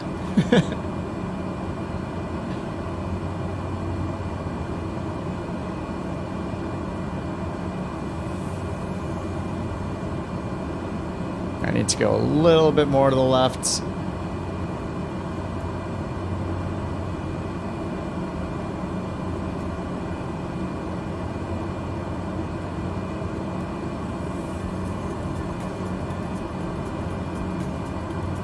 Wait, am I crazy? No, wait, I need to go to the right, right? Hold on. What am I thinking? I'm doing this.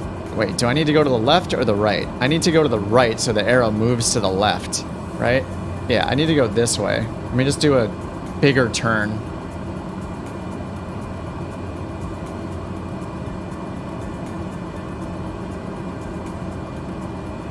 I need to push the needle.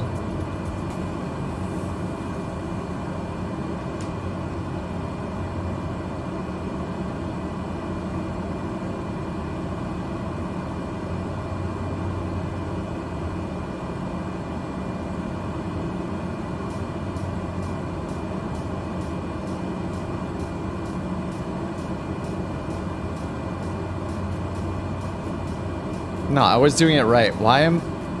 Yeah, now the needle is going to move to the right, right? I have no idea.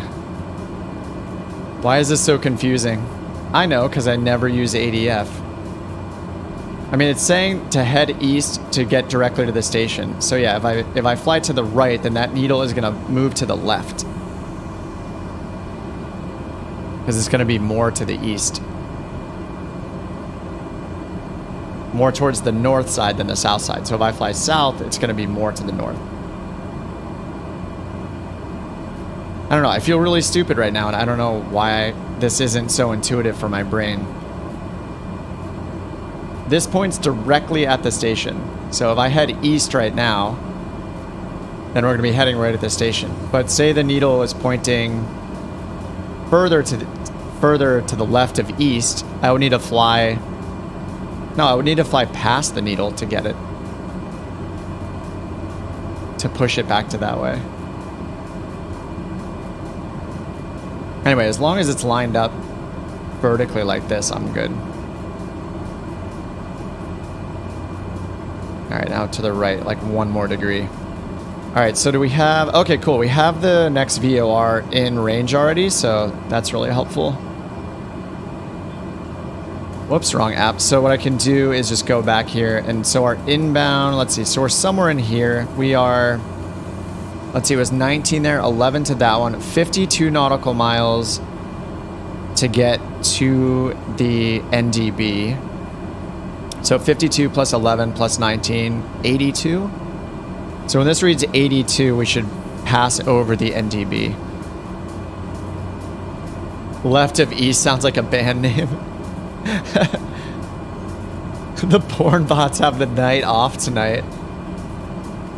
Yeah, I've been tempted to turn on subscriber only chat. I really don't want to do that because it's lame to have to subscribe to chat, but just to keep the bots at bay. But yeah, they haven't been around today, so that's good. I'm sure they'll show up any second now, though. So we want to follow.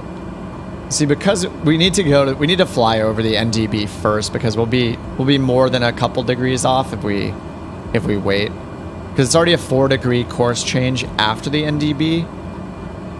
So I don't want to end up flying too far south from the NDB. We'll just fly directly to it.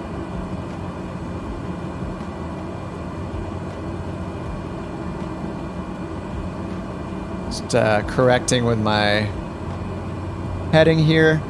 And the Bravo throttle quadrant is just so awesome. I use the autopilot part on it all the time. Like, I have it in heading. You can choose, like, it's got a knob and it's got two knobs on it. One knob lets you choose what you're changing. So you can choose, like, you want to change the altitude, the vertical speed, the heading, your course, your indicated airspeed for, like, FLC or IAS autopilot mode. So you just choose what value you want to change first. So I just move it to the heading setting. And then the other knob lets you change the value. So, for example, if I change it to altitude and then I just roll the altitude knob, it's just going to change the altitude there. Selected altitude.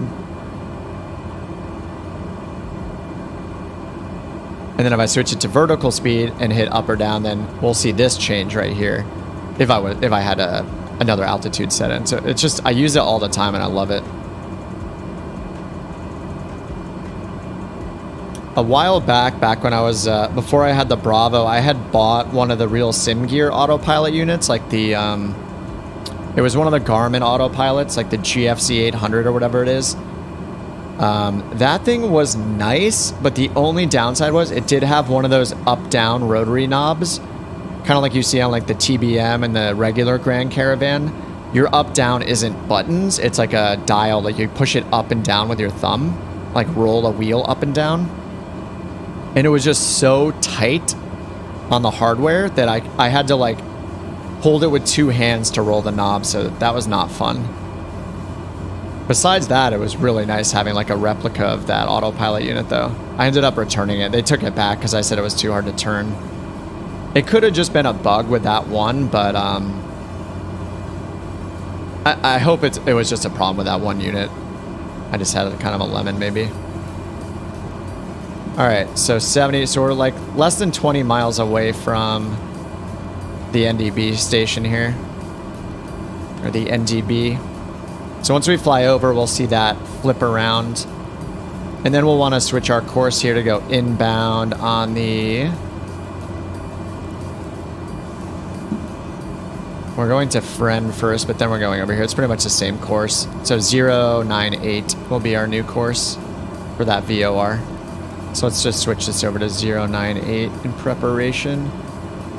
So there's 090. Pretty much right there.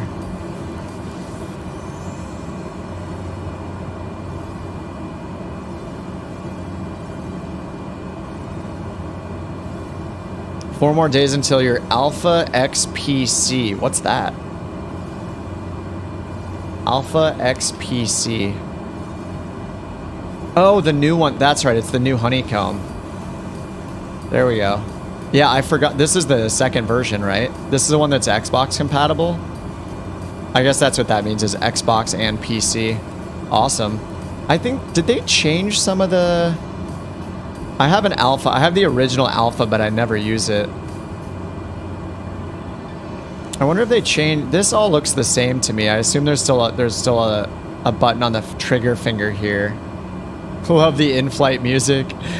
It's probably really bad, sorry. It's copyright-free music on Spotify, so I don't get muted or get the video taken down or anything. That's pretty cool. I know the Charlies were out and like sold out. I don't know how quickly they sold out, but I got to try them last year at Flight Sim Expo in San Diego. I tried them briefly, and they were nice. I have the Crosswinds, the MFG Crosswinds, which are more expensive than the Charlies, I think. These are pretty nice, but I don't like the brake pressure you need to push the brakes on these things. It's kind of crazy how much toe pressure you need to hit the brakes. And they slip around quite a bit. Like the base for the Charlies, like how big it is, it's probably really stable on carpet. I have like a little mat under my desk. I have hardwood, so I have like a little like outdoor patio mat basically that I put the rudder pedals on. But they still slide around a little bit.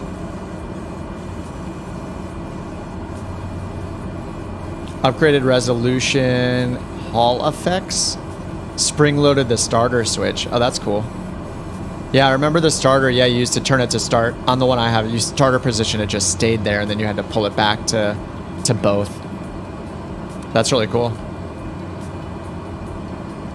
All right, NDB's a little to our left now.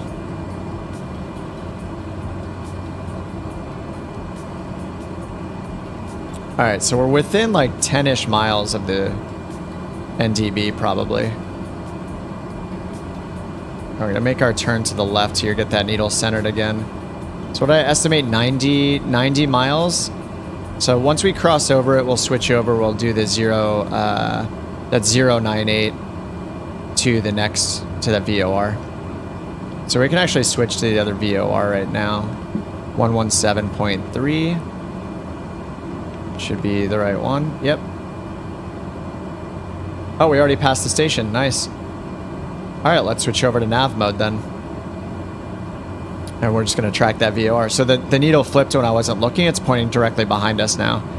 So we were just getting close to the NDB. We just passed over it. So now I'm switching over. Since we're in range, we're just going to use the VOR. So 16 miles from the NDB to here, we'll hit our... Oh, they're giving us our approach now. Maintain present heading and altitude. Expect vectors. Visual runway 09er approach. Visual 09er. All right. Maintain present heading and altitude. Expect vectors. Visual runway 09er approach. Cessna 87 Lima. All right, they said they're going to give us vectors. We'll see how that works out. Normally, they don't give you more than like one vector, but you can just keep hitting this request vector over and over again. So let's check out the destination here, and it's runway 09. So the plan is to stay on this airway, Victor 300, until we get to this waypoint here. This is 25 DME. Yeah, 25 miles. So once this counts down to 25, then we'll turn towards the airport.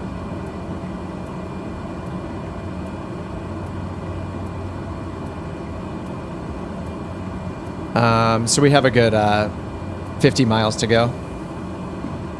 So we'll be at ITPAX right here when it reads 25 from that station. And then we'll just make a turn towards the north to get to our airfield up here. So there are no, there are no approach procedures here. And what I did was that we put in this information already on our neat little RNAV computer. So we can basically, we can fly a specific course to or from this virtual waypoint we put. So we essentially have a waypoint right here. Using this, we have a waypoint on the airport. So what we could do is switch our HSI source to use that RNAV computer and then fly directly to the airport. And we can also choose what course we want to fly on. So it's runway 09. And it says the heading is 091. I think this is a true heading though.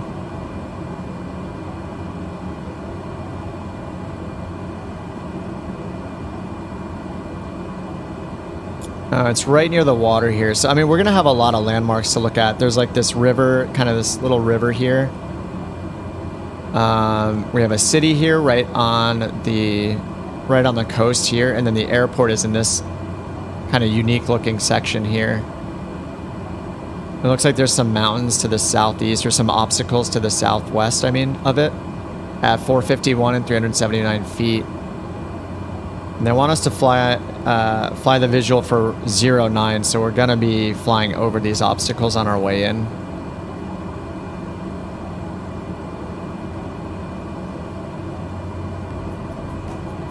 So what we could do is we could switch over to use our RNAV computer and dial in a course at 090.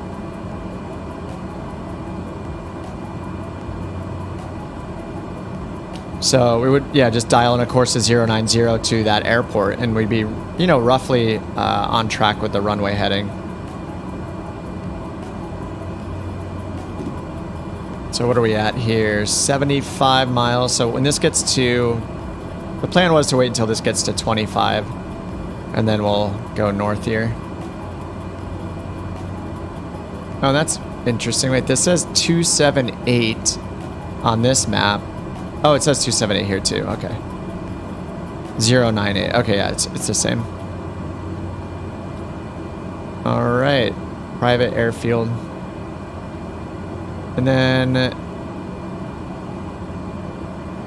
World VFR. So the sector minimum altitude up here. Yeah, I mean, it's sea level almost. So 800 feet up here. This sector is 1,500. This sector is 1,200.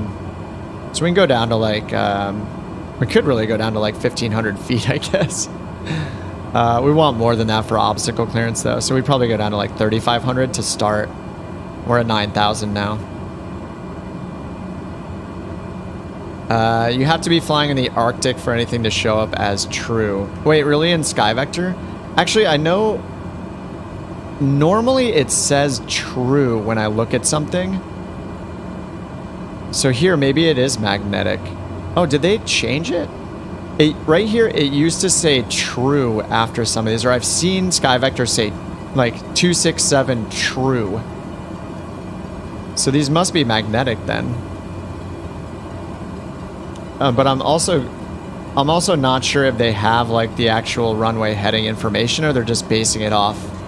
Okay, they do 091. Okay, I guess that probably is right then.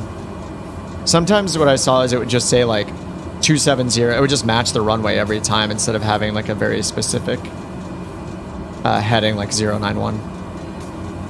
Yeah, so we'll just dial in 091 then on our course using our sweet little RNAV computer. All right, 70 nautical miles. We're gonna wait for like 30, 25 or 30, and then make our turn. We'll just fly to the north, and then we'll intercept 091 course heading to our little virtual VOR that we have.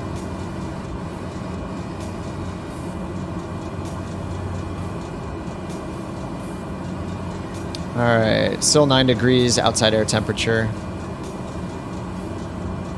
And then where do they get there? Okay, at CTAF, right? No comms. And then flight information is a toll-free number.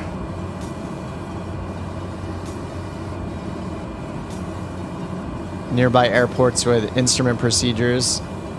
Okay. So there's one, the closest airport with an instrument procedure is 23 miles. So I guess, I'm not sure how we figure out, I guess the ATIS will just check a nearby airport. So this one will be the closest.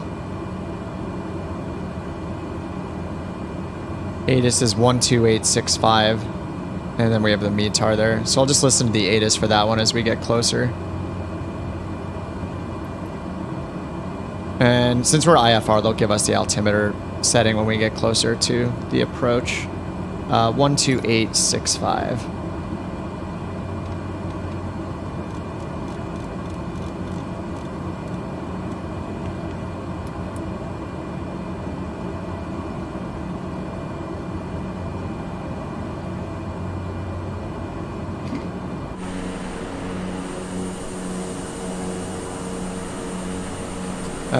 Wheel says, my brother's a pilot. He used to fly up north. Showed me a picture of runway marker indicating true.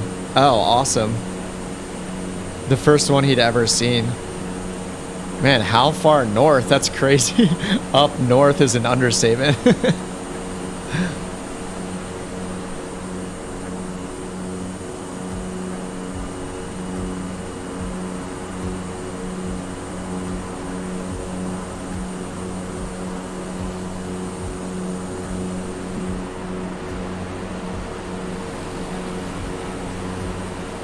All right, let's cheat and look at our VFR map again.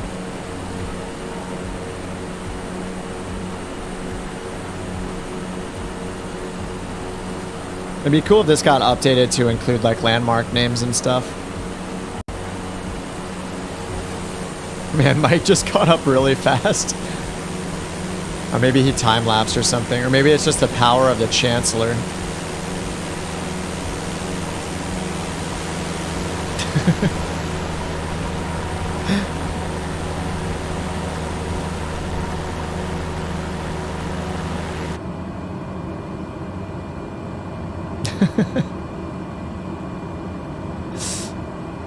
All right, let's check our miles here. We're at 60. Getting pretty close. Outside air temperature is 8. Inside air temperature is 74. Oh, that was a regular power? Crazy. Yeah, that thing is fast. I'm sorry that you look like a bonanza.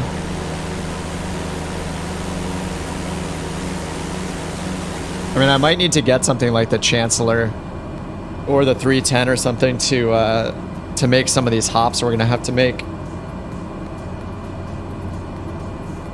But I mean, using OnAir as kind of the route planner is just nice because I don't think it's gonna show anything that we can't fly.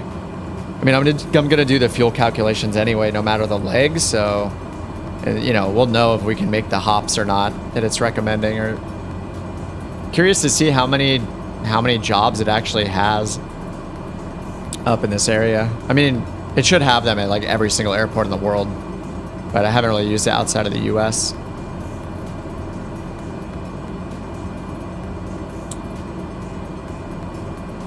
All right. So 091 for our for the course we're gonna fly. So we're gonna, when we leave the airway here, we're just gonna fly up to the north, and I'm gonna dial in like a 091 course like this for our waypoint, and then we'll just track it as if it's a VOR. So we'll just put in a course of 091 to line up with the runway. And then this is pretty much at sea level, so they'll probably give us a descend to altitude before they tell us to, like, before they give it. I mean, they'll give us vectors, but they should give us an altitude soon. And actually, we get a top of descent. Usually a top of descent is shown on this. We might be past the top of descent then. I mean, we're only at 9,000 feet. It won't take us that long to get down. It'll take us like 10 minutes to get down to pattern altitude. Traffic. Oh man, as long as we don't hit a hot air balloon or a drone or a paraglider, a motored paraglider, or what else is in there? A helicopter. I still have that that add-on where it puts all the you know, all those things in the world, and you can collide with them. So one of these days I'm gonna run into one of them, I'm sure, on stream, and it'll just end the flight, and then I'll go cry. I'll turn the stream off and go cry.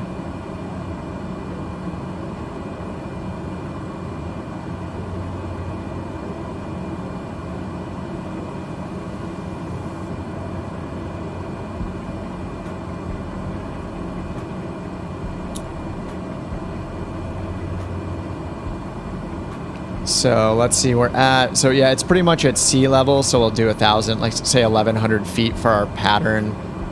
So we would need to lose 8,000 feet. And we do it at 800 feet per minute. So it'll take us 10 minutes. And we go, right now we're going about 3 miles a minute.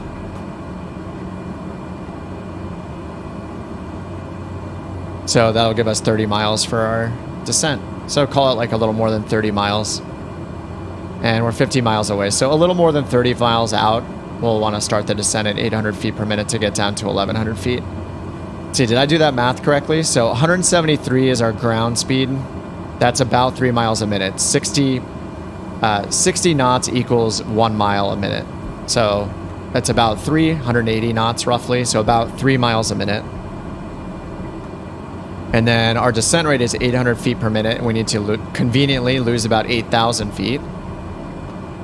So that gives us 10 minutes to descend 8,000 feet in altitude.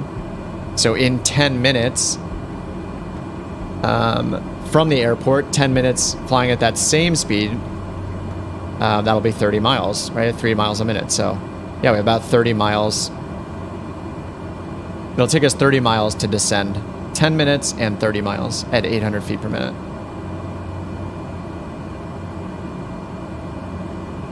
So I'm just gonna, let's just dial in 1,100 feet for now, and then we're still 46 miles from the VOR, so let's see where that puts us on the map, on this map. So this is 25 miles. And the next measurement really is way over here. So yeah, 25 miles will put us here. So, and right here is about, calculated here is 31 miles from the airport. So we should see that right here. So this is our destination, but we're not headed directly to it yet. But once we turn to head directly to it, yeah, we'll want to start our descent. And just for time's sake, I'll probably do it like 35 or 40 miles just so we get down to the altitude faster. Actually, and then we look at, actually there, I remember the obstacles are to the west side of the airport, right? So these are 400 feet, so we need to be above these until we get closer. So we'll go down to maybe 1,400 feet instead of 1,100 feet first. Let's call it 1,500 just to be safe. All right, so this is the ATIS coming in from that other airport that's nearby.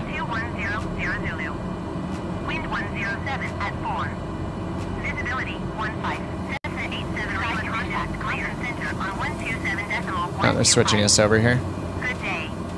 All right, 127, 125. 127.125 Cessna 87 Lima. All right, we're at 41 miles until that waypoint. Or sorry, we're at 41 miles from the VOR, so from that waypoint it's 30 miles. 25 miles. We'll just wait until we get to 30 and then we'll turn up to the north.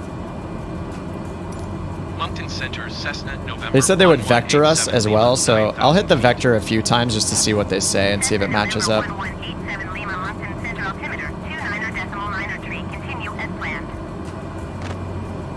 All right, 2993, I hit B on my keyboard, double check it over here too, 2993. Yep, and we're still at 9,000. All right, 39 nautical miles. We could kind of turn north whenever we want, right? Let's see what the... Yeah, all the minimum altitudes here, all these like sector altitudes are pretty low. So we could be at like 3,500 feet we could descend to kind of right away if we wanted to. We could go down to 35 and then down to 15. But I'm going to wait to see if they give us a... tell us when to descend since we are on an IFR flight plan. But there are no instrument approaches here. They give us a visual for 09. And that is 091 degrees. There we go. All right, they're having us go down to 2,000. Descend and maintain 2,000 feet, Cessna 87 Lima.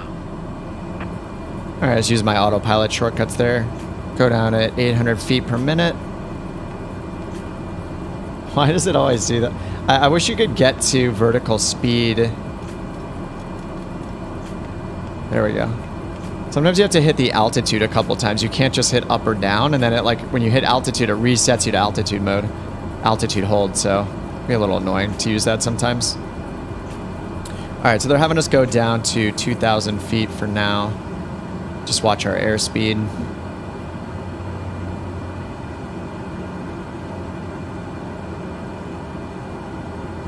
And we're almost equal distances from the VOR in the airport. 35 miles. And they said expect vectors, so we don't want to wait until we get over to this VOR for them to start vectoring us like this way. We want to exit and go north here. Expedite your descent 2,000 feet. Expedite our descent. All right, let's go at 1,000 feet per minute then. All right, I use my shortcuts again on the Bravo for that. There we go, 1,000 feet per minute.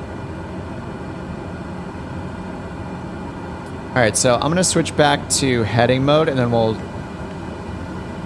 switch over to use our RNAV source, which is this RNAV computer. So this basically tells us where the airport is.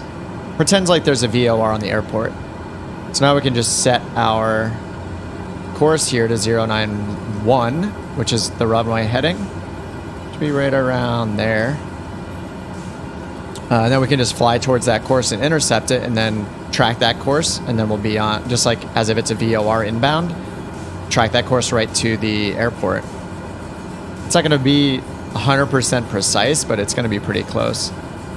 So we put in 1173, and then here, based on the airport information, it showed us right here to put in a radial and a distance of 2.8, so 114.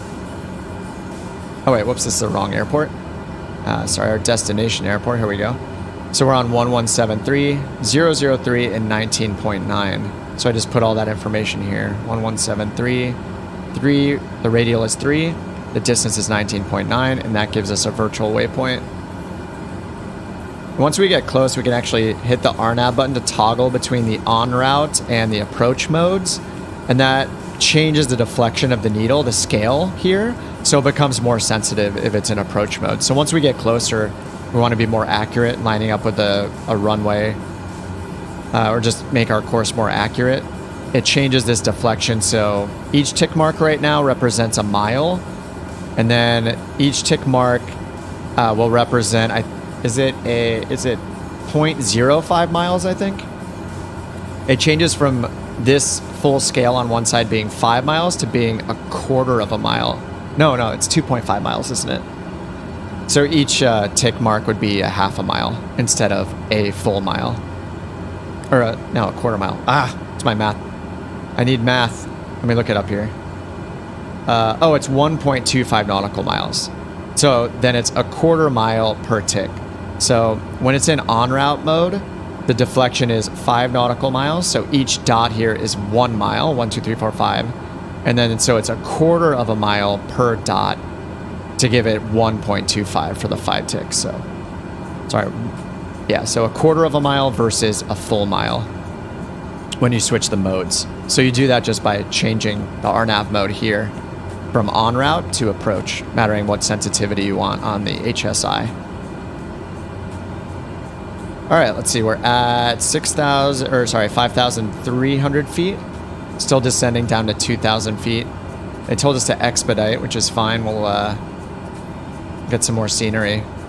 But we do have to make sure we don't run into paragliders and stuff, so just because of that mod I have installed. All right, and we are in heading mode, so what we want to do is... Are we at 25 miles? Oh, we're at 23. All right, let's turn towards our course now. So I'm going to make a turn here to the left. So what we're doing is we're leaving this airway right here. And what I've set up, so this blue line is that's the airway we were on. And now I basically set up a course that looks like this. So we're pretty much doing this right now. We're flying this direction to intercept this course that's like this long line from the airport. So that's the course that we've drawn in, and that's what the yellow line represents, is the extended runway. So once that's centered, then we'll be on course. Now we cannot, with this little RNAV computer and using the RNAV source here, we cannot use nav mode on the autopilot. So we can just use heading mode to line up with it.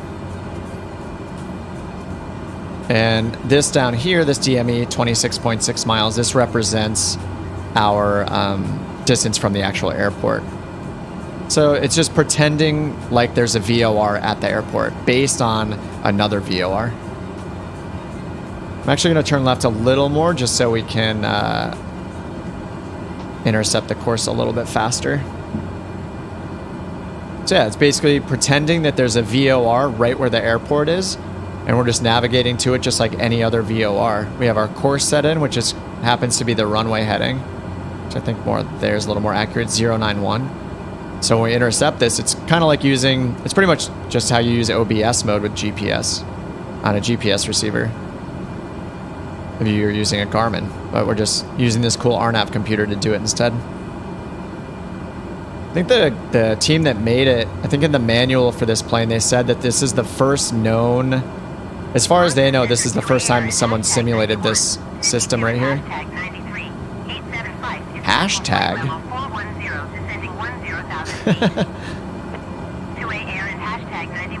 Hashtag? Alright. Hashtag.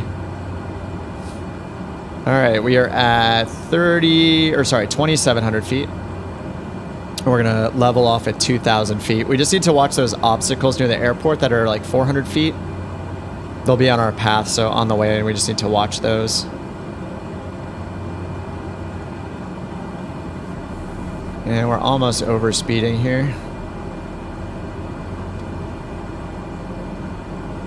Things get crazy in Canada. Hashtag call signs.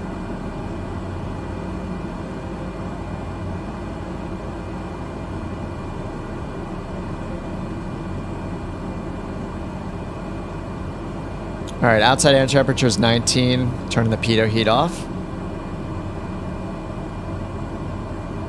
Inertial separator, I'm just gonna leave it off. I haven't really been using it. Probably bad. Altimeter is still what it was before. They gave us, what was it, 2995? 2993, okay. Haven't gotten an updated one yet, and there's no ATIS at this airport. Alright, we're leveled off at 2,000 feet, roughly.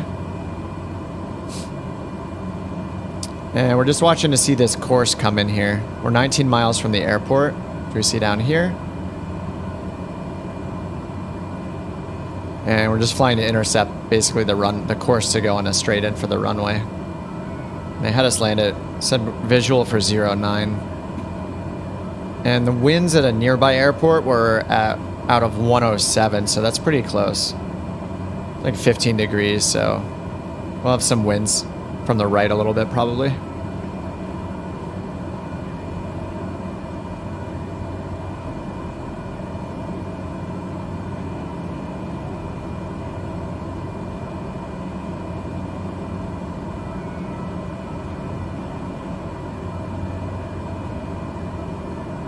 Mm-mm-mm. 17 miles to the airport. We're still not on the course just yet. I'm going to turn towards the course a little bit more just because I don't really want to be on like I want to be on course before we're at like 10 miles or so. We're going pretty fast. I just slowed us down a bit, but we were at 170 knots. We're like 140 right now. I just want to get on the course first.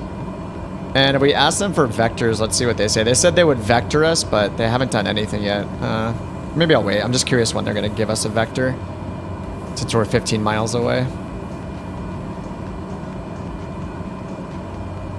Just waiting for that course to come in and making sure we're not hitting any hot air balloons. I'm going to be excited when we see our first hot air balloon, though. All we've seen so far, we've seen everything, I think, but the hot air balloons. We've seen the powered paragliders, seen helicopters, we've seen drones. I think the hot air balloons are just in certain places in the world, but actually maybe I'm out of the coverage area for that app. Oh, we're out of the coverage area. I don't have to worry about it. It's just for the Northeast US. That's where I bought it for. The devs that made this one, the one I'm talking about, but we're not seeing, they're the ones that made the birds, FS birds. So it has birds in different regions. I only have the ones in the US for those as well, so Uh-oh. Might have to spend some money. I don't actually know if the traffic in sight mod is for anywhere outside of the US yet, though.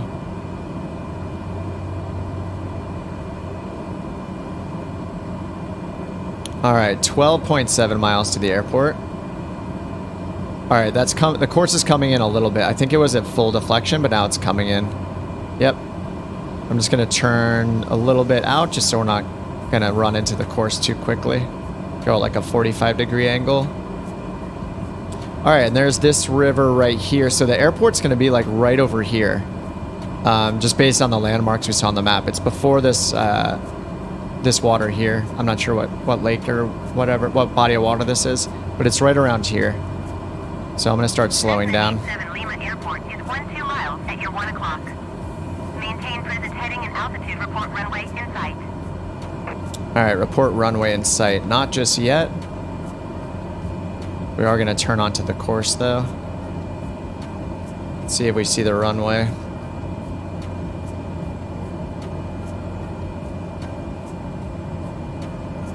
Cessna 87 Lima, please acknowledge. Yeah, it's not in sight yet, dude. Maintain present heading and altitude. Cessna And we are going to need to get 87 down to 1,200 feet. I'm just slowing down here. Pattern altitudes are more like 1,000 feet.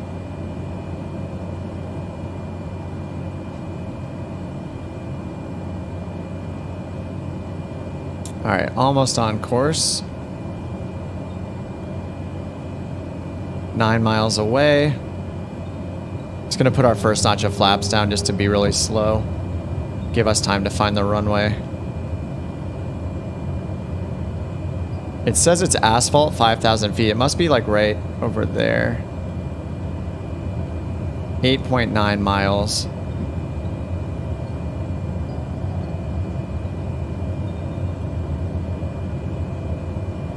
Still not quite on course. Close.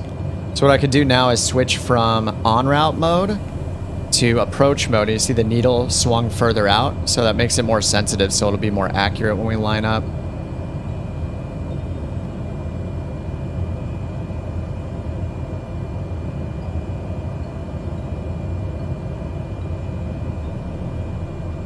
Don't quite see the runway yet. It's right behind this, probably. I'll just say it's in sight, so she'll leave us alone. Cessna 87 Lima, I have the runway in sight. Cessna 87 Lima, you are 8 miles southwest of Charlie Delta Tango 5. Turn right heading 060. I think it's just right there. Turn right heading 060. Cessna 87 Lima. All right, yeah, that's pretty much what we're on. We're almost on a 060 heading already. And the needle's coming in, so this is going to be getting pretty accurate here. I'm putting my full flaps out now just to get slowed down, just make sure we're all set up. Want to be at around 90 knots, which we are right now. Needle's still coming in.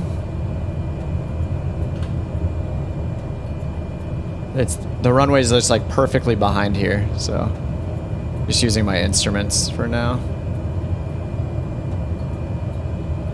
Okay, needle's almost all the way in.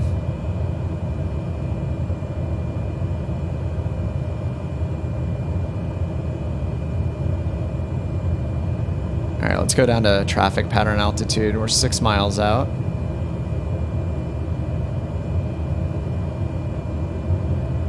Needle's almost in.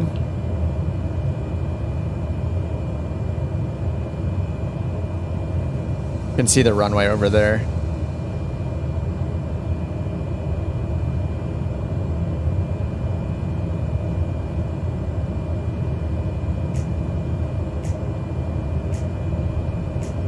You can see it right there.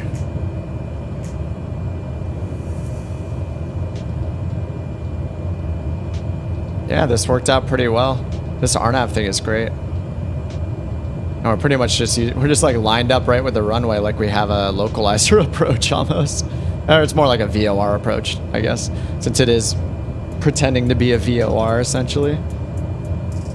So how lined up are we here? Yeah, pretty good. Just need to go out to the left a little bit.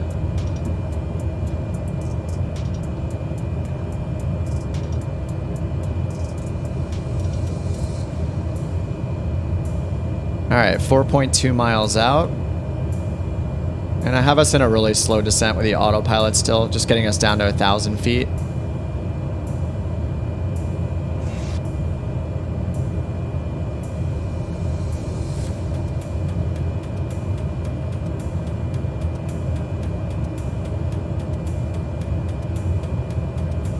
Alright. And we're good. We're like right at 90 knots. Pull it back just a little bit. Flaps are already out, so we're all set. Oh yeah, we have traffic. Announce on final. We'll get to see Mike land right in front of us. I'll slow down a little bit so we can watch him land. He's in a twin, so his landing speed's probably a bit faster than ours too.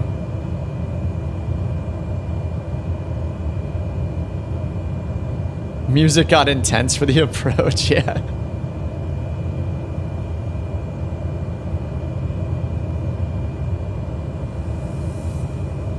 Alright, I'm disconnecting here.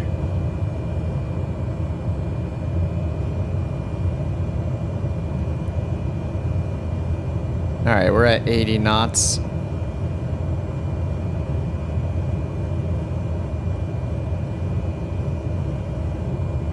Pulling my power out a bit. We need to descend a little bit faster. Not really touching my trim just because our airspeed's good. We're at about 80. So I'm just playing with power to manage our descent here. Pitch for speed. Power for altitude. We're descending at 300 feet per minute. Need a little bit more than that, I think. And I'm gonna trim up a little bit more to bleed off some more speed. We're about 80 knots. Add a little power while I do that. Alright, keep pulling power out now actually.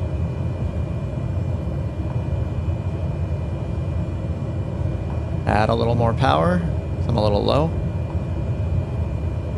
And pitching up more, we're at 80 knots.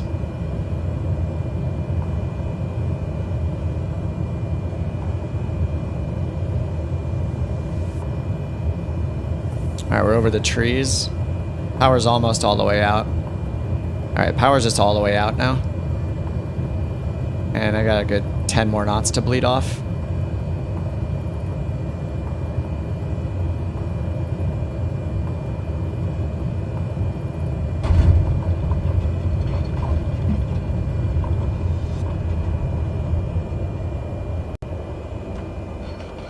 Sweet.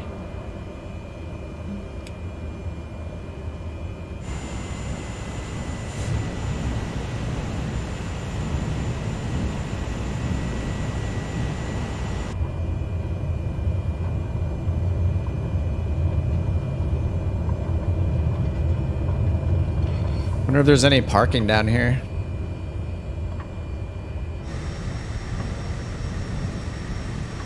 Looks like maybe that is our parking where Mike's at. I just want to see what's over here just for fun.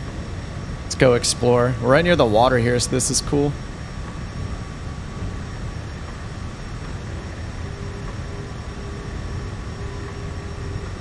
Yeah, there's a little like parking lot right here. Or a little turn off here.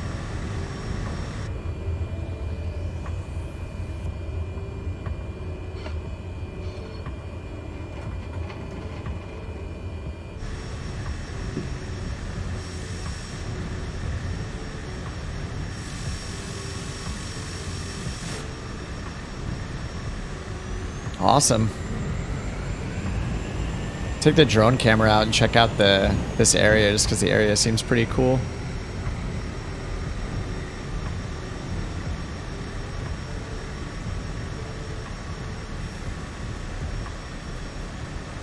Alright, parking brake is on. Flaps are up.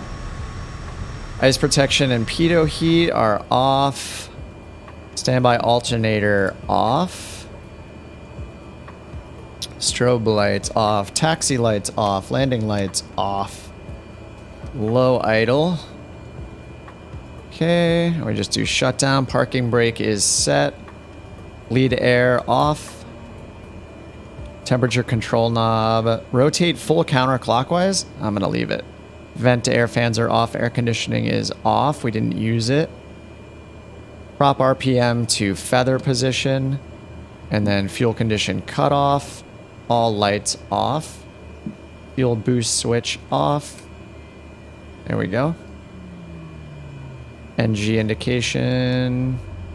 It's dying. Excellent. All right. Battery off. Avionics off. Another hour and 24 minutes in the books.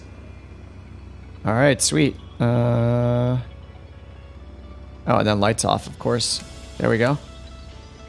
Sweet. Let's check our on-air landing here. Very smooth.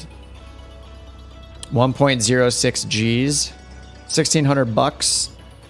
Positive reputation. Feels good.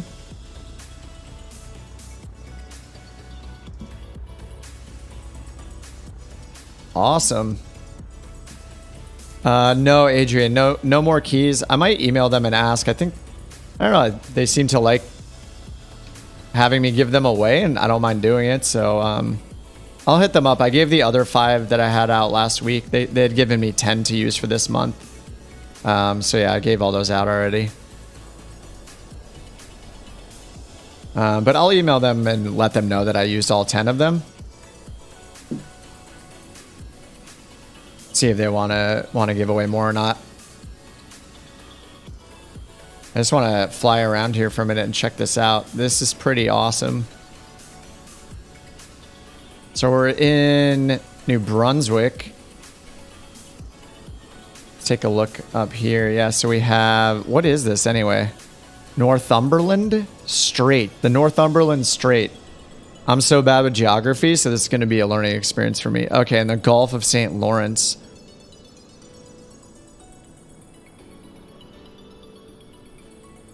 All right, never flown here before. So let's see. I'm going to be done for the day, but I want to see what flights we might get for the next stream to keep going north here. So let's see if we sort by heading. Yeah, we'll get the northbound ones first. Oh, this one looks cool. Cross over the Gulf of St. Lawrence. Okay, and that puts us up here towards Newfoundland. Yeah, or we could take... This could be kind of cool to do a multi-leg. This one is a two-leg thing, so we're taking cargo to 2 different locations, so we would fly up.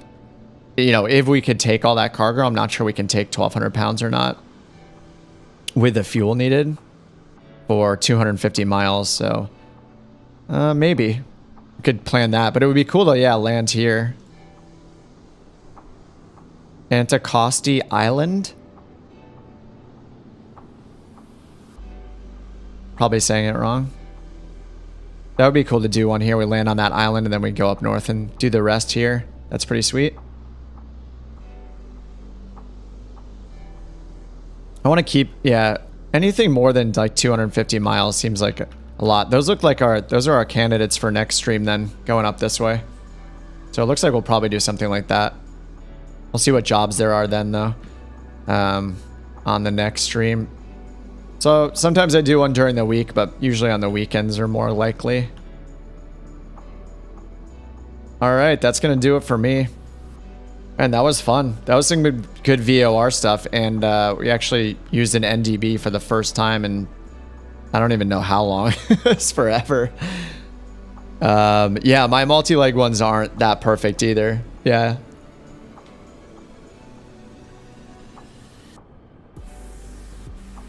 Oh man, all right, I'm gonna eat some super late lunch. I mean, I had like breakfast for lunch basically, so I guess it's dinner time now. It's almost 6 p.m. here in California. All right, everybody, that was great. Mike, thanks so much again for the coffee money and for flying along with me this whole time. It was awesome. Hopefully we'll see the Sim Update 10 beta come out this week. The Microsoft Flight Sim dev team said it would be out sometime this week. We don't know exactly when. I wouldn't be surprised if it was on Thursday though, just because that's when they do like dev updates and stuff. So we'll see what happens. And then we'll see if maybe I'll play around with the Chancellor and see if I can convince myself to buy it. So we'll have the same plane, but I'm having a good time with the analog Caravan still. Do I use a seasons mod? Yeah, I use the Rex AccuWeather one. So I have a link there's a link in the video description to a site I put up that just has all the mods that I use. I pretty much just use Rex AccuSeason. And then I have a few VFR mods, some free ones I added from flightsim.to.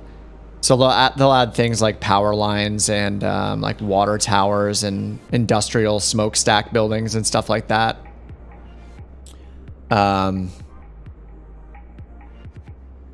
Yeah, I don't have too many. And we saw on the roadmap that apparently they're going to be putting seasons into the sim. So that'll be cool. I mean, I don't know that it'll make the trees as cool as they are on the mods that we have, but yeah, both. I like the Rex AccuSeason one, and also the ones in the marketplace, the Bijan trees, those are all awesome too. And you just choose which season that you want at any moment. So you could just change the season if you want. The Rex one has like a week by week changing of the trees and like the foliage and stuff. So, yeah,